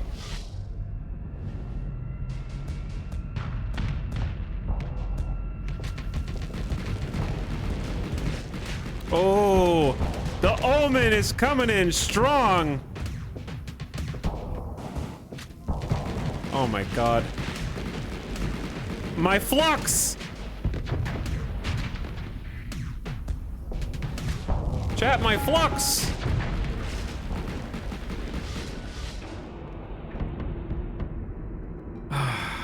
Do I have any more missiles? I have 0 missiles left. Are you okay up there, Wolf? It's just a wolf versus a shepherd drone tinder. Literally just kill that guy, okay? Kill that guy and then come help. And then we can turn off the avoid here.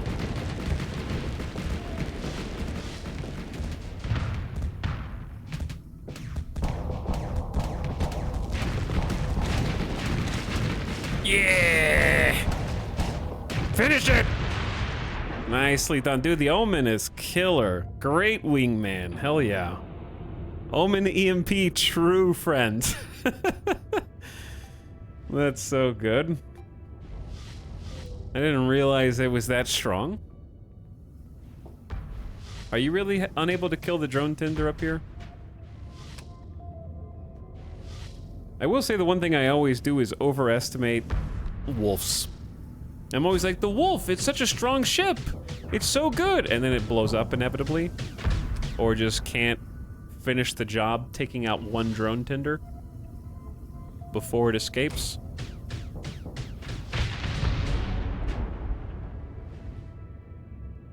Thanks, bro. Glad you showed up. I don't need to pursue just to try to catch a kite. Let's let him go.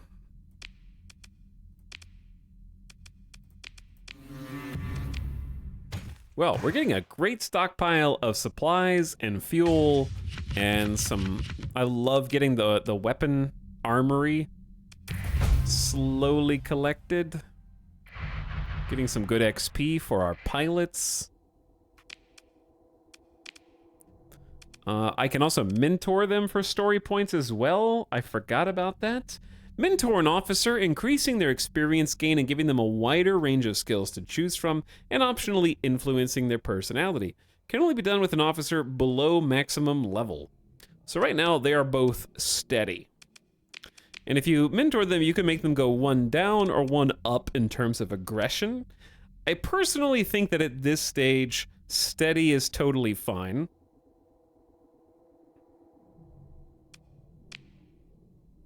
I don't mind the Omen being aggressive because it's still going to be on an escort. And it seemed like it was able to just face tank a lot because it's not using any weapons, so its shield is just doing the rest. I'm curious if I should make the Omen more aggressive.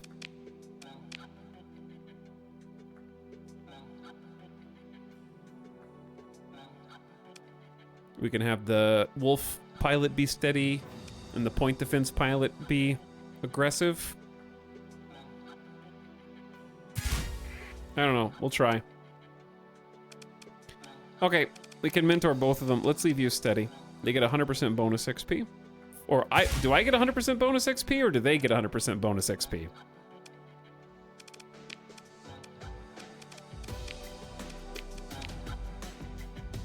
This is a jam. Make sure we save.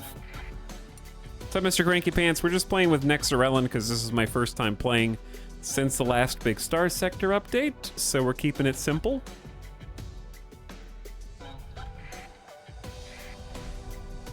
Kind of seeing what's new.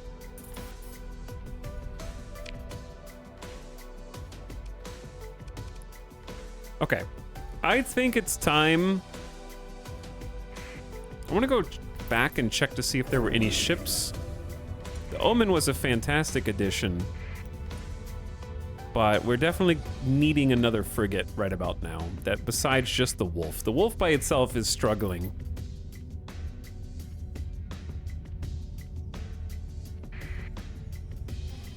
The Kite wasn't perfect, but it was a nice duo.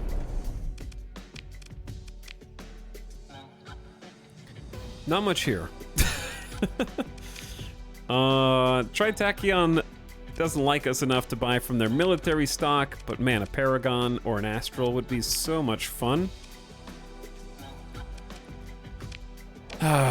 Getting over-the-counter military vessels can be tough.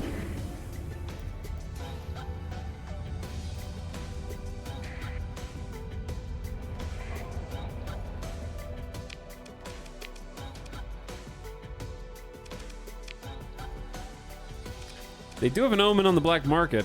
I don't want two, though. I think we need something that can dish out some damage.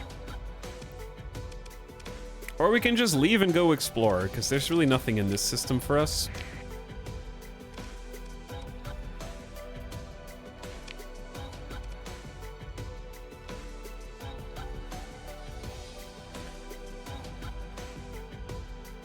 First run, should I run Nexarellan mod or just go vanilla? Honestly, if it's your first run, just go vanilla. You're not gonna notice anything is missing.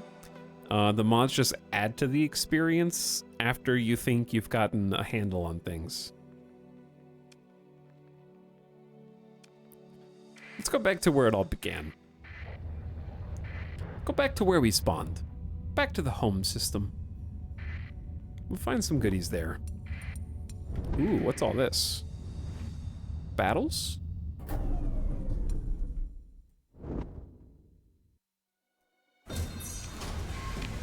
%1 scavenging effectiveness. It's not great. 1%, never mind.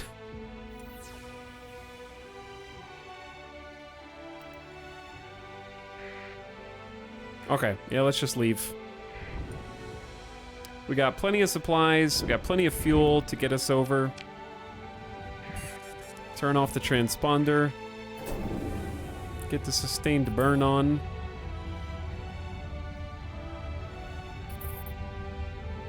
We could also do some of this stuff, like analyze a derelict, analyze a probe. Those are some things that I think are actually viable. Let's see where they are. We are way the heck down there. Okay, Well, we do have a tanker now, you know? So I wouldn't mind analyzing a derelict. You just have to be able to get there and back safely. So that's why we bought the fuel tanker. So I do think we should give them a try. Let's do the one that is closest to us here in Algor.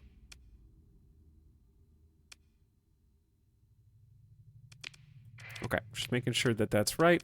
I only have 120 days to complete this, so what I want to do is I want to make sure that I'm ready to go, because 120 days in the game is not long enough.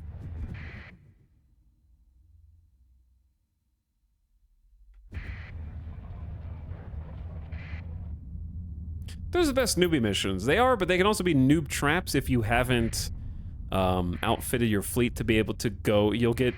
They are really great noob missions, but you're going to need to learn how fuel works. Okay, where am I going? Where am I?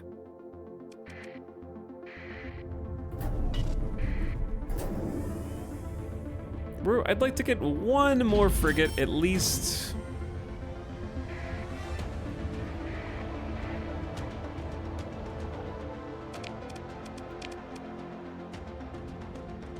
There's another Omen. I think a salvage rig would be nice to take with us, but we need some more ships to defend. Salvage rigs give you a big buff for difficult operations.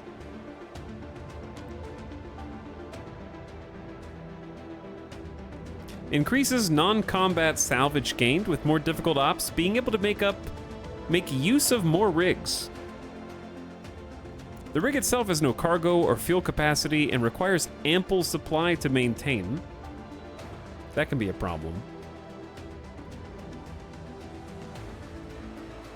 It does get expensive. So, supplies per month is 3. To put that in perspective, we have 12 supplies per month for the Medusa, 5 for the Wolf, so it's not too bad.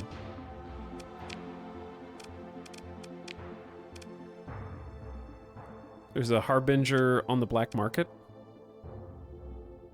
with no demods. There's also an Afflictor. This black market is actually kind of stacked.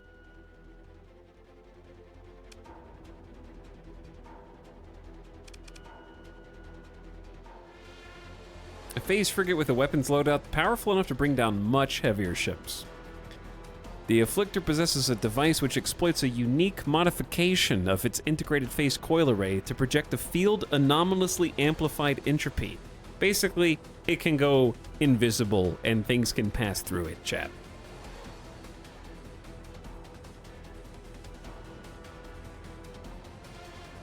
It can just be like, missiles? Never heard of them. I'm going to an alternate pocket dimension for a moment.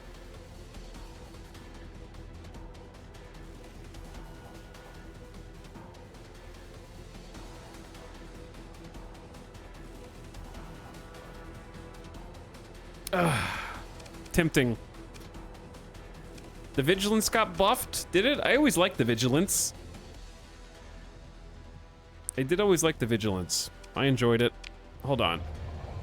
I would like to buy stuff without pissing off the Tritachyon, because they got a couple things that I want here. I just don't know if we're going to be able to get in unnoticed. So here's what we're going to do.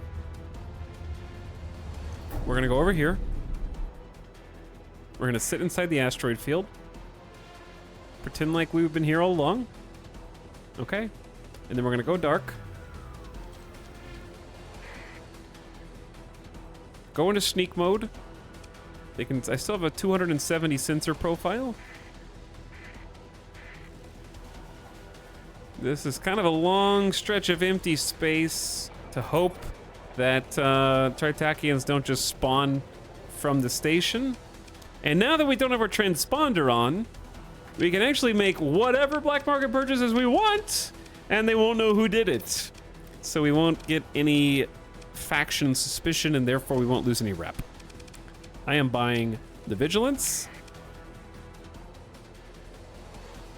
Remember when I said we were doing everything legit? Okay, buying some ships from the black market. It's not my fault that Tritachyon refuses to sell to me without a military contract. Okay, but that doesn't mean that I'm smuggling anything illegal. These ships are perfectly legal. They just need to Have a better stock. And then I pay them and pay them taxes too. Okay, so we're definitely going to grab the vigilance, especially if chat says it's been buffed.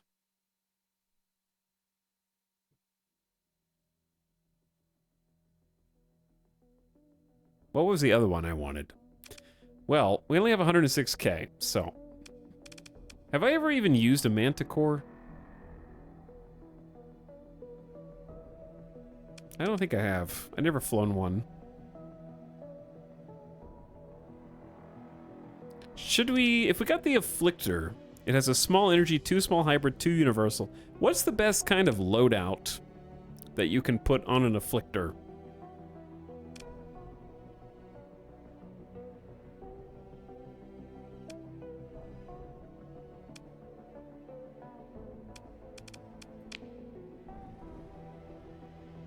Because I'm wondering here, because the Vigilance's big weakness is that it has 1 medium missile and 1 medium other hard points. Therefore, it cannot handle anything that gets close to it. So I'm actually wondering if another Omen is a good idea, and then we could just pair the Omen with the Vigilance for extra point defense. Oh yeah, antimatter blasters. That would be really good. That would be really good. All right, let's go ahead and buy the salvage rig if we're gonna go take some trips. And then I'm just gonna try a second Omen. Seem like we're trying to do a tech run anyways. All right, now we have to stop buying ships because the fleet is actually, we gotta get some crew. We gotta get some crew.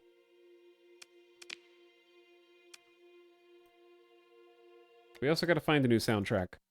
I've been digging the X4 soundtrack. Let's do a different X4. There we go. Okay. Anyway, crew. I generally, well, while we're here, we're gonna, you know what? I want to pay some of my taxes for RP purposes. Let's get max crew. I'm trying to run a mostly legit operation, but they gotta be able to, like... I gotta get the ships from somewhere. We need some fuel. We could also just go buy fuel from wherever the cheapest place to buy fuel is. Borneo has fuel for... oh, that's to sell. Anzu has it for 17 a pop. It's 24 here. That's very reasonable. Close to the cheapest. We're gonna need to be stacked on fuel, so I'm just gonna go max it out. I want max crew, max fuel. Perfect. I wish this game was on Steam.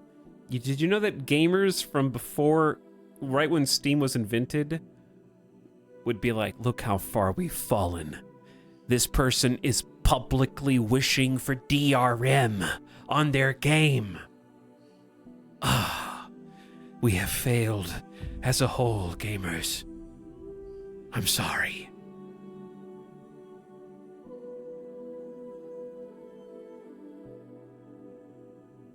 We did what we could, but Half-Life 2 was simply too powerful.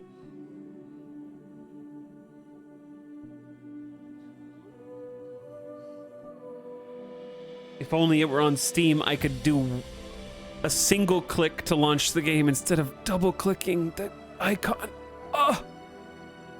Oh! Ow! My hand!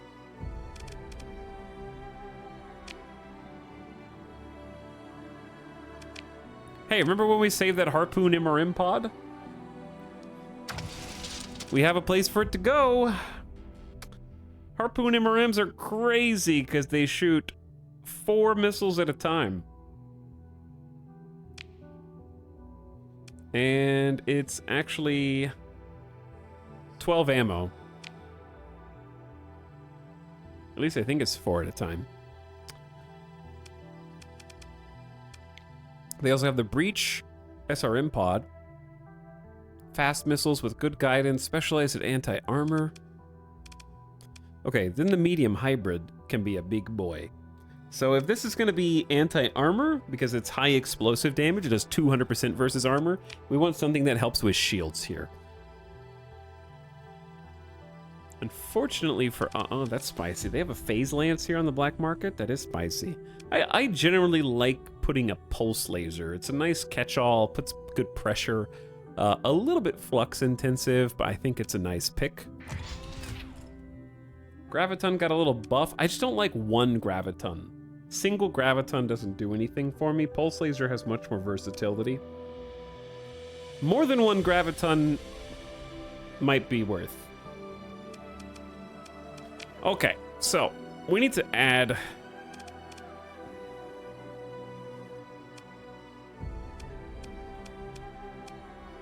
probably just reinforce bulkheads to everything right now.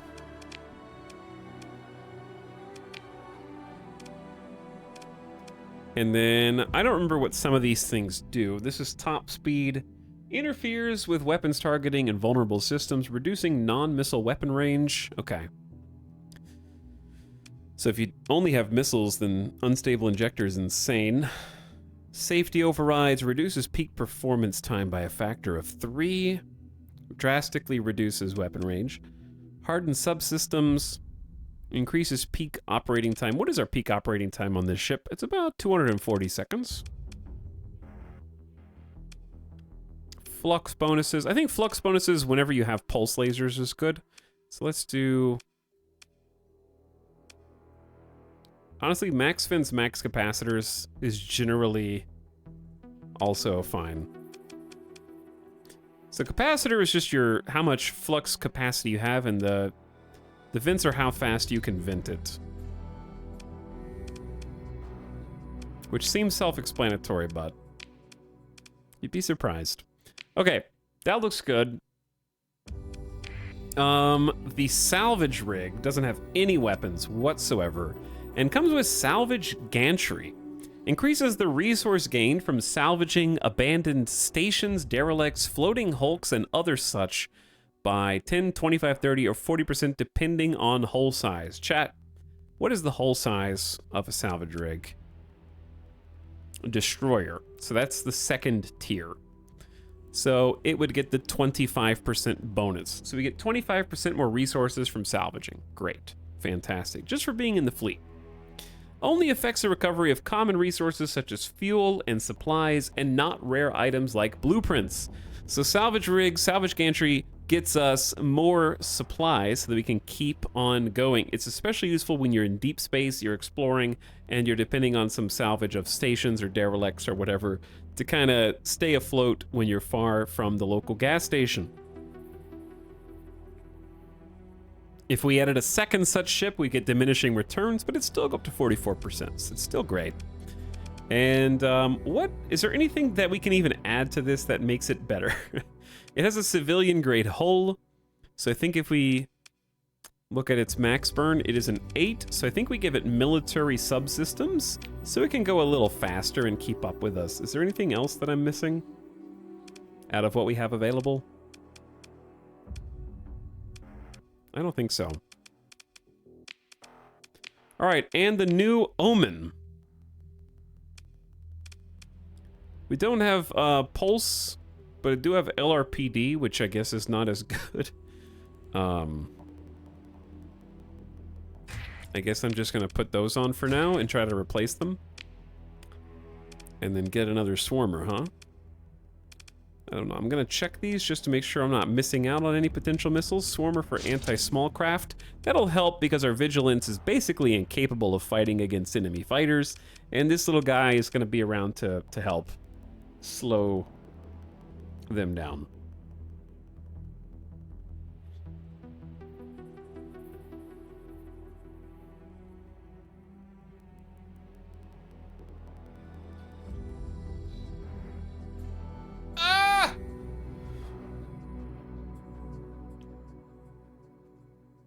So there we go. I like using Steam because it's somewhat secure than a random website. Well, this random website has been on the random internet for well over a decade now, and I assume hundreds of thousands of purchases later. So I think you're good. I'm pretty sure that the incredibly large modding community poking through the code would have found something by now. But maybe the developer is a super genius and is using all of our computers to mine Bitcoin.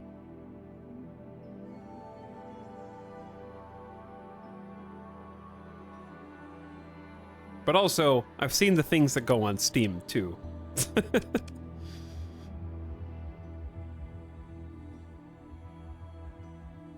Okay.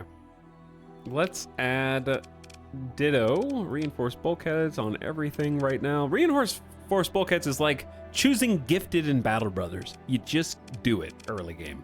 And then later when you want to specialize your fleet, you can change it. But 40% hull integrity and making it recoverable is so good.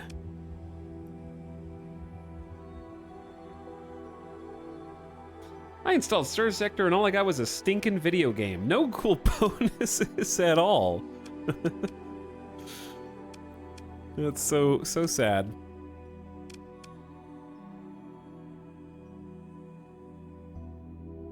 All right, let's do, since we have capacitors maxed, let's give it a little more juice with the flux coil adjunct. You only want to pick this if you've already maxed the capacitors and vents on the side though.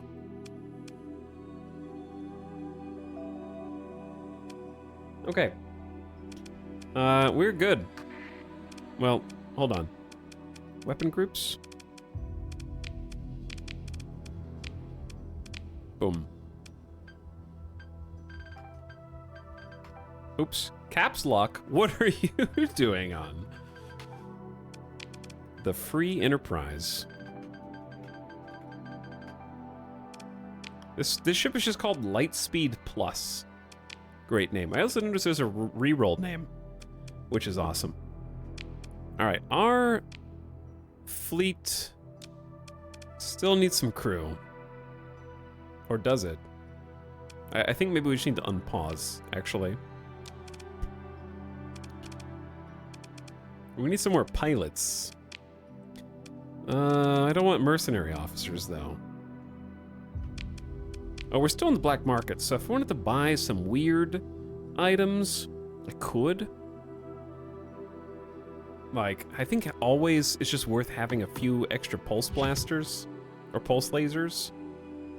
Phase lances can be really fun. Just gonna buy this breach SRM. I can't be spending all this money, dude. Ooh, look, they have antimatter blasters. Buy a couple of those. This is, you can't trust me on Amazon right now, okay? I'm loading up the cart.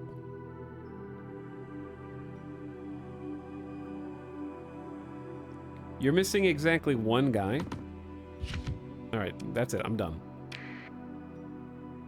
I just want to have these extra weapons for later because sometimes they're difficult to track down. When you have one you really want. Oh, I need to hire crew. I don't understand. How many crew do I need? This fleet requires 153 skeleton crew, but we only have capacity for 152. What? Okay, hold on. Hold on. Do I actually have to buy a shuttle? Chat was like, what are shuttles for? Is this what shuttles are for?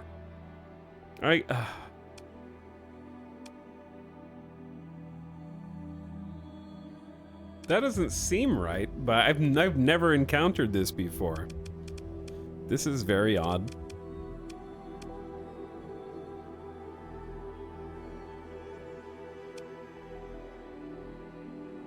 You can put ship berth mods on your civilian ships too.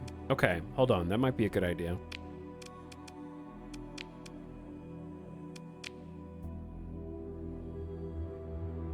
Do I have, additional berthing not available.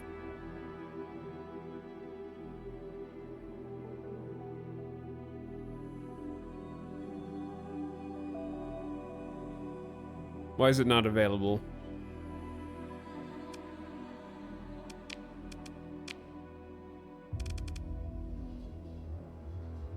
Okay, we do have additional berthing here.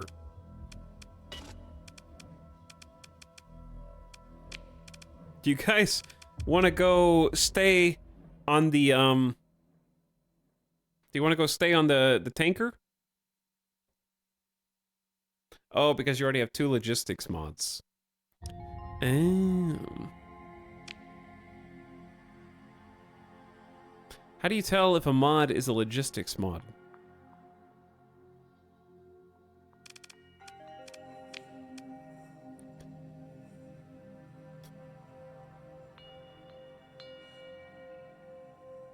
Okay, so how many people can it hold now? 40. That was plus 30?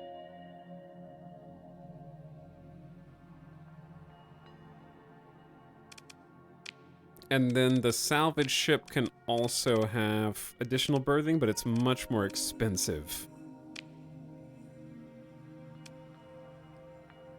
So realistically, it'd probably be better if we just bought another ship. Yeah, troop transports are nice, but they can be hard to find. For affordable... We're very poor right now. There actually is a Valkyrie here, I just can't afford it. 250 crew. A Valkyrie would be quite nice. Can carry 2 companies of Marines, tactically weak for its size, only able to defend itself from missiles and fighters, short range. We might just have to make do with what we've got, chat. I can now have 30 extra crew over the minimum. It's not great, but it might have to work. God, these Starliners are pretty sweet too, huh? Because I spent all my money on, like, spare materials.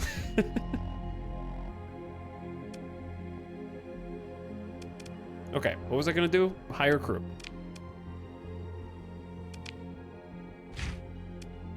Okay, we're golden.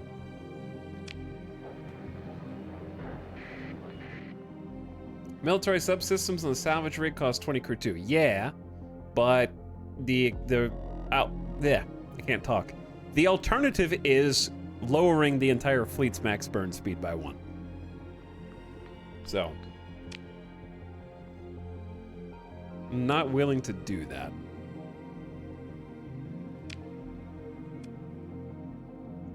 So here's what we're gonna do. We're gonna go to Maros, and then we're gonna fuel up. And then we're gonna go to the fringe of space to discover either a salvage derelict. Oh, I forgot that I don't have transponders on, and I'm kind of just going through. Can't catch me. You'll never take me alive.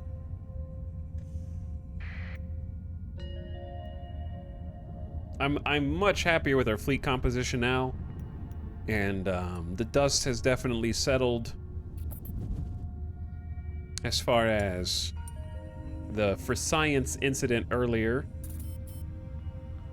has blossomed into a beautiful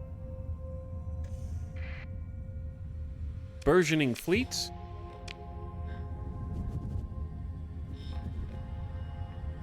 Okay, we got transponder on. We need to save.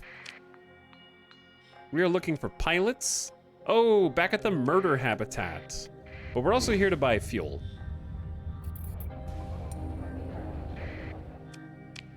Hey, officer for hire. What do you do?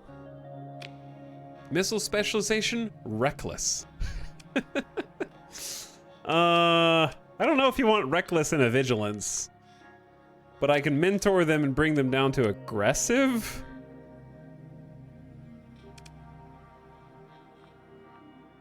I don't know how many people you can mentor, but I feel like they're just gonna get killed. It's just 2,000 credits? Okay. Ah, missiles. Well, yep, you're gonna fly the Vigilance, I guess. We're gonna spend a story point to make you aggressive instead of reckless. In combat, this officer prefers to engage at a range that allows the use of all their weapons, will pilot civilian ships as if they were combat ships, and will employ any fighters aggressively. The good news is missile specialization is great for you.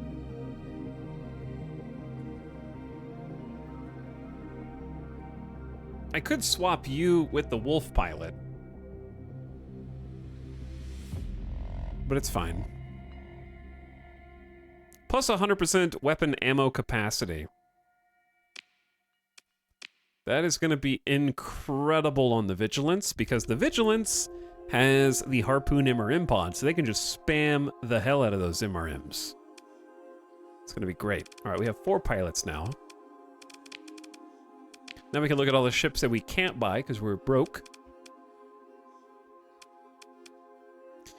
Lots of frigates. Black Market's got an Apogee just sitting in there with no D-mods. Dude, all these Black Market ships have no D-mods. It's crazy. They got Eagles, Falcons, Apogees. The pirates are gaming in here. I don't know how the major factions can stand up to this. This thing is stacked.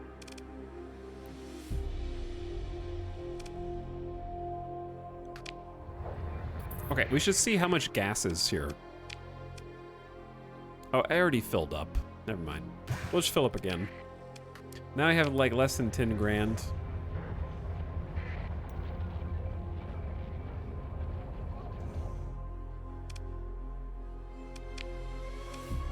Freelance administrator, that's for making your own colonies.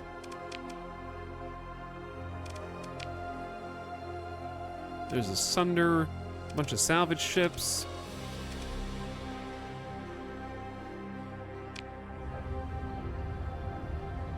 I don't like how officers work now. Not being able to choose what specific skills you want on them kind of sucks. I like it better this way because it saves me analysis paralysis. And also prevents oh, I'm going the wrong way. And also prevents a specific meta from forming around what is best for your officers, because having to work with what you have forces interesting decision making instead of having a list of well, here's Officer 10. They have the same skills because these are the best ones. It's kind of like Stellaris. Maybe that's why I like it. It's like Stellaris Tech. There's a mercenary. I just spent a few hours on this game for the first time, and now you're backseat person. Are you a changed individual after your experience? I hope you enjoyed it. It's a great game. This is a Nexarellan vanilla run, Valindroth.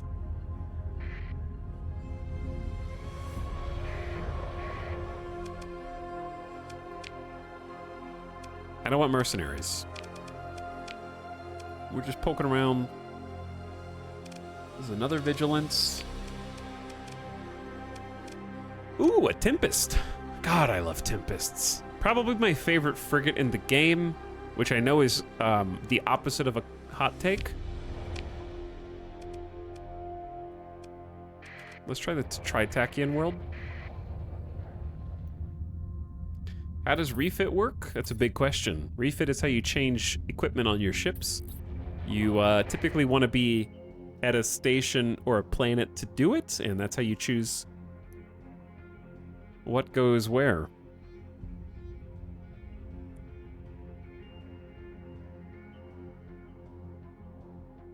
This is randomized sectors. Just auto it. I mean, you will probably want to figure out how it works, but it's kind of hard to explain without looking over your shoulder, you know what I'm saying? But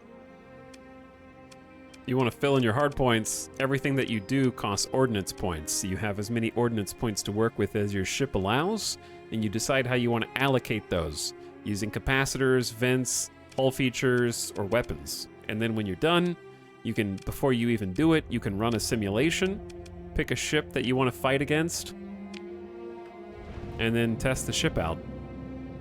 And if you want to see what the AI does, is it Shift R? Shift F? Chat, what's the hotkey for, I didn't mean to push that. What's the hotkey for let the AI go? U? All right, you can press U and then the AI will just go. And you can kind of practice and experiment with no stakes. Everything that happens in there is just a simulation. So just play around with stuff, run a simulation, and see what your button pressing does, you know? The simulation is really, really useful. Okay, nobody's here. Let's peace on out. Here's what we want. We want to try and grab a job. Not a bounty. A mission. We're going to analyze a derelict ship for the Tri-Tachyon. We have 120 days to complete it. We are currently here. Our mission is here. So let's set up a path. Get out of the system. Go to the jump point. And earn some money, because we are poor. We have a full tank of gas. We're gonna turn the transponder off. A lot of supplies. Like 100 supplies. Which are gonna go fairly fast, I guess. But I expect we'll find some things out there. All right, and I know you can move slow through the storms to avoid taking damage by holding S while you go through them.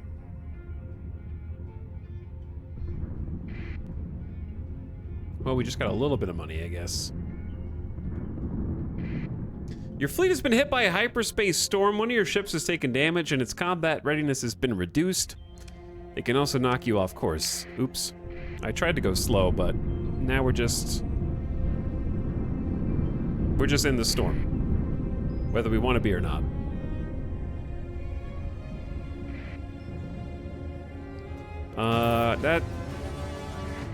What the heck was that?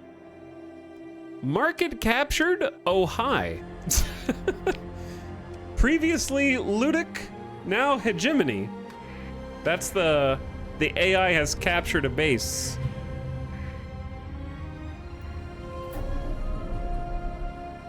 So we're here wherever we are. There's a warning beacon. A fully autonomous warning beacon contains a solid-state power system which enables the theoretical operation and station-keeping half-life with an upward range in the hundreds of thousands of cycles. The astute starship captain will heed well its warning. I'm going in. Looks like the sector wars are happening. It does look like the sector wars are happening. Okay, we're in a new uncharted sector. We got some planetary data. And we are looking for things that may appear on our scopes in the bottom right. So I'm heading toward one such thing now. What is this? A minor weapons cache. These drifting cargo pods give peculiar readings unique to the spacecraft armaments. You explore. I'm so glad we brought the salvager for this. Got 125% resource effectiveness. Chat, we've got our first ever LPCs and blueprints. Excellent. So we found a railgun, we found a Cobra LPC.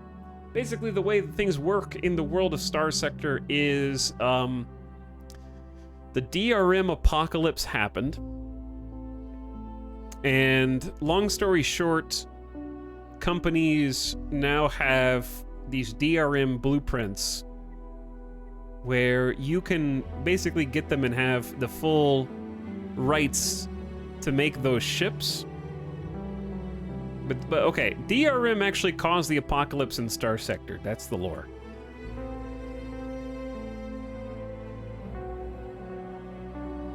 And like gates shut down, systems got isolated from each other. You can play the campaign and kind of find out more.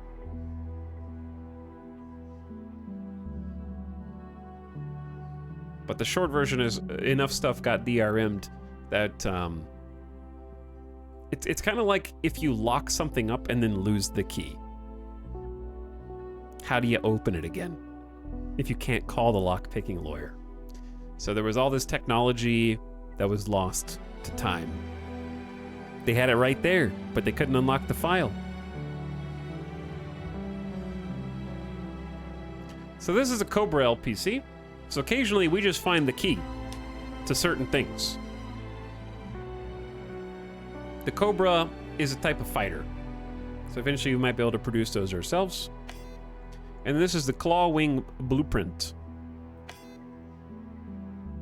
So LPC is kind of like a one-time use, I guess, is what I mean to say, I think. And then blueprint is something that's reproducible. Is that right, chat? So if you have a Cobra LPC, we can like use one fighter that is a Cobra here. And then the blueprint, we can just right-click and learn how to make claw wings.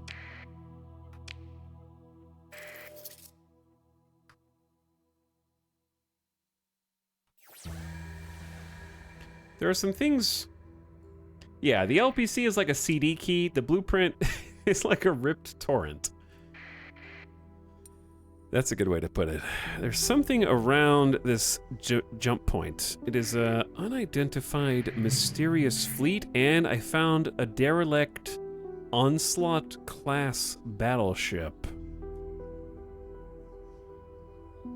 Well, well, well.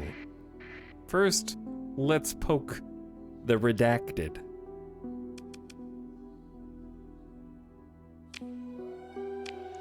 Chat, who's this?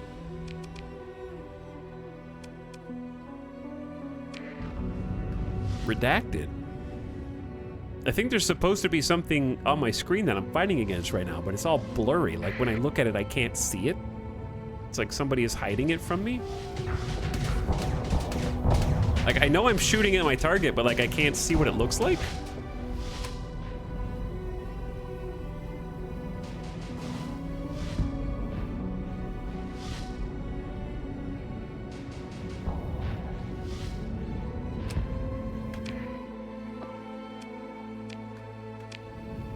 Why is it so fast? Ooh, we got a nice chunk out of it. Well, whatever that blur on the screen was exploded.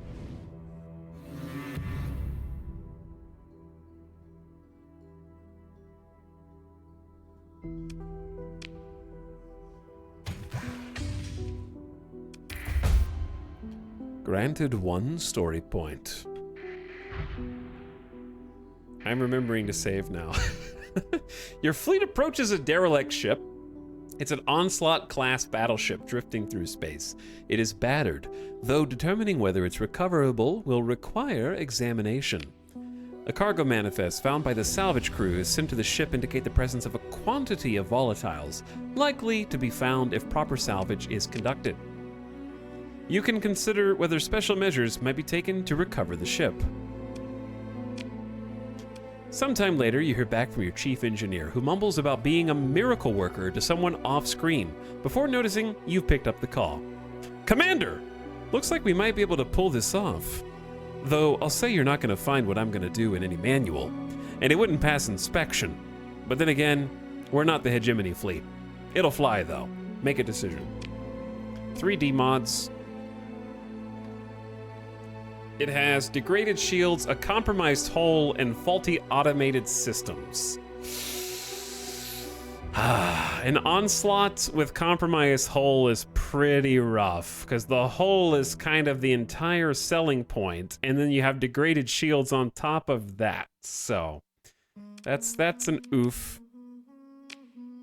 Begin the salvage operations.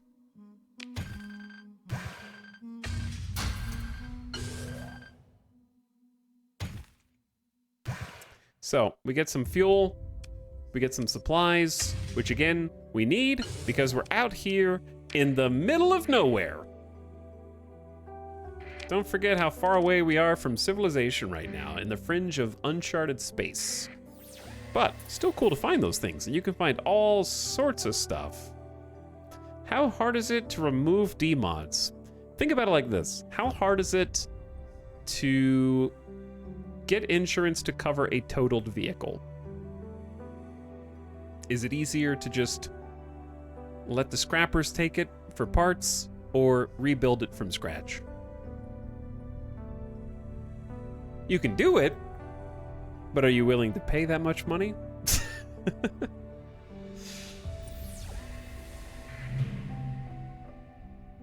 Debris field over here.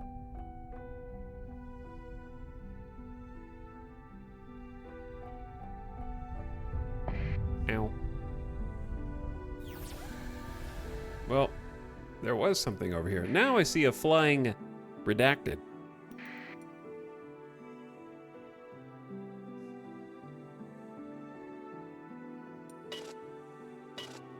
Oh, but they're guarding something.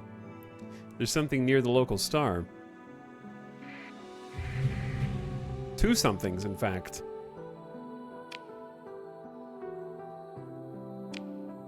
Okay, actually, what size is this drone ship? I think these three are us three should be able to handle it.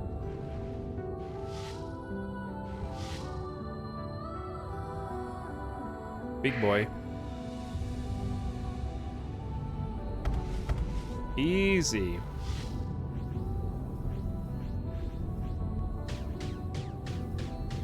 Oh, you're not gonna like...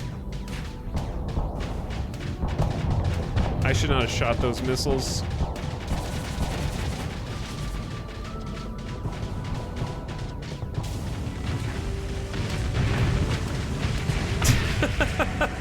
See how the AI, like, smartly attacks it from multiple different sides?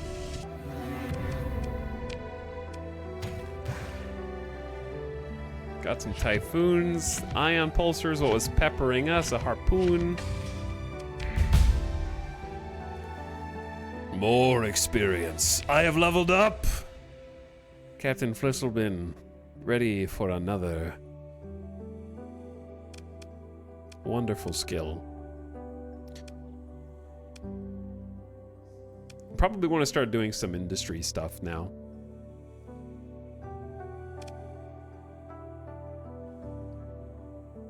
But yes, chat, there is a perk called Hull Restoration, which does have a chance to remove 1 DMod per month from a randomly selected ship in your fleet. However, you need to put 4 points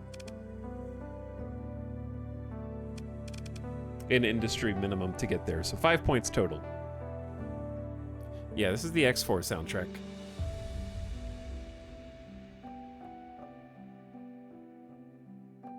Specifically the most recent one, Kingdom End.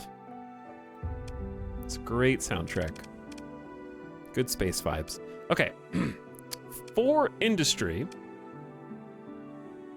out of the first 3, we can only pick between these 3 for the first one.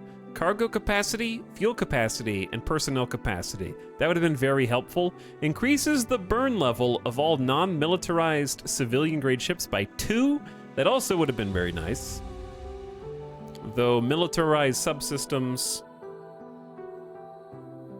I'm assuming... Does non-militarized mean... Okay, if you have militarized subsystems, does that mean it's a militarized civilian ship? I guess it does. But you still have the sensors that militarized subsystems affects. 50% resources, but not rare items, recovered from abandoned stations and derelicts. More post-battle salvage, fewer crew lost in non-combat ops. These are some solid ones to explore with. Repair rate outside of combat. Some damage automatically repaired after combat. I think you gotta go for the bonus resources first. Just free stuff, dude. 50% bonus free stuff. And then more battle salvage. You gotta invest in the thing that gives you the more stuff.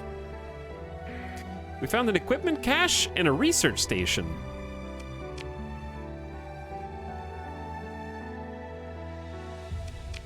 So, stuff like this, boom. That extra 50% salvage is applying to the basic things, and more heavy machinery is generally going to be good for us as well, so we're taking that. We found an Apogee class cruiser battle blueprint worth 110,000 if we wanted to go sell this. Fun thing that you can do in Star Sector, okay? This is what it means to be a true sandbox game.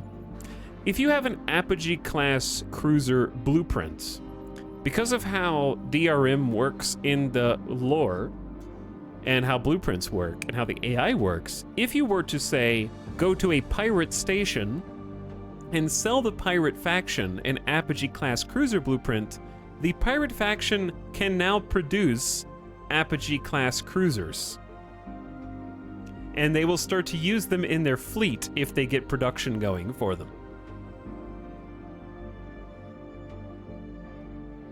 So you can accidentally or on purpose power up different factions by not just selling different things to them, like blueprints, but also physical supplies and goods, stopping traders from arriving at different stations via blockades. You can starve them of resources just the same. So it's got all that kind of stuff. Obviously, you can use the blueprint yourself so that you know how to make apogees, but we're not going to be able to make any ships until we have colonies, and that's a way out. Sometimes I like to do Chaos Run and give blueprints to the pirates. Lord of War. Can you destroy factions in this game? Vanilla? No. With Nexarellan? Yes. So the short answer is with mods. Sell everything to the Ludic Path and watch the world burn. Play both sides. All right, what else we got? An abandoned research station. Built either to study some interesting local phenomenon or to study that which is best kept far, far away from habited worlds. A cursory scan indicates it's been cold and dead for tens of cycles, at the least, possibly hundreds. Close inspection may yield salvage. Your salvage crews find a partially accessible data core that contains hyperspace top topography data. The data is well out of date, but that makes it particularly valuable in extrapolating current trends. Plus 67, I don't know what that means. Topographic data found plus 67, what does that mean? So now we can salvage. We actually need 100 heavy machinery for perfect efficiency, and we just have 87. We just looted a bunch too. We'll still get, oh, we need 300 crew as well. Ugh. So we're getting penalized, but we're able to overcome that penalty with our fleet-wide salvage capability and the salvaging skill. So we need more crew, but we'll still get a decent haul. It just won't be the maximum.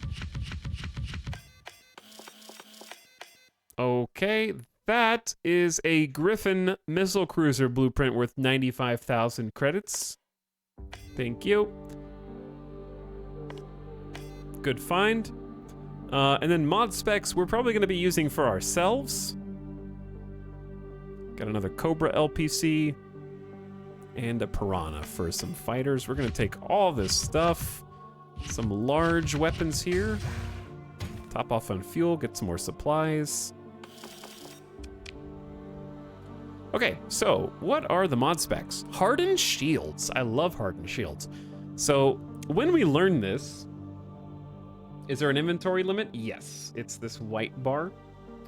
But you can increase your inventory limit with specialty ships. So before we set off on this adventure, we had to spend big bucks on fleet upgrades, which I'll explain in just a moment. Because we are outside of civilized space. So our core systems are all in here. This is where people have inhabited stations and planets. Everything outside of this core, if there's not a... Like, everything has a name, but if it doesn't list a name next to it, it's a fringe space, right? So because we're all the way up here in fringe space, there's no gas stations around. There's nobody that we can go... Like, we can run out of fuel, and we can just drift and have to turn on our emergency transponder, right? And hope somebody nice comes to pick us up on the side of the road. So what we did before we set off, because we're doing a mission for a faction to identify a derelict out here, which we still haven't found yet. But we knew we were going to go out there into the further reaches. So we purchased a custom freighter. This is a Buffalo-class Tritachian freighter. So this increases our cargo capacity because it's specifically a non-combat ship. And in that middle column of stats, you can see its cargo capacity is accounting single-handedly for 520 of our 735 cargo space. So most of our cargo's in this Buffalo. Likewise, we have a tanker. So we bought a fuel tanker, this Dram, and this is accounting for 390 of our fuel capacity of our 595. So it's like 60% of our total fuel. And then we also bought this salvage rig so that it would increase a flat 25% on all of our salvage ops. So we basically needed to make sure that we came prepared. So we went ahead and upgraded the fleet with these three to kind of make a salvage expedition worthwhile. So that's the kind of planning that you have to do to play, basically. Have a favorite faction in the game. By default, I think that my favorite aesthetically is Tritakian. My favorite to actually play is probably just like some hegemony bruisers. The minor factions weren't that impressive because I like the fleets that have the special ships. I hate the pirate versions of the ships, but I think there's been a lot more added. I like the missile boats and I like the missile boats of the midline. But playing as some of the hegemony brawlers who just get in with no shields and just go deep and just go pew pew pew pew pew pew as hard as possible is pretty fun. Can your ships be damaged or destroyed outside of combat? Technically yes, but not destroyed.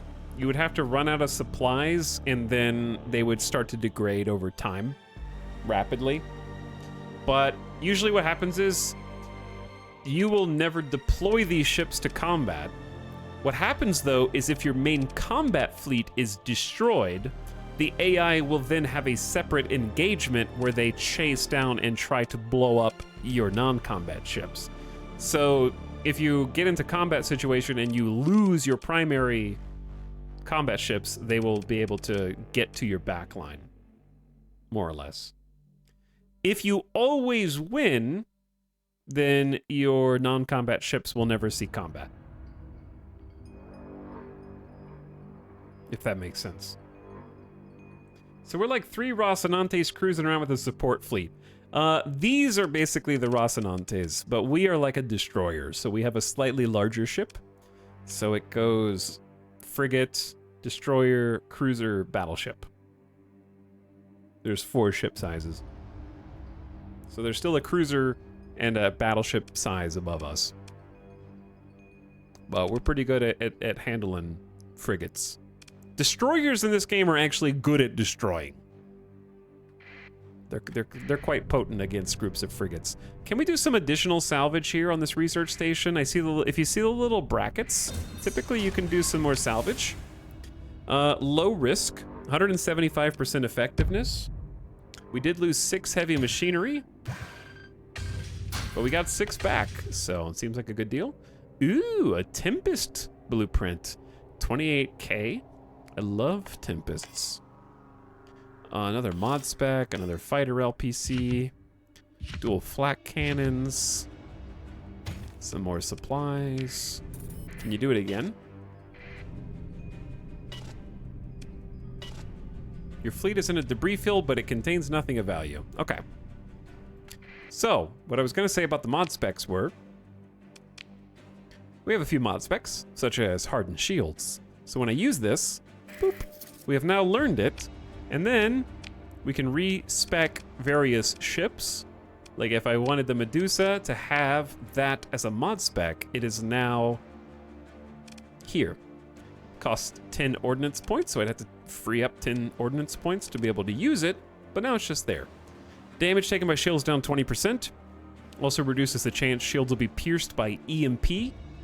Can be nice for different vessels. We also picked up shield generator. Installs a makeshift inefficient shield generator on a ship. So this can give a shield to a ship that ordinarily has none.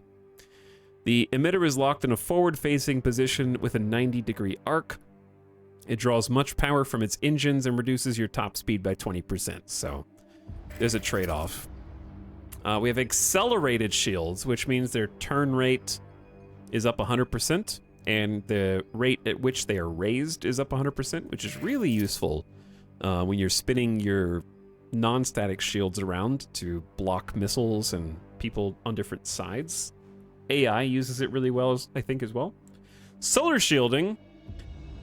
Originally developed by Dicta engineers after spinning cycles dealing with the unique conditions of the inner Asconia system, decreases the effect operating in a solar corona has on combat readiness by 75%. Coronas are some of the most annoying events, not events, but terrain in the game. Reduces energy damage taken by 10% in combat. All right, there we go. All right. Let's do a ping. There's some stuff around this sun. So let's head to the other side of it. We want to stay out of the little god rays because they will dramatically increase our supply consumption if we fly through them. Someone's here. It's an unidentified redacted fleet. Hey, we found our derelict that we were sent to investigate. There's a dormant remnant. I'm just trying to kill them when at all possible. We're in the Corona right now, unfortunately. Honestly, 2 ships should be enough for this. Look how bright it is. Is flying carriers fun? I like flying carriers as long as you don't... Ooh, maybe we should have brought another ship in. How do you do reinforcements? Just in case. I'll bring in the vigilance. Come on, big boy. No.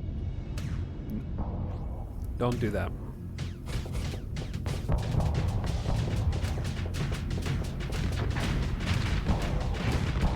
Sneaky, sneaky. Two-pronged attack.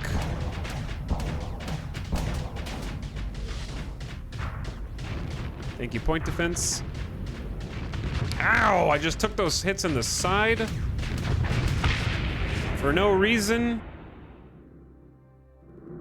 Bad piloting. Got people killed. 2 crew were dead because of your incompetence, Captain.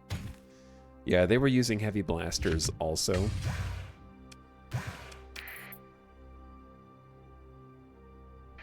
And now we gotta do some repairs. We found a derelict Enforcer 14 class destroyer drifting through space. 4 D mods. Probably don't want that. Go ahead and salvage it.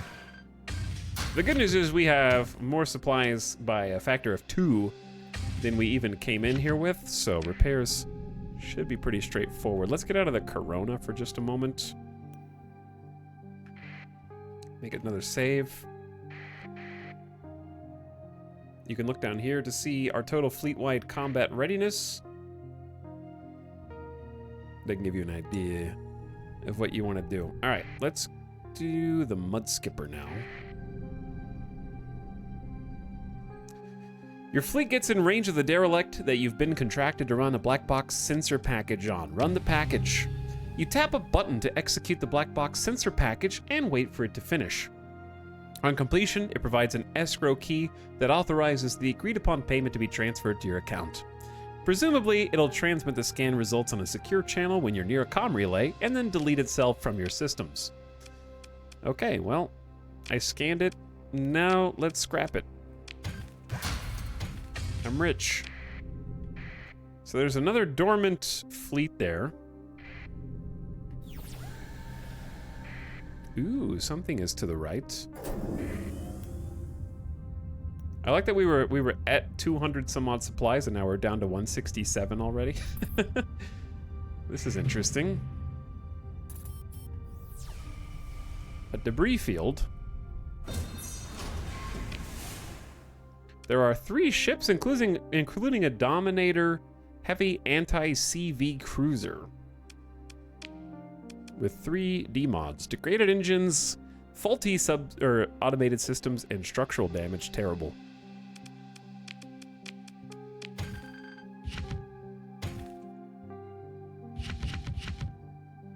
Well, our collection of heavy machinery is growing.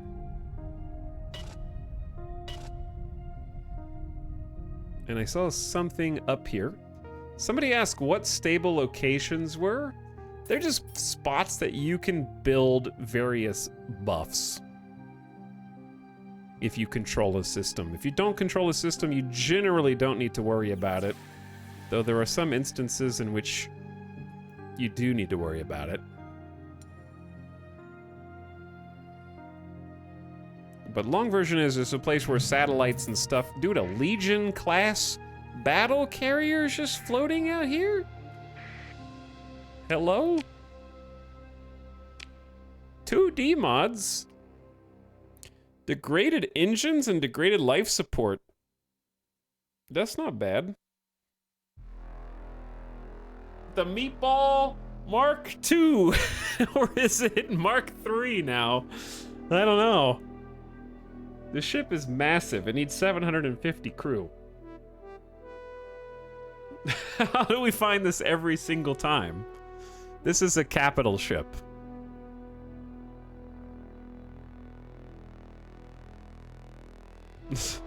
This is absolutely worth at least mothballing. For sure worth taking with us. Okay, so we're gonna have to recover it, which, oof. You need 140 to repair, but we're not gonna repair. Because we're just gonna recover, and since we don't have the supplies... I swear Atox has found this ship every single playthrough. Yeah, we're gonna suspend repairs and mothball the ship. Mothballed ships cannot be used in combat. They don't provide any fuel, cargo, or personnel capacity. We're basically towing this. I don't know how I have found this every single time. It's crazy, but that's big find. Something up top as well. And this is the first system we're exploring also. That's what makes it even funnier to me. Little Hermes class shuttle. Oh! Oh, there was a pod! Hold on. While making a preliminary assessment, your salvage crews find a single occupied sleeper pod running on backup power. Open the pod. Lieutenant Zeus Elysium, level 7 pilot, has thawed from the pod. An experienced officer joins you out of gratitude. Okay. I just rescued Zeus. The blessing and the curse. We have a level 7 super pilot. There's one downside. They cost 3,300 credits a month, but other than that, very small. That's a max level dude. The downside is we didn't get to choose any of their perks. So, they are maxed. Plus 60-second peak operating time. More combat readiness. Lower damage taken by shields. Plus 10% damage to destroyers, cruisers, and capital ships. These are generally good. Subsystems. If the ship has charges, 1 extra charge. If they regen charges, faster regen rates. If there's a ship system cooldown, lower cooldown. Bonus missiles. Gunnery implants. This target leading accuracy of auto-firing weapons, ballistic and energy weapon range. It's good stuff. So energy weapons and missiles. Are those 5 elite skills? They have 1, 2, 3, 4. Oh, they do have 5 elite skills. So they get the bottom perk too. When below 50% hull, repair some hull per second. Maximum is the higher of 2,000 points or 50% max hull. Give him the Medusa. 15% flux dissipation when shields are active. It's pretty good too. More damage to weapons and engines. Cool. Another 30 seconds peak operating time. And faster rate of fire and damage dealt by weapons. Wow. This dude's crazy. Just give them the Medusa. I probably will, actually. Is there a specific Star Sector stream where you go over all the controls in early game? I mean, we didn't go over the controls. The tutorial is really the only thing that can tell you the controls. Because it honestly, there is a learning curve for controlling the game, mostly because the way that, like, in a simulation, like D in WASD is like W's forward, A and D are turning, and it can be disorienting. You just kind of have to get used to, because the ship keeps flying in the direction with Newtonian physics. And having to get used to, basically, if I want to face this way, facing this way, and circle strafing like if this was this asteroid that I wanted to circle strafe, getting good at keeping this inside my weapon range, and also aiming at it. while I'm circle strafing, that is... You pretty much, yeah, you're holding shift 95% of the time. So it's just gonna be hard at first. Yeah, tank controls with momentum. But you can always hit U and let autopilot, the AI, take over.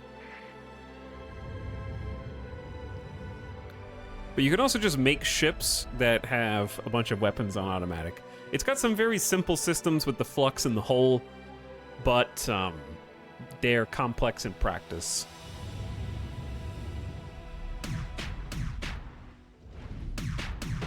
Right, learning how to keep people at bay, when to have shields up, when to take shields down, when to keep the pressure up, when to keep the pressure up, take the shields down, when to vent.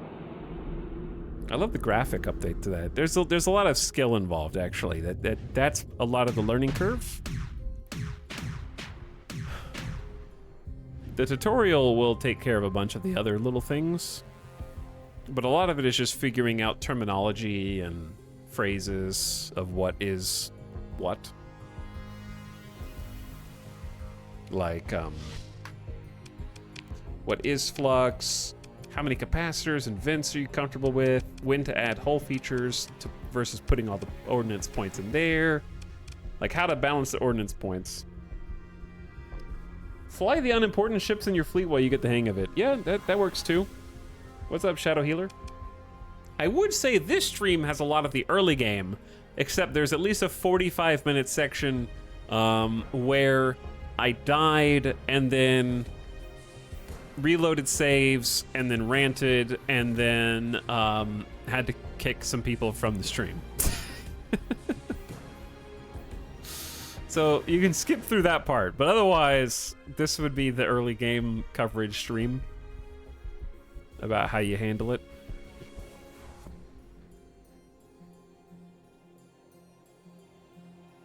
I think my issue is I tried to rush the civilian carrier drone tender perks and build a fleet around those.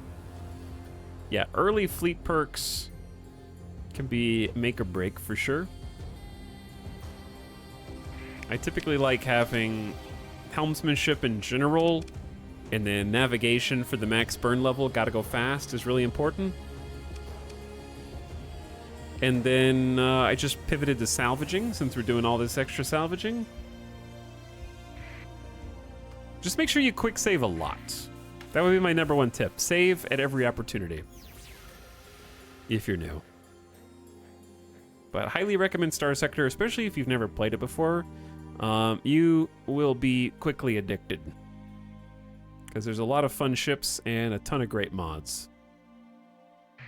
Lots of dopamine with the salvaging and the surveying and the loot boxes, and they make looting stuff very fun. We have a cache of supplies, weapons, or other equipment drifting and forgotten until now. What the heck is that? That is a full pirate blueprint package. It's only worth 15,000. We also found a Scarab heavy frigate blueprint worth 25k. We can make our own pirate ships. Okay, the efficiency overhaul mod spec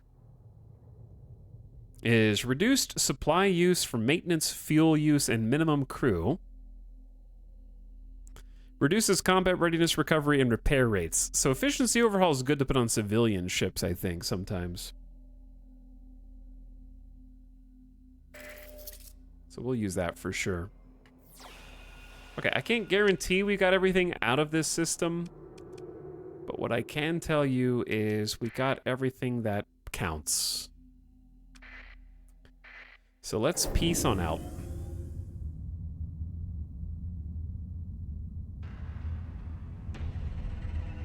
I think we got a really nice haul. We got money, we got 200 supplies, we got full, oh, that's where I wanted to be. We got full fuel tanks. Now, if we wanted to, we could head back, or we can just head to another guaranteed spot. And by guaranteed spot, I mean there is a... Where is quests? Bounties, alliances, exploration. Is the button not there? Maybe there isn't one, so the button's not there? What music is this? I don't know. Oops. Okay, how about this?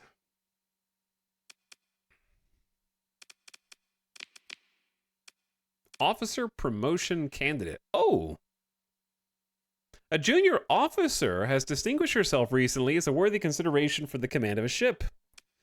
Promote to ship command. So one of our... For a story point, we can have an additional captain from our own crew who's just been promoted.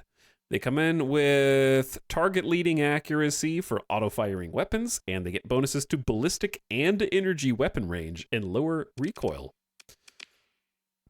That is great. I'll put you in charge of the Omen. Actually, we already...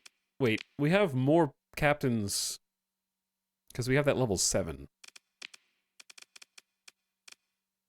So we actually have more captains than we have ships now. What a... How the turntables! What's up, Jackson? How's it going?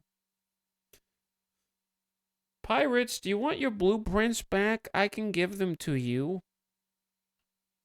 What are auto-firing weapons on AI? I don't know. Maybe they're all auto-firing. It's possible.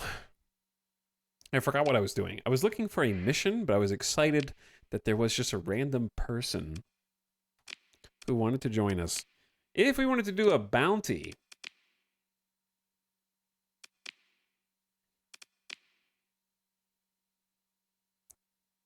Chat, this is for the destruction of a base. This is a system bounty, and this is also a base. Okay, so we don't want to do that. We might need to get closer back to civilized space to understand where there are additional missions that we may be able to undertake. So let's just head back. We need to, because comms are not updated unless you are within range of them. So right now, it's like we have no cell phone signal. So we're not getting any news on anything apparently other than faction relations is the only meta thing that I think is happening in the game. I'm gonna try and dodge these storms if possible. Okay, we might just cut through. Got hit on the way. There's the updates. So as soon as we start getting within range of an inhabited world or system, we start to get some updates to all our intel. What we need to do is find a place to drop the meatball. I don't know how to get storage right now. Because flying around with the battleship is going to be a huge drain on our resources.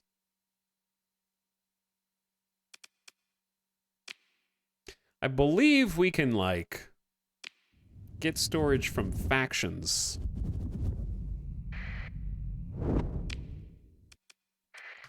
Let's go to Toil Backwater. Is this a station or a planet? It's just a station. We might need to have a planet.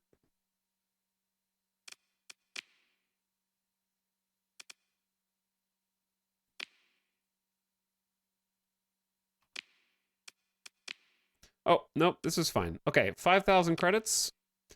And storage space for ships and cargo. Fantastic. So now we can put this ship, so big, into storage. There we go. Now we can take it out whenever we want. Okay, so 5K gets us a little hangar. Beautiful. So if we ever decide that we want to add this to the fleet, bam, it's right there waiting for us. Beautiful. Now let's save and chat. I'm going to take a quick BRB because it's been about 6 hours. It's like 10 till. I need to go get a snack. I really need some water. And we need to pick a new soundtrack to listen to. Well, what I'd like to do is go back out and do salvaging. I think is one of my favorite things in the game. I want to do some more exploration.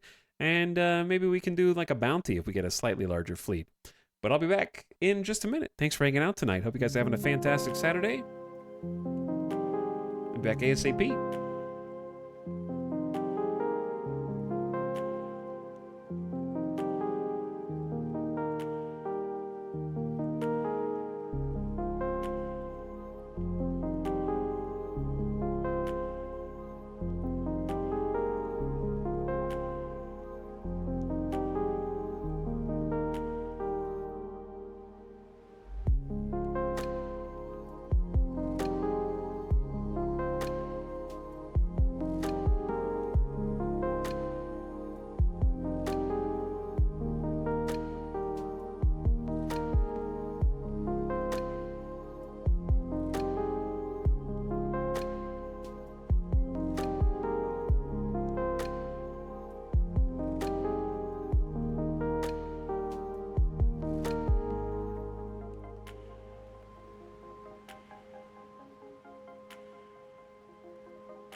Yo, what's up?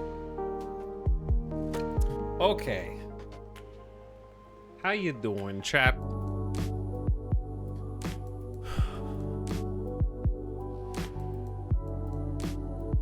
I'm back. Okay. I was like, I'm hungry. And then I got a plate and I had a leftover breakfast sandwich from Starbucks. I was like, I'm gonna eat that.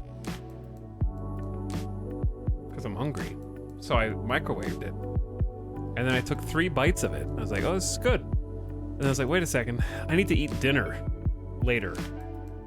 If I eat this like 1 sandwich now, then I'm gonna be in that weird in-between where I need to eat like a meal, but I don't want to eat anything, so I just like, just snack. And then I'll snack again. And then I'll snack again. So like a psycho, I just put it back in like a plastic baggie and put it back in the fridge after microwaving it.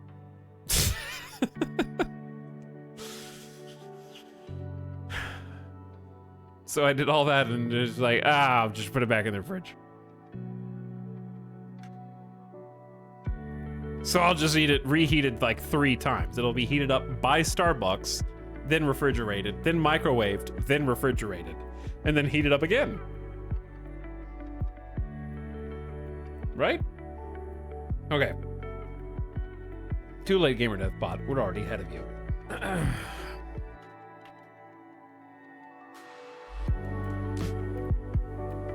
I think you know what time it is.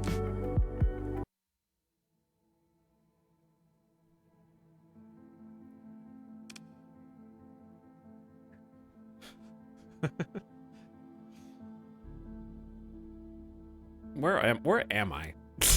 Okay, we just put our ship up on Toil Backwater. We have a huge ship in storage.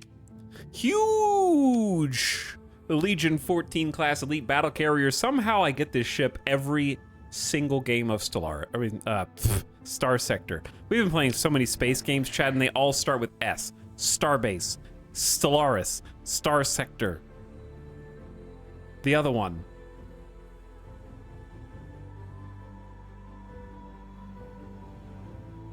S4X, X4, ESC4, yes, correct.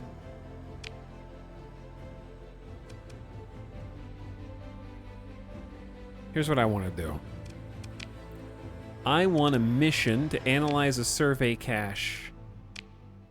Okay, these are on the fringe of space. I only get 120 days to complete this. They'll pay me 60 grand.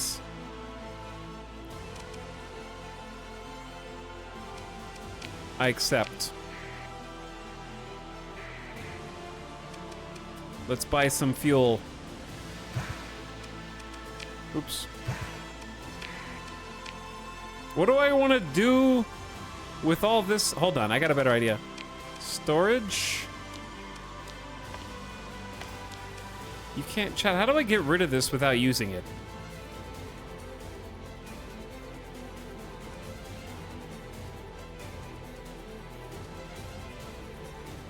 I don't like how Next gives you the campaign reward at the beginning of the game. Star Citizen win. Don't forget Star Field. But how will I know the game is in space unless the word star is in the title?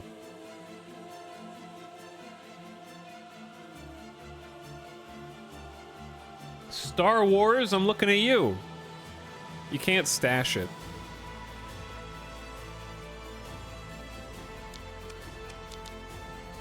It just lives in my inventory now. This is spoiler. Spoiler!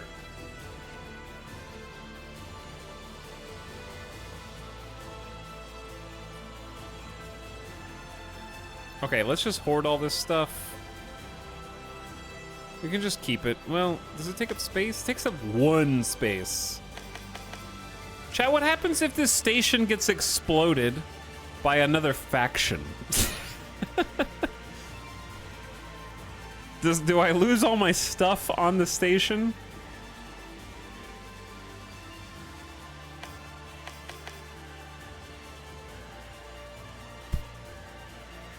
Kind of a genuine question. I need to sell these volatiles. I just want to get rid of them. We can sell them at Ada to the hegemony for a big profit.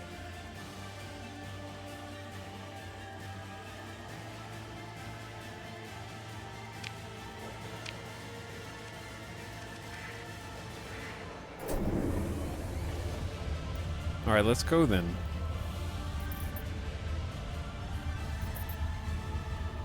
Okay,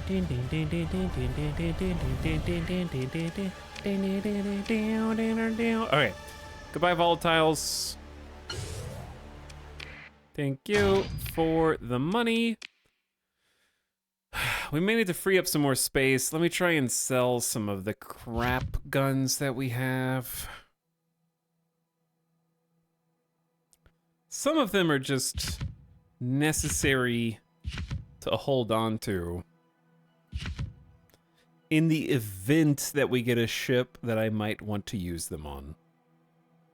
And I like having a nice supply that we could just put them all on the storage on the other station, but who can say? All right, the collection of the larger weapons is fine. Let's go with that. So we still have about a little less than 300 storage space. A lot of that is heavy machinery and supplies, though.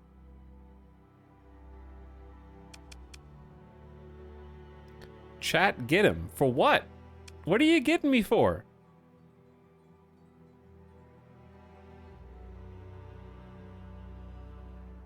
Star Trek. Exactly. What did I do? Do we have enough money to buy a sheep? We do. Do they have any cool sheeps? We do need that Valkyrie troop transport, but preferably not one with erratic fuel injector. There's a cool carrier up there.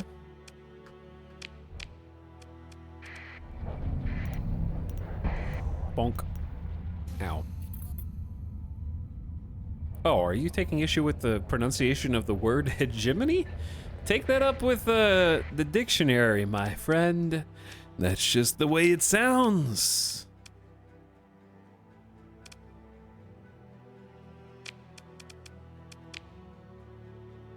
Why are you selling all these D-mod? The Tarsus is a low-tech freighter. We don't want that. Of course, now I can't find the troop transport with no D-mods.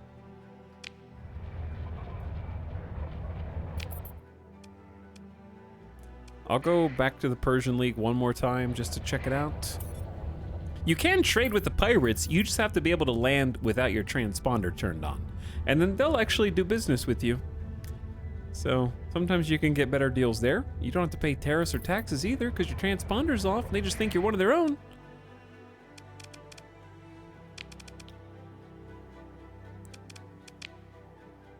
Wow, they got nothing here. The Persian League is struggling right now. Okay, well, here's the deal.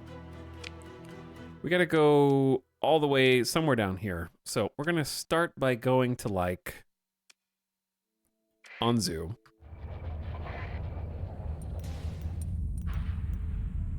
Bonk. You missed. Autopilot. Okay. Anyway, we are in hyperspace now. We're going to be burning through 23 fuel a day. It's kind of a lot.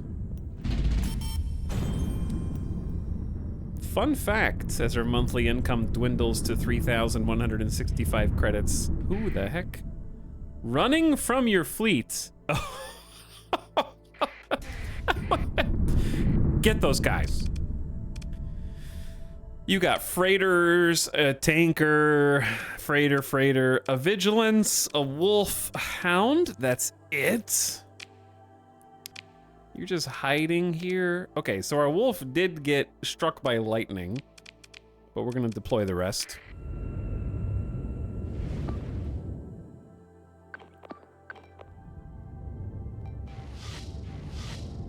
You guys really goofed. You only have 3 offensive ships.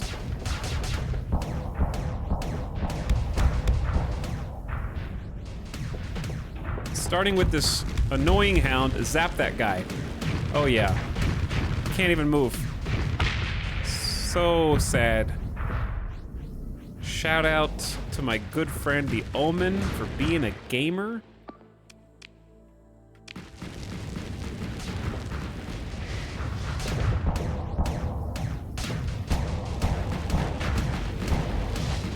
I can do that too. Zap him. Wow, he zapped the engines. Look at a little zappy. Ow. Those tickled. Bro, stop dodging me.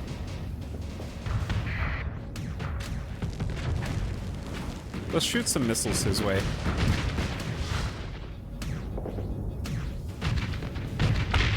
Nicely done, thank you.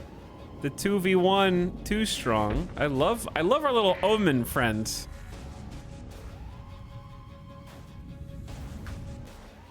Okay, here's the thing though. I'm gonna have to chase you down because all your freighters are right there.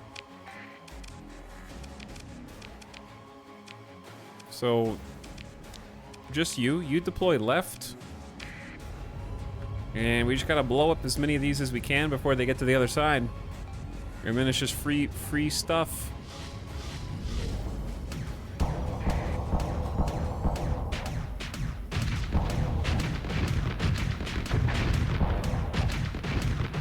Bonk, bonk, bonk, bonk.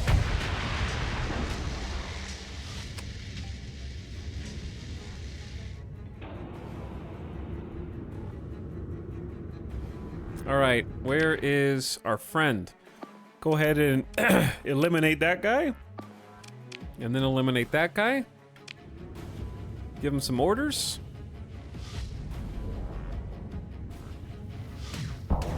Now I'm gonna start taking out the big tanker.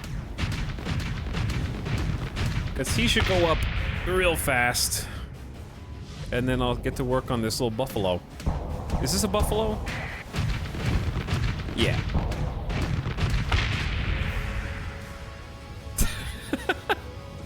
Is it a war crime in space to shoot retreating ships?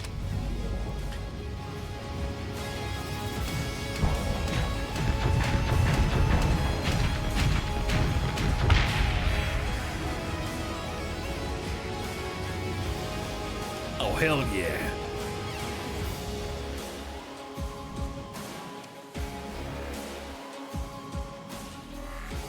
Okay, we got all but 2 drams.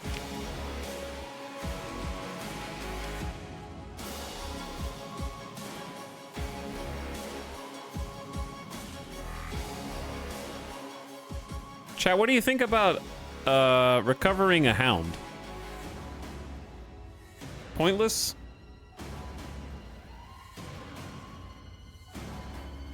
Retreating is fair game. Surrendering is the war crime.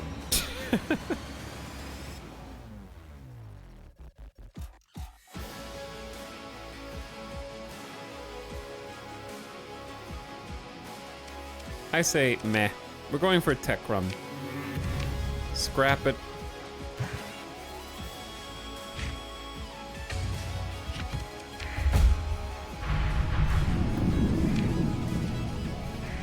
Well, we caught that guy just sitting in space. Now I can't turn around because the damn storms, dude, are pushing me out.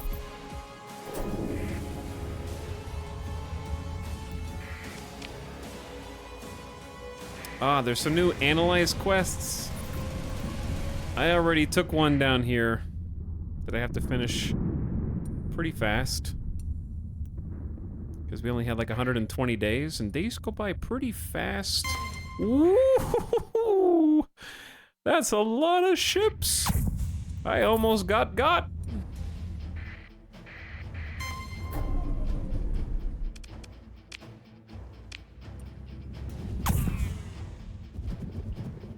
We need to remember to save. Alright, the reason we stopped here is to just top off on fuel and just see what Sindri and Dikta has ship-wise.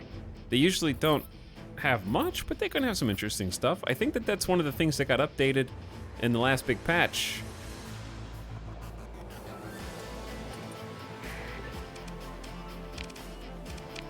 Pink and purple. Cool color scheme, bruh.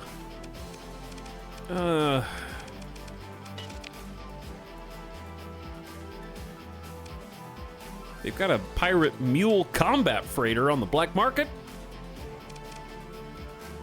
Get you some shielded cargo holds and 250 cargo capacity.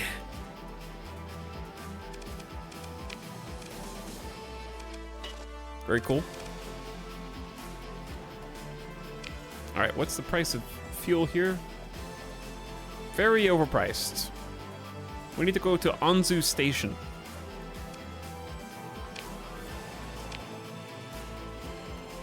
All the way down there. And they got the cheapest fuel. They got 1,000 unit surplus.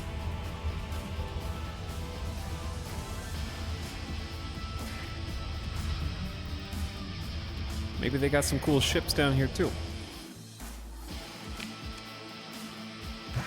Okay, there's the fuel top off. They never have ships, do they? No troop transports either? Oh well.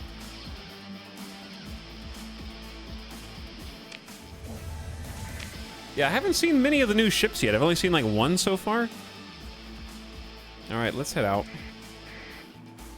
We don't have a lot of time.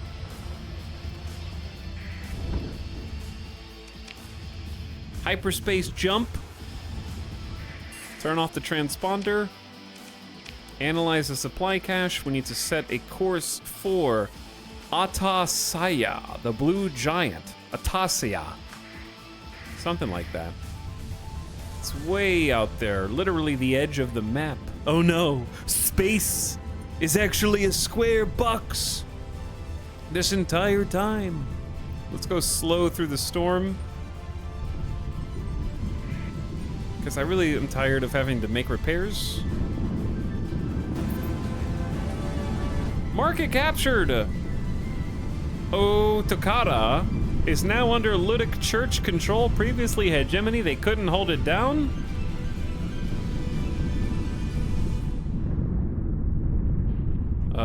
That's a space highway. Look at that wormhole. What if that's a space snake? Okay, how do I get past that?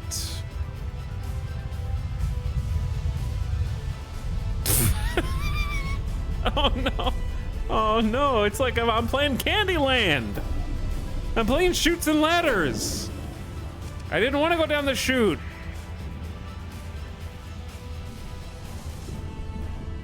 I want to go around this storm too, but it's huge, dude. All right, we're just gonna have to cut through.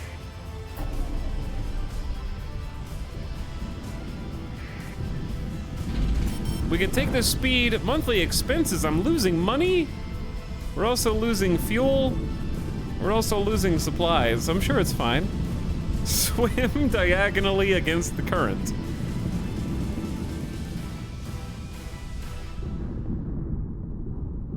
Are space games your fave or what? I do love space games, Greg. Thanks for the 40-month sub. Space games has just been having all the updates recently. X4 had the new expansion in April. Stellaris had the new expansion. Star Sector just got a big new update. Space game developers just put in more work. What can I say? They just keep adding more content, you know?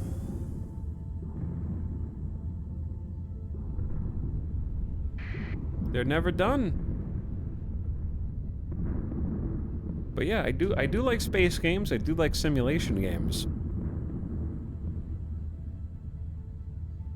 My question to chat is, what other games are there? I kind of made this comment earlier. I said, we did almost like 3 weeks of Diablo, and I buried my head in the sand for that entire time period. And now that it's over, I didn't miss anything.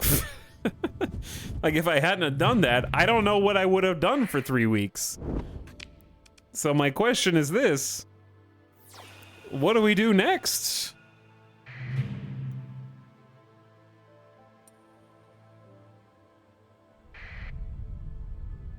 What should we do next week?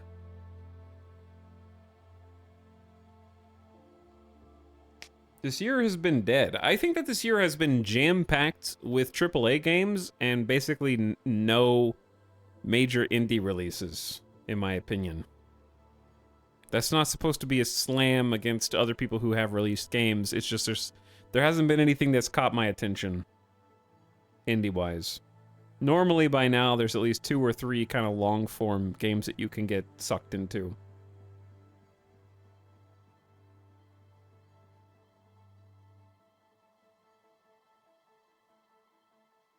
You've played all the video games. I'm sorry, Tal. Yeah.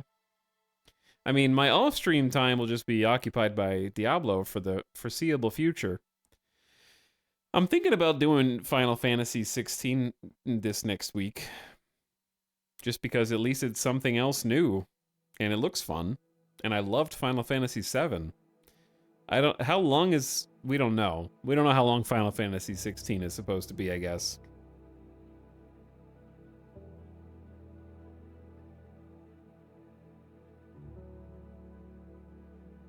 But I do be having a PS5. I do have a PS5.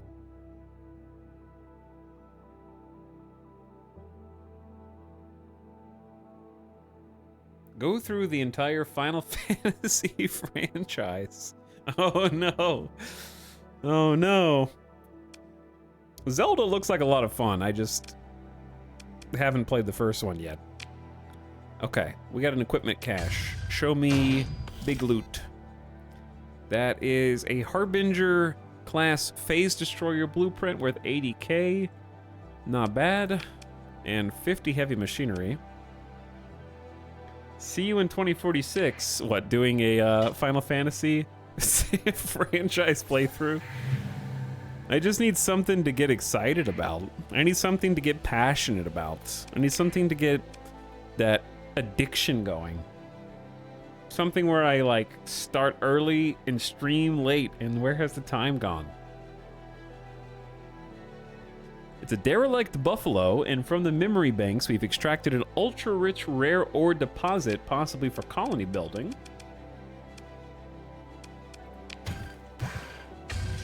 Why does this ship have so many heavy machinery?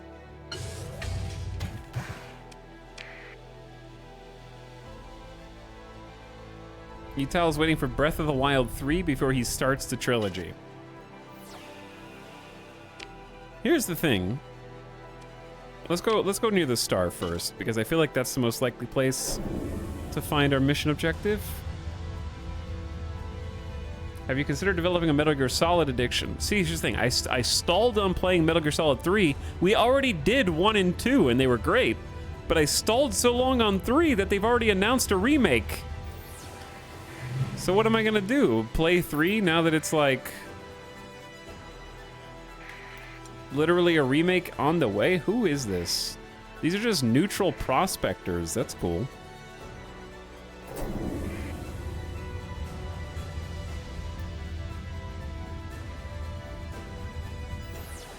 Okay, there's something over here by the local star. A couple of things, actually. The problem is, gravity is difficult to actually get in deep enough. That's a derelict Cerberus. Not what we're looking for. There's stuff up top as well. Something right up here. That is what is that what we're looking for?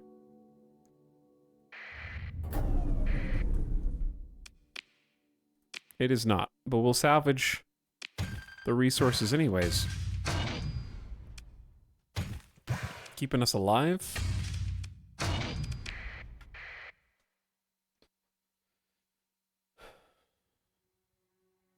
But yeah, Metal Gear Solid 1 and 2 on stream was super fun. I'll definitely play 3 when the remake comes out, for sure, but now I'm gonna wait. Now I'm just gonna wait. And then I'm gonna play 3, 4, and 5.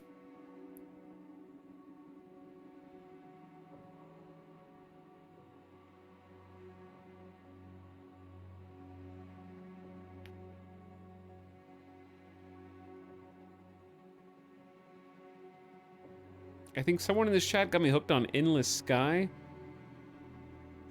I thought we never streamed that, but I feel like that would be a great game to not have to read.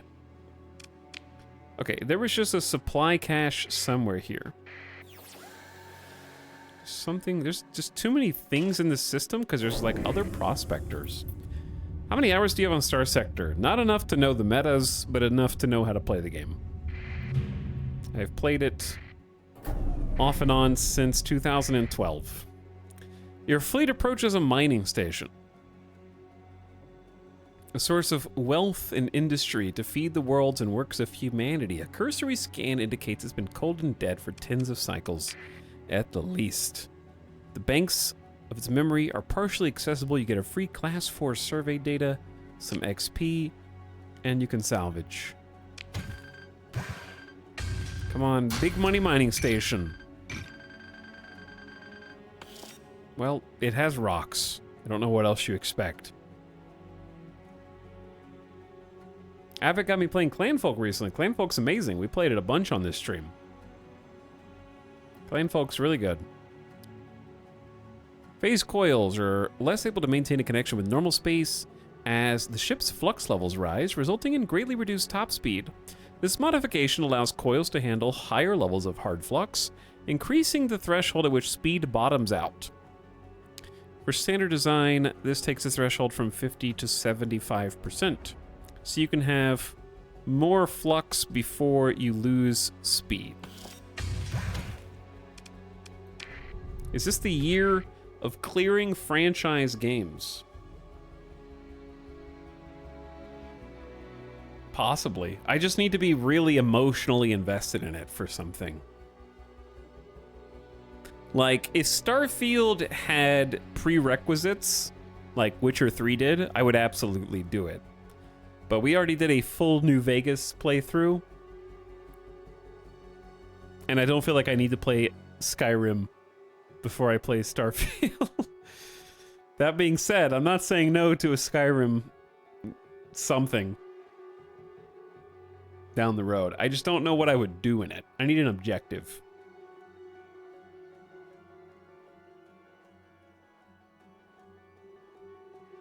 They'll never play Baldur's Gate 1 and Baldur's Gate 2. Well, here's the thing, Anjay. There's actually a great reason not to play Baldur's Gate 1 and Baldur's Gate 2. Besides the fact that they're old. Here's how it worked with Diablo 4. I got so many people in chat who didn't expect to care about the story of Diablo by playing 1, 2, and 3, that when the game that we ostensibly played them all for released, those people stopped watching the stream because they didn't want to spoil themselves, because I got them interested in the game. So it ends up being a large build-up to something where I create like a bunch of like lore nerds who are just like, oh my god, I love the lore. This story so good. Oh, I want to experience it myself now. I didn't think I was gonna like Diablo, but now I do.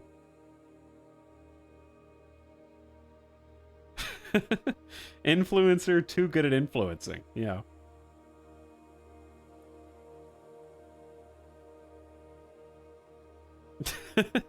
That is exactly what happened for me. It's me. I'm the people.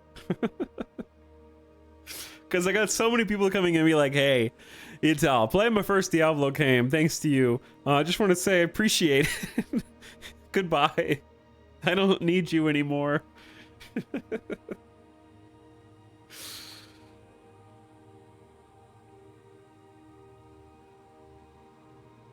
So for Baldur's Gate 3, I'm just gonna say I don't care. We're just gonna go straight into Baldur's Gate 3 without the build up, and just play Baldur's Gate 3 without having the like anticipation built up beforehand. Because the one thing that Baldur's Gate 3 has that Diablo doesn't is branching storylines. Okay? And what's fantastic is this is a twofold bonus of streaming Baldur's Gate 3 versus experiencing it yourself. Number one, the story's going to happen differently. There were main characters that I didn't even see in my game from the beginning of the game that literally wouldn't appear for the rest of the game because I didn't find them. So huge differences. But the main reason is Twitch integration. Okay? That means you can interact directly with the game. And when there are difficult choices to be made, chat can vote with Twitch integration on what happens.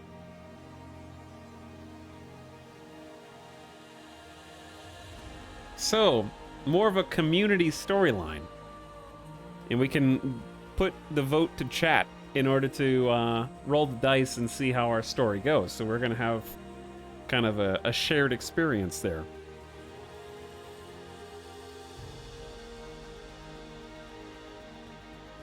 I'm very much looking forward to that.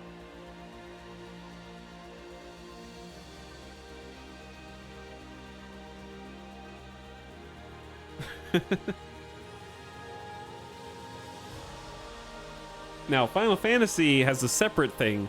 You can't worry about Final Fantasy spoilers because you don't have a PS5. And there you go. Easy as that.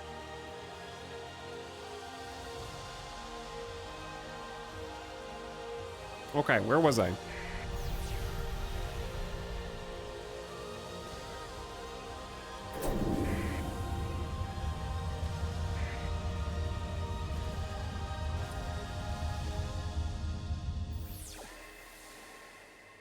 I don't know if I'm going to be able to find this thing, to be perfectly honest.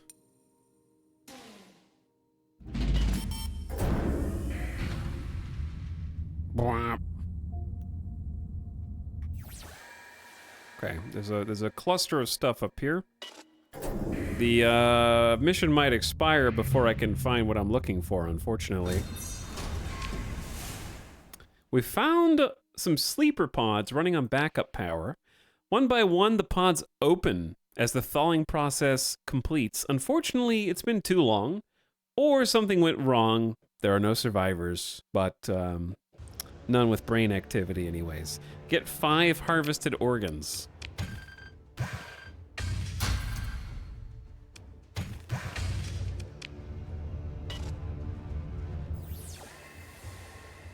I'm in the right system, right? Analyze the supply cache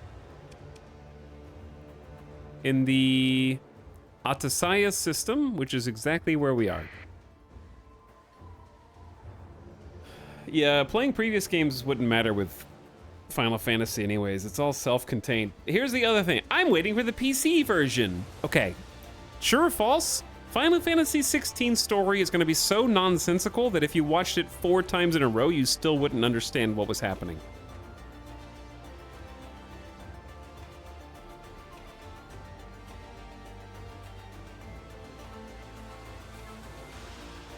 It's kind of just like a bunch of pretty lights happening on the screen.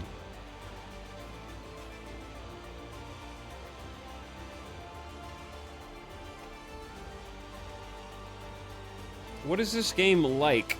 It's a big space sandbox game that's been actively developed for over a decade, and it's very good and very cheap, but it's only available on the developer's website.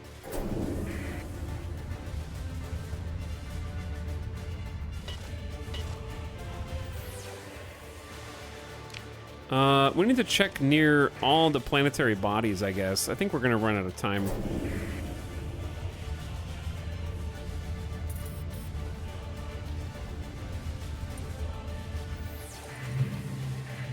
We found a derelict dram and a debris field.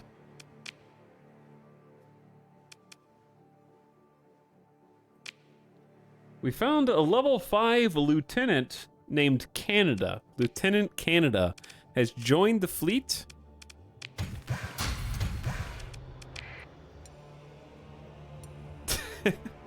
Explain Final Fantasy VIII to me. Do it! Just do it! Oh, we found it. Oh, we found it. Your fleet is within range of the supply cache that you've been contracted to run a sensor package on. 60,000 credits are yours.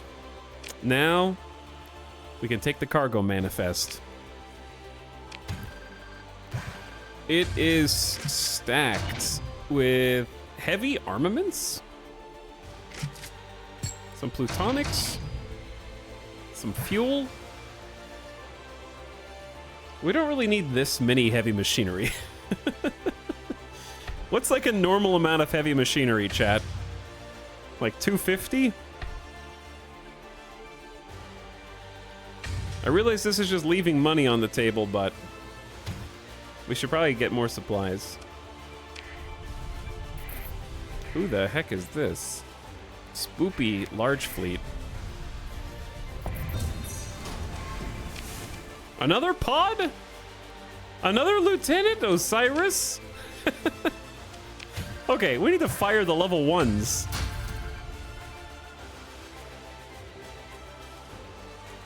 I usually keep 1 to 200.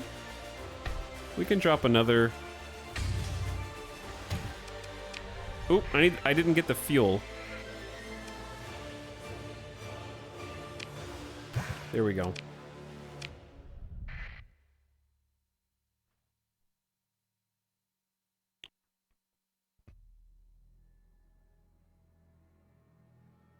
Canada and Osiris. We have too many pilots because we're having to pay them. So I could either let people go or I could just wait until we get more ships. Let's just wait until we get more ships. We have 150K. There was some other stuff around here. It's just a mule, a hound, a Phaeton class tanker, a mud skipper, a kite. Bonk.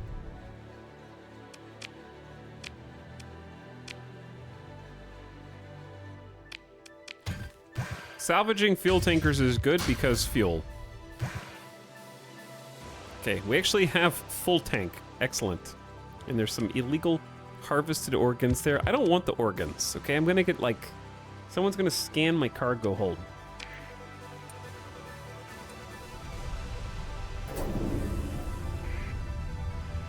Now, we can either get out of here, or we can go... I think we've pretty much explored everything there is to explore here.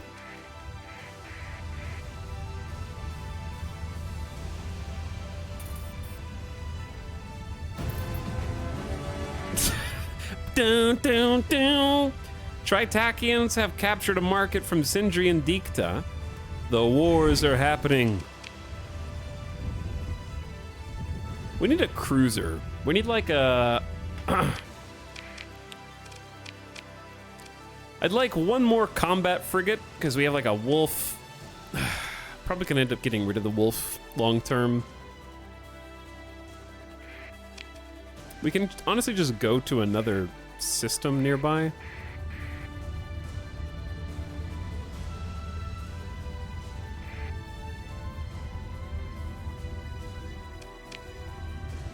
Oh, dude, Final Fantasy, the Tiamat system.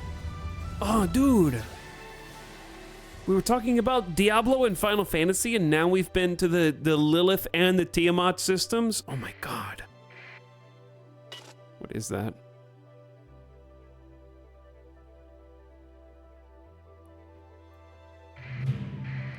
It is a minor weapons cache, which I will jump into a solar flare in order to salvage.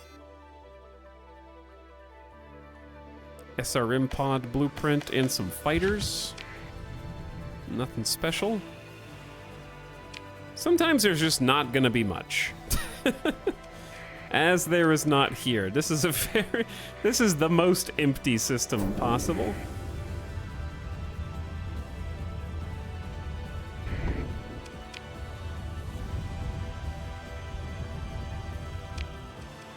Let's go on over to Epsilon Nova Sidonia.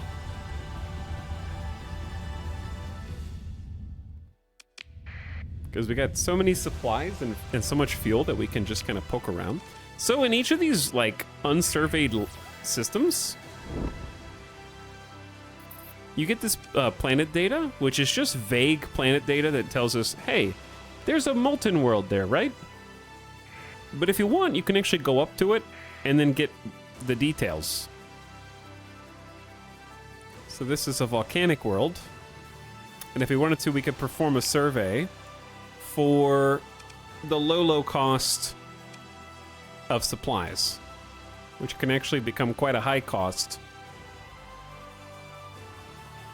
And different planets will have different valuable returns in the form of planetary data that you can take back and sell to the core systems.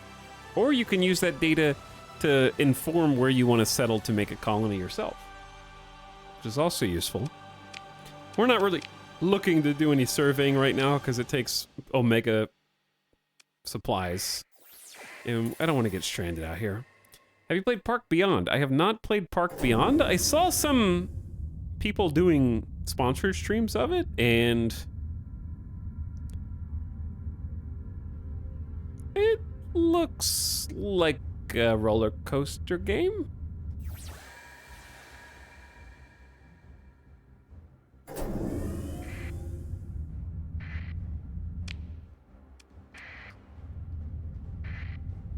Chat, has anybody played Park Beyond?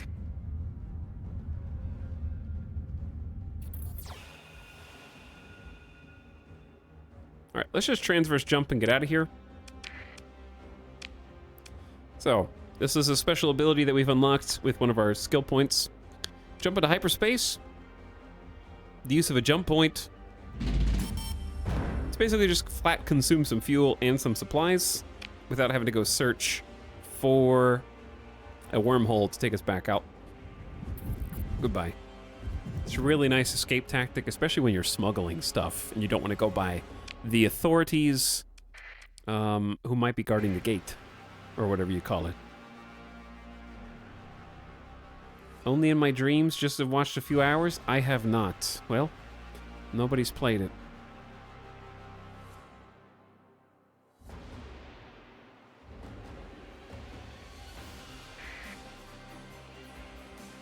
Okay, let's go here next.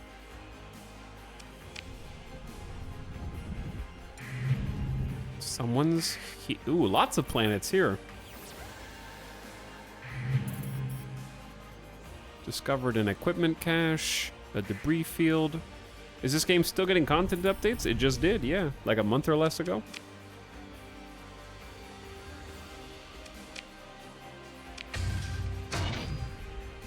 Sad. Sad cache. Nothing. You gotta have some nothing caches to appreciate the good stuff, you know? Alright, we found a debris field to do some salvage. Supplies and fuel's good.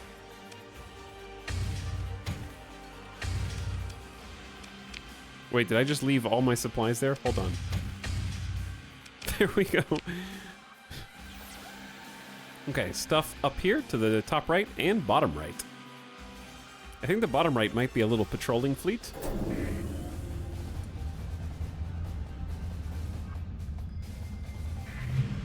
Another equipment cache. All right, just give me the loot boxes. Give the loot boxes and inject them directly into my veins. Manticore blueprint worth 42k. Nothing fancy.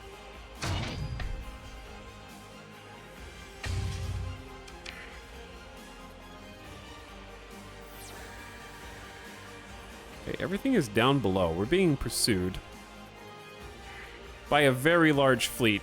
Oh my. Huge fleet of super low-tech nerds. Just a massive fleet of weenies. Still dangerous.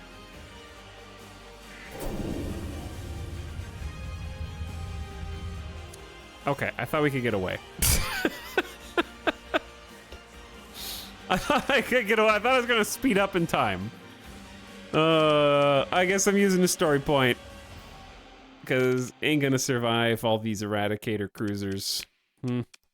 Rip story point. At least we get the bonus XP, so it's not totally worthless. The enemy forces harass your ships as they retreat, causing disruption. We had to use some special maneuvers. That's what they're there for.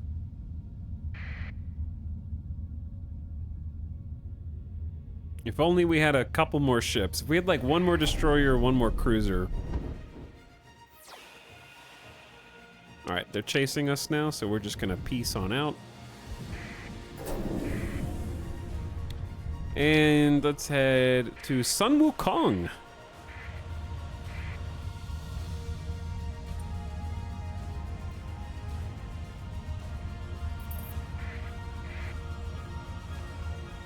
Can they fight you? Yes, they can fight you in hyperspace as well. They can chase you outside.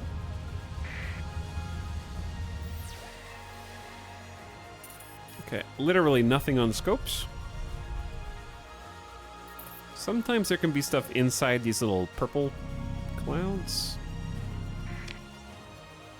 Generally what I like to do, if you want to be thorough, you can kind of go all the way around a ring, and sometimes there'll be stuff in the rings, but generally I just go planetary body to planetary body, and then the local star is enough to thoroughly explore most places. As long as you're pulsing everywhere. Have you played Medieval Dynasty? I've streamed Medieval Dynasty 2 or 3 times, and every time the same thing happens. We get to like the end of the first little bit, you build a house, you build the other thing, and then I go, what am I supposed to do next? And then we stop. It seems really fun, but I don't know how to get beyond that part of the gameplay.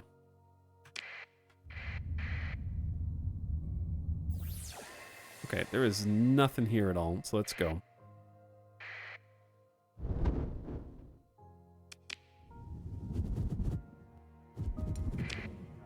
Okay. I mean, I could keep exploring. We have 158 supplies and plenty of fuel.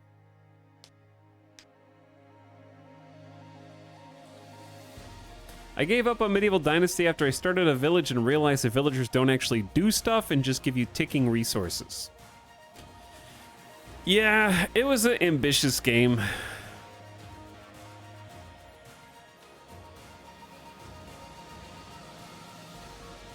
It was a very ambitious game. So chat, what day does Final Fantasy come out? Is it next Thursday? What do you guys want to do on Tuesday, Wednesday? Because I'll probably just play Final Fantasy on Thursday. Because I'm probably just going to take Sunday, Monday off. Because there's really, like... I had to... I want to be clear. I don't think Star Sector is the bottom of the barrel. It's the top of the barrel. But I had to dig really deep looking for stuff to do today because I was just like, I don't know what there is. Oh, there's like a ghost. That was a ghost. But nothing sounds fun that I have installed on Steam or any other game. Like, I can't...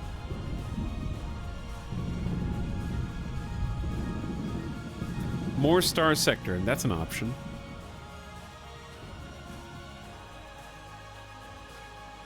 But what else is there? My streamer is depressed. It's just the natural come down off of being on the hype train for so long. Because I was on the hype train of the new PC is the most incredible thing ever for like a full month, where we were just like, everything is awesome. And I'm streaming long time and playing all the games I wanted to get around to, but just didn't make time for. And then right on the tail end of that was the Diablo hype train. And now I'm just like, the new computer is still amazing and doing stuff like helping us stream X4 yesterday, and I'm still seeing its power, but it's not giving like a aura buff to every other game to make it look better. You know what I'm saying? Like, everything is back to its own merits outside of being propped up by making it look nice because there's a new computer.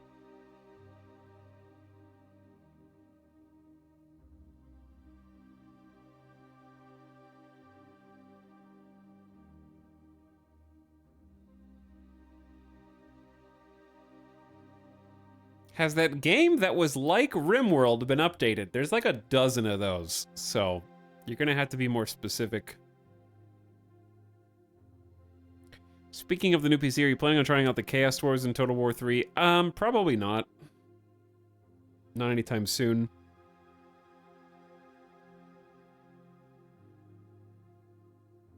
I want like something that gives me a new gameplay feeling. I want to like explore something new.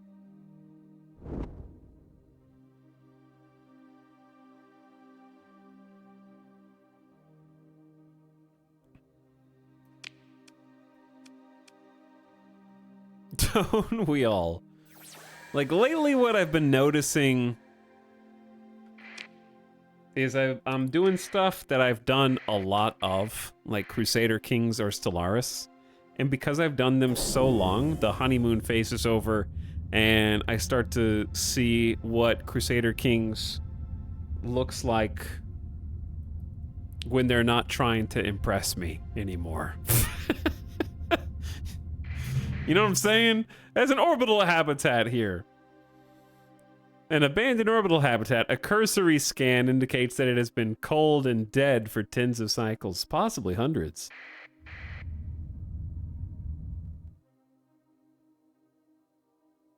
We've done astronauts before a few times.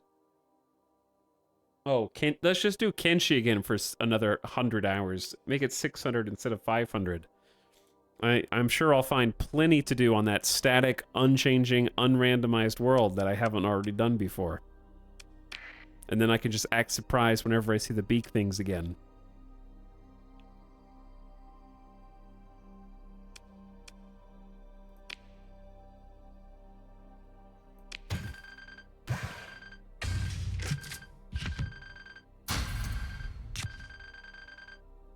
What's all this? An orbital habitat with food and domestic goods?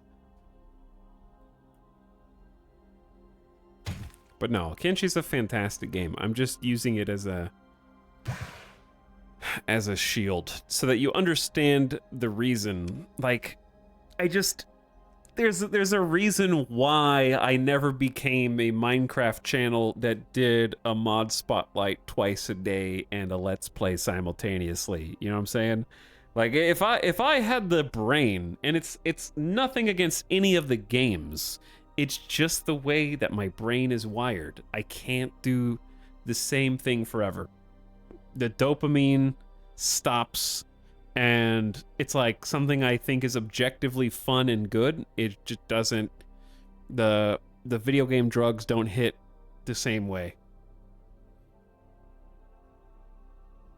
And that's fine. Like, that, to me, that's not a negative. That's just a way of life. Like, I don't go into games thinking that they need to last forever.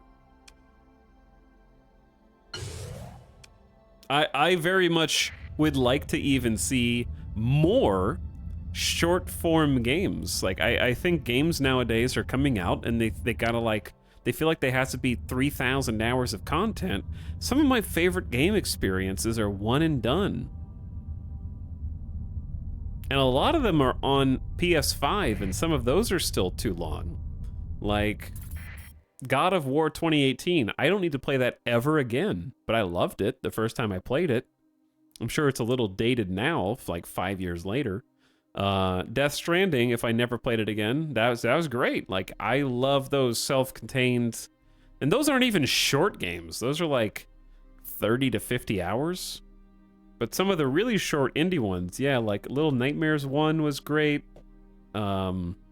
Inside. Trying to think of some of the other ones. Outer Wilds, yeah, Outer Wilds is a great example of, that's one of my favorite game experiences, and it's just, you go through it, and you see it once, you've seen it all. That's totally good with me. So I don't want to be misunderstood. I don't want these games to feel like they have to pack in thousands of hours of gameplay. But even sandbox games, for me, have that, like, upper ceiling on how much joy can I get out of a thing. Now, for some people, their brains are wired incorrectly, and when the dopamine stops hitting, they go and make a negative review on Steam with a thumbs down with 3,500 hours, how they can't support the developer anymore because the game's dead. You know, like that kind of bullshit. Ooh, someone is over here. There's also a Valkyrie-class troop transport, which we very much need.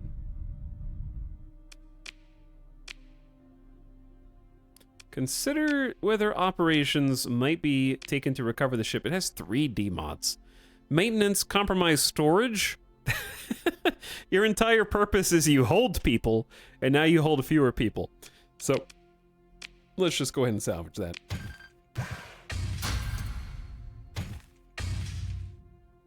What'd you say, Splat? I don't think Cogmind would stream very well. It's a great game, but its tile set is microscopic. I actually did get Cogmind a long time ago with the intention of checking it out. But it's been a while. Did you play Black Mesa? I did. We streamed Black Mesa. It was a lot of fun. We did do the Outer Wilds DLC. Super fun.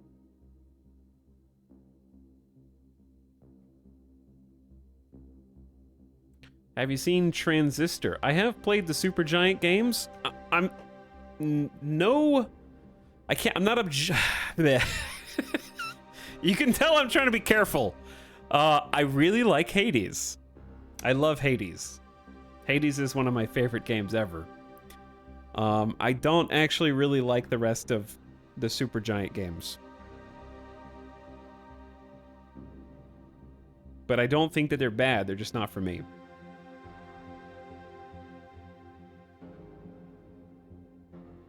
Peepo, bye.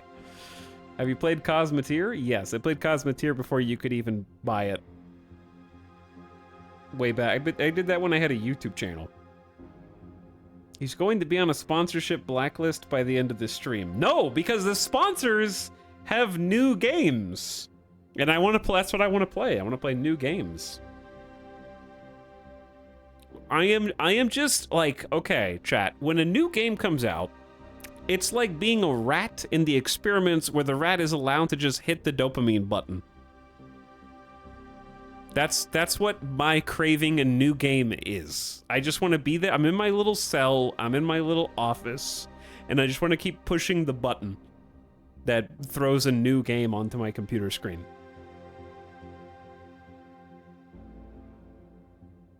Cell. I mean, the little mice that they're experimenting on aren't there of their own free will, are they? They didn't sign up to be part of a scientific journal.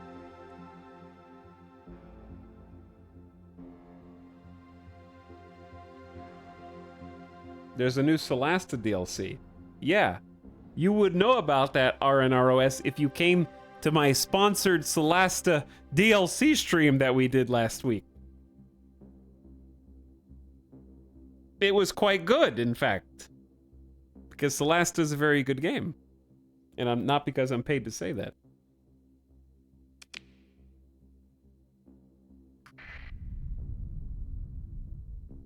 But yeah, I am, that's why I want to play Final Fantasy so much. Not because it's like, this is a, oof.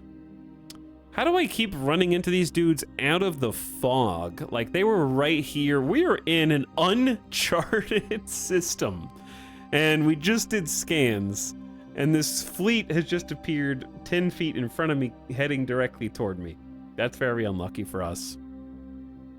Am I gonna have to use another story point? Probably. I can save. And we can for science it and see if we somehow live. I doubt it. That phase frigate's gonna be a huge pain. But we can save and then, like, get our ships exploded.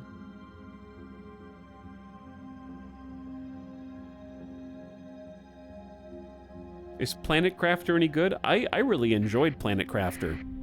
Its graphics seem off-putting at first because it's just very lo-fi visually, but man, that is a dopamine game for sure.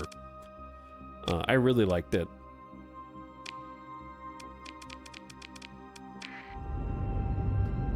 Planet Crafter was an incredible number go up game.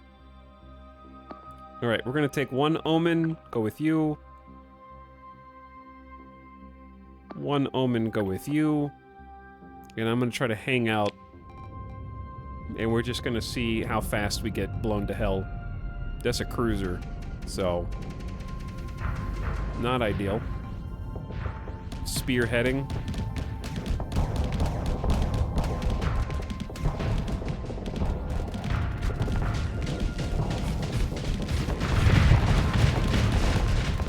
Wow, their flak just like blew up my missiles.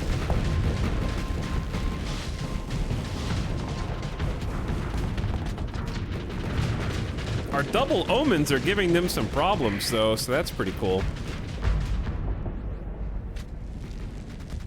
Like, they're hurt. Because they're just gonna run out of ammo. We're about to run out of space though. We're kind of like retreating to the edge of the map, so this is definitely a losing battle. But this is why we say it's for science.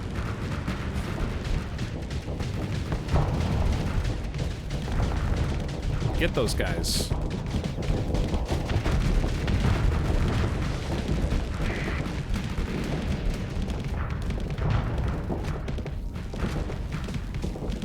All right, he actually backed up.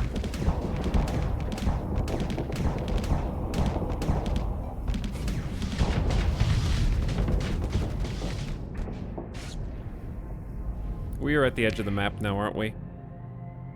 What's your favorite game of all time, Italics? Knights of the Old Republic and Teenage Mutant Ninja Turtles, Turtles in Time.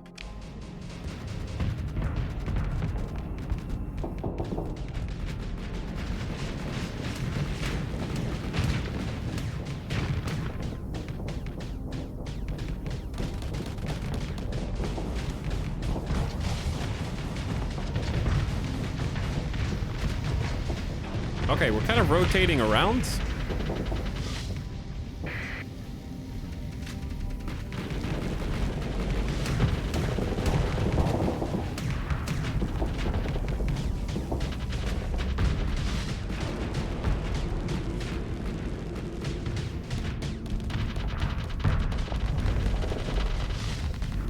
All right, what are you guys doing over here? What are all these dudes doing over here? Do I need an escort? I might need an escort. They got like a Condor class light strike carrier. They're remaking KOTOR, aren't they? I think it got stalled.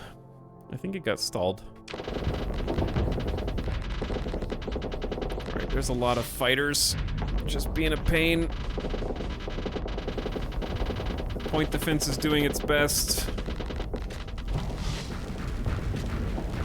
There's a rock.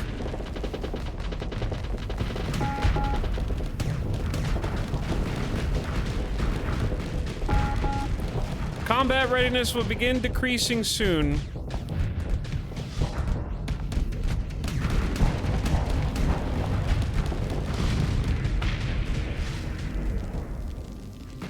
Okay. Now that we've got some point defense,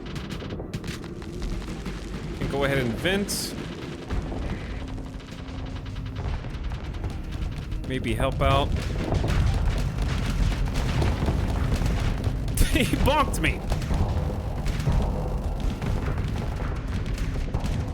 Yeah, I'm gonna lose that fight.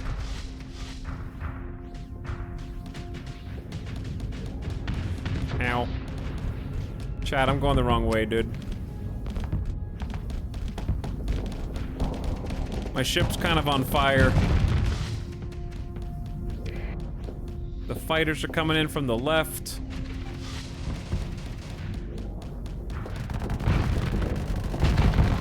Yeah. It's getting, there's the phase frigate. It was a good run. I mean, we survived a lot longer than I thought. Shuttle ready for command transfer. Press tab and select a new flagship. I mean, we knew we were gonna lose that. I just wanted to see how badly we were gonna lose that.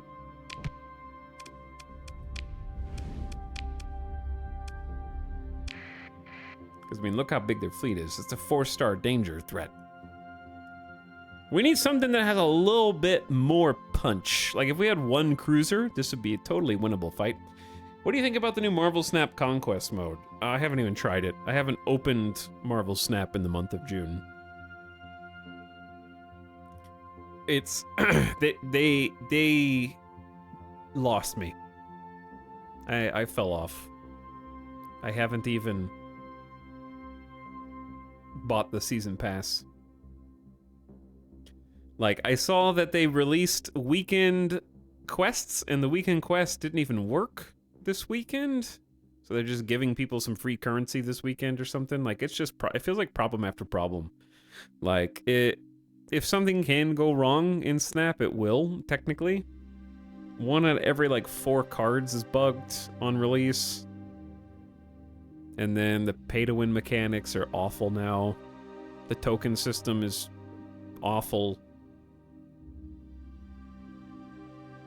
The Series 4 and 5 cards was a big mistake, in my opinion. And I think that the Conquest mode, just adding an extra currency with, like, tickets and stuff is... I don't even think the game mode is fun, personally. Because you just have to play the same person over and over again until one of you runs out of health. So, not interested. I don't need another thing to FOMO, because I think Conquest mode is just another FOMO. I've honestly been super impressed with the Diablo 4 microtransaction shop. They refresh once a day, and like 96% of the same cosmetics are still there. They only have added 1 new cosmetic a day. And I haven't been tempted to buy any of them except for like one $7. I've made one $7 purchase so far since the game came out. The FOMO is much lessened because they don't put a timer on when things are going away. They refresh once a day and show me new things that look like the free things and cost $25 more. Yep, that's the other thing. I'm really curious what their season pass is going to look like.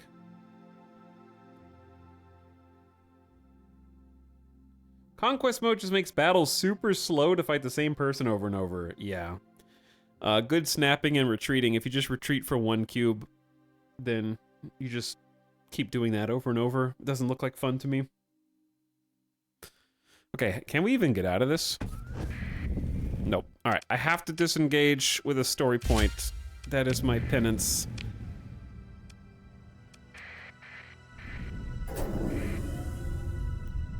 We have so much bonus XP, I don't know what to do with it all. But yeah, I agree with that, Ballistic Burrow, because the Conquest mode is new, but the playstyle is not. The actual, like, gameplay was already... That was the friend mode that they already had for free. So that's already been there. So I know how it plays, even though I haven't played it with the tickets.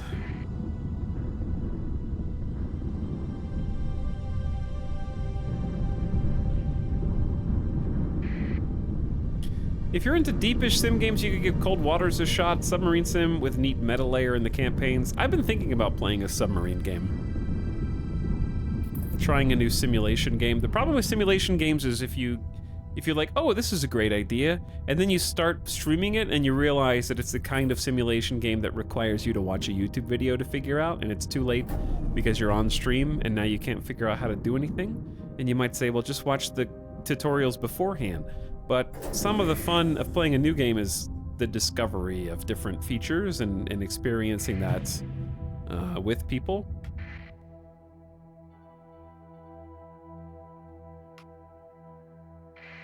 That was weird. When I came up to this, all of the fan lights on my PC RGB changed colors, and there was like a sound. So I thought the power was going out. That was spooky. There is a warning beacon there.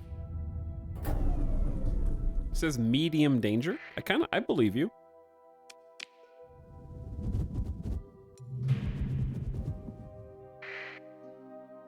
Okay, so there's a fleet right here.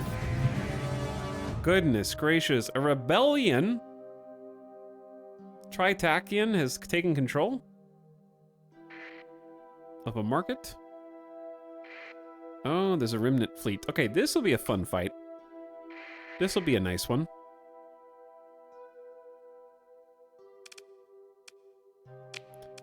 We are a 5v3, but they are redacted. Actually, cancel that assignment.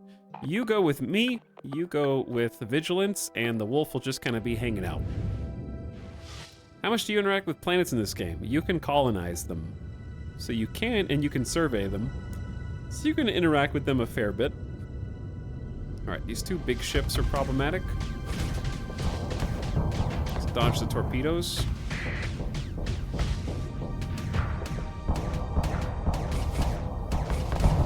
Hey, easy does it with the sabos, friend.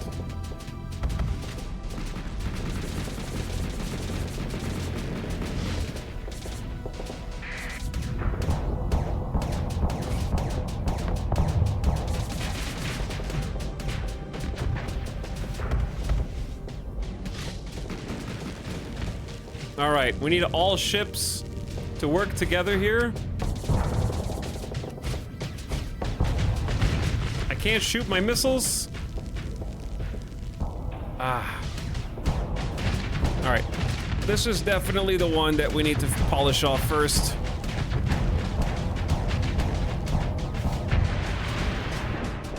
But I don't want to get overloaded.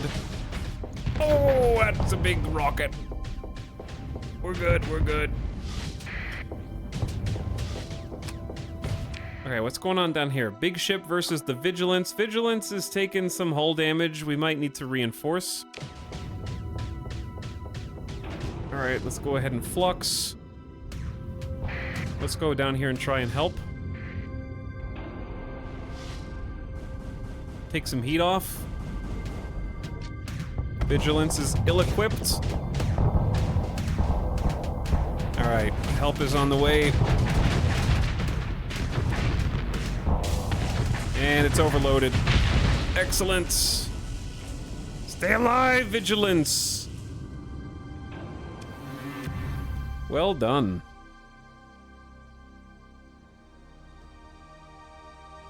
But yeah, I wouldn't mind trying. I've never played a submarine game before, and I wouldn't mind trying one. U-Boat is nearing 1.0, kinda neat. Could be decent sub-game to stream, is just more focused on story and immersion than Silent Hunters. I don't mind Sandbox either. That can be fun too.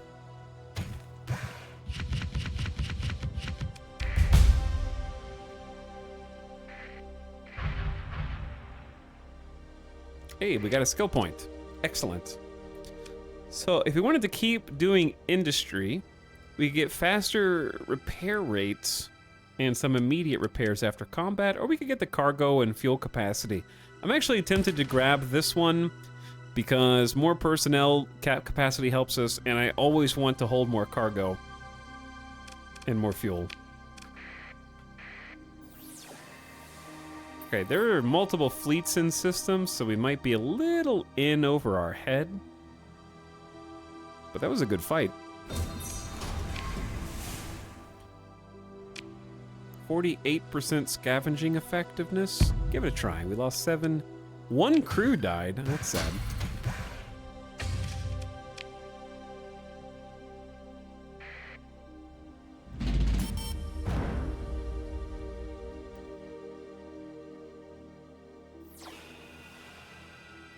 Yeah, I might not want these fleets to know my location, because I can't tell how large they are.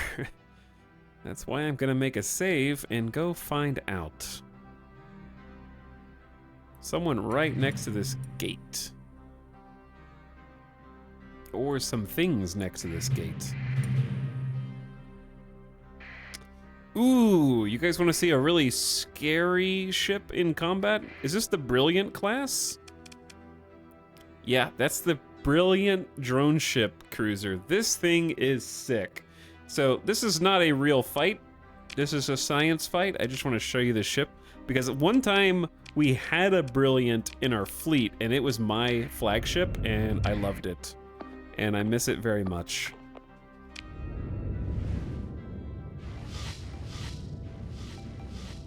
And you'll be able to see why once it starts unleashing hell.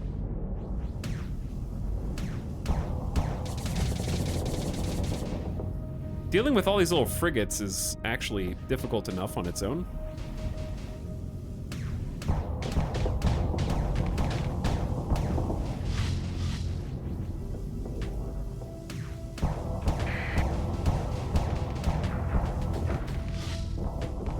The lasers! There's too much range. Their shields are incredible.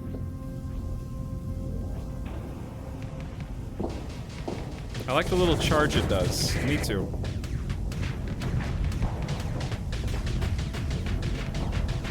Yeah, we can't kill any of these ships right now. I don't have enough flux, and everybody's retreating. That's a GG. All right, everybody eliminate that guy.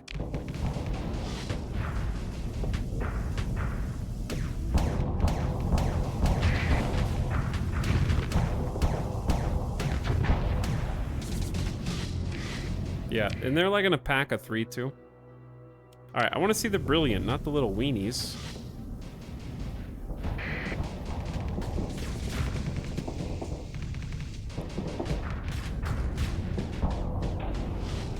We're here for you. Bonk. There we go. Look at that giant burst PD laser. The double front-mounted cannons. I forget what these heavy... Are these heavy autocannons? I don't even remember what this thing is called. The plasma cannon. Heavy autocannons on the front. The big burst PD is called a heavy burst laser. This thing was super fun to fly as a flagship. I liked it a lot. It's really hard to fly in vanilla. I think that there is a perk you can have that lets you fly redacted ships, but there's some kind of penalty where you can only have like 1 per fleet. I don't remember. Basically, it's illegal because they're artificial intelligence, and that's illegal. AI and DRM ruins the future in the Star Sector. Remember that, chat. All right, that's where we're gonna stop tonight. It's getting late. It's after 11. I'm gonna get some food. Need to figure out what's for dinner. Palico, thank you for the Kinchi sub for 4 months. I appreciate it. And Mars to Pants, I think I saw you earlier, but thank you for the IQ sub for 15. What's up, Mars to Pants? Thanks for subbing. Star Sector's a great game. Highly recommended if you haven't checked it out. I'm glad we were able to bounce back and get some stuff done. We found the Legion Super Battle Carrier again. And maybe we'll check out some more Star Sector next week, but I just kind of wanted to poke around and fly some ships and boom, boom, blow them up. But thanks for hanging out with me, and thanks for watching. Hope you guys had a nice Saturday. I'll see you again on, I think, Tuesday. Tuesday sounds good. How about we go on an end of stream raid? Let's go say what's up to Arch. who is playing Traveler's Rest, which I've actually not played before, but I've seen a few people play. And it looks like fun. Have a great rest of your weekend, everybody, however you choose to spend it. And thank you for coming to my stream and spending the evening listening to the sound of ships exploding. Maybe learning about a game you didn't know much about before. Check it out. Highly recommended. Lots of fun mods, and you're going to get a lot of gameplay. It's very addicting. Have a good night, Godly Ollie, Retrograde, Autocog, Mazzello, Raider, Noroxen, see you later, Biff, Old Guy. Good night, Grugenbucky, Ulrich, Good Smile, Habitual Oaf, Star Mage, and Lord Voldemort. Later, Colomonstera. See you later, Rapid. Bye, everybody. Good night. Go give Arch some love. Check him out. Give him a follow if you haven't already. He's a good dude, good broadcaster, plays a lot of fun games similar to those you might find over here, and I'm sure he'll be happy to receive you. He also knows how to deal with you. I don't need to say more. But yeah, I'm gonna look through the library of things and try to find something fun to do for a couple days next week, and then probably just check out Final Fantasy, because I want to hit the new game button. But I'll see you in a couple days. Have a lovely break until then. I appreciate you. Good night. Sleep tight. Raiders out.